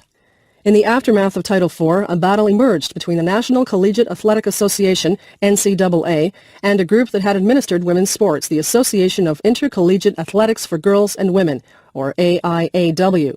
The NCAA had avoided equalization for years, being devoted almost exclusively to men's sport. In fact, it was in opposition to the NCAA that the AIAW formed in the first place. However, with federal funding now legally devoted to equalization, the NCAA made an about-turn and suddenly supported equalization. In what many consider to be an obvious and unfortunate power move, the NCAA absorbed the AIAW. The long-term effects of this move were to wrestle control of women's sport out of the hands of women. The AIAW was administered by women for women. However, with the takeover, the administration of women's sport fell into the hands of men. Title IV did not manage to equalize funding between the sexes, at least not at first. The legislators of Title IV probably couldn't imagine the resistance to equalization in sport that would emerge, nor did they probably realize the extent of male privilege in school sport, especially at the upper, more elite levels. Almost 30 years after the legislation, there is still not equalization in many cases, although an increasing number of schools have fallen in line with the law. Today, women's sport has achieved a much higher level of respectability and support in schools. However, there is still resistance to complete equalization, and female supportive administrators continue to fight legal battles in support of girls' and women's participation in sport. O.J. Simpson. It has been argued that the trial of Orenthal James O.J. Simpson for murder was the defining cultural experience of the U.S. in the 1990s. It dominated the front pages of newspapers in the U.S. and many other countries for several months. Indeed, Simpson was for a period of time probably the most talked about person in the world, but very few of the discussions were about his athletic career. Until his internationally famous trial, Simpson was a relative unknown outside the U.S. A very wealthy and highly decorated former professional football player, Simpson made the transition to acting and television commentating after his illustrious football career. However, when he was charged in June of 1994 with the murder of his estranged wife Nicole Simpson and her friend Ronald Goldman, and after his dramatic suicide getaway attempt captured by television cameras, Simpson became known throughout the world almost overnight. Simpson was born in San Francisco in 1947 to a poor family. His father abandoned the family, and it was his mother who encouraged Simpson to pursue sport, mainly to compensate for some physical problems he had developed as a child. Simpson became a solid baseball and football player early in his life and went on to enroll in the City College of San Francisco, where he continued to play impressive football. With offers from over 50 other universities to play football, Simpson went to the University of Southern California. There, he played out a distinguished college career and earned himself the 1968 Heisman Trophy for top college player in the U.S. Simpson began his professional career by dropping out of school before graduation and immediately signed a 3-year endorsement deal with Chevrolet for $250,000. Drafted by the Buffalo Bills in 1969, the first few years of Simpson's professional career were undistinguished ones. However, from 1972 on, a new coach for the team made Simpson the central figure in the team's offense. As a result, Simpson would go on to shatter several running records in the National Football League. At the conclusion of his career, Simpson was inducted into the Professional Football Players Hall of Fame. After his professional football career, stories about Simpson's alleged abuse of his wife began circulating. Nicole Simpson made the first call to police after an incident at a 1989 New Year's Eve party in which Simpson was fined $200. Over the next few years, Nicole would make 30 emergency calls to police, none of which led to formal charges. After the incidents surrounding Nicole's death and Simpson's subsequent flight from police, an exhaustive months-long trial ensued, leading to Simpson's famous acquittal. More than just a murder trial, however, O.J. Simpson's trial highlighted the racial tensions in the U.S. In fact, history will undoubtedly remember Simpson more for his trial than for his illustrious football career. Fosbury flop. American athlete Dick Fosbury devised the high jump technique known as the Fosbury flop. His new technique revolutionized one of the oldest events in track and field competition. While Fosbury never broke the world record using his new technique, other high jumpers were inspired by his gold medal at the 1968 Summer Olympic Games in Mexico City, where he introduced his new jumping technique. Fosbury was born in 1946 in Oregon and went to Oregon State University. He won the gold medal in the Olympic Games at the very young age of 21. It was assumed that his odd-looking new method for clearing the bar was based on a careful study of the physics and biomechanics of high jump technique. However, Fosbury claimed it was the product of pure intuition. Prior to Fosbury's invention, most high jumpers used a straddle technique. In this older style of jumping, the front leg led the jumper up and over the bar in a face-down position. Fosbury's technique involves approaching the bar in a curve with a last-second acceleration. Then, at the point of takeoff, the body rotates, positioning the back to the bar and leaping backwards. The head faces the sky as the body arches over the bar, with the mid-body and legs trailing behind. Fosbury had begun experimenting with the new technique when he was only 16 years old. In a meet in 1968 in which Fosbury used the new technique, a local newspaper's headline read, "Fosbury flops over the bar." Thus, the name of the newly invented technique was born. Since Fosbury's competitive days, his technique has been widely copied. Once experienced jumpers mastered the technique, records started to fall in the sport, due mostly to the Fosbury flop, but also to better equipment and running surfaces. Dick Fosbury will always be known for his revolutionizing of the sport of high jump. Free agency. Free agency refers to the ability of athletes to negotiate their own contracts and working conditions in professional sport. Before the 1970s, most professional sports had some sort of reserve system for athletes. In their reserve systems, players were forced to play for a single team, usually for the duration of their careers, under the conditions set by the team owner and the league bosses. Historically, the sport of baseball had the most notorious reserve system, which had been intact and strictly enforced for decades. The purpose of the reserve system was to allow owners of professional teams to control the movement of players and reduce their salaries. By being forced to play for only one team, players had little choice but to accept the contractual terms and conditions set out for the player. The player, in short, did not have the freedom to offer and negotiate his services on the open market, as is done on all other industries. This significantly reduced owners' payroll expenses and increased profits greatly. In North America, the major professional leagues in the sports of baseball, football, hockey, and basketball all had some form of reserve system. In the late 1960s and 1970s, however, the reserve system encountered a number of challenges. The most important challenge came from a baseball player, Curt Flood, of the St. Louis Cardinals. Flood refused the terms of a trade and offered his services on the open market of the Major League Baseball. When no offers were made, Flood filed suit in American courts under the Sherman Antitrust Act, which makes it unlawful for any business or combination of businesses to maintain a monopoly in any commercial industry. While Flood did not win the case, a series of subsequent legal decisions made it apparent that baseball owners had unreasonable control over their laborers, the players. The Baseball Players Union became more militant as a result of the Flood case. In 1976, a court decision granted players free agency and the right to negotiate the conditions of their labor services much more freely than they had in the past. The move to free agency changed the character of the relations between professional sports clubs and their owners. Previously, owners worked or colluded together to limit the movement of players. Professional sports clubs acted like a well-organized club. Free agency meant a more competitive environment for players, and of course, players' salaries have risen substantially as a result. Today, sports fans often complain that players' salaries are too high. While certainly at times it seems difficult to justify the huge salaries of today, it should be kept in mind that before the current era of free agency and big contracts, players barely made a subsistence wage and often worked under conditions of servitude. The situation now might be less than perfect, however, it's certainly a vast improvement over the pre-free agency days. New Zealand. New Zealand is a country that is located in the South Pacific Ocean. The country is made up of two large islands, the North Island and the South Island, which are separated by a narrow channel of water. Although New Zealand has many beautiful mountains and forests, much of the land is used for farming. In fact, New Zealand has almost 70 million sheep, but only 4 million people.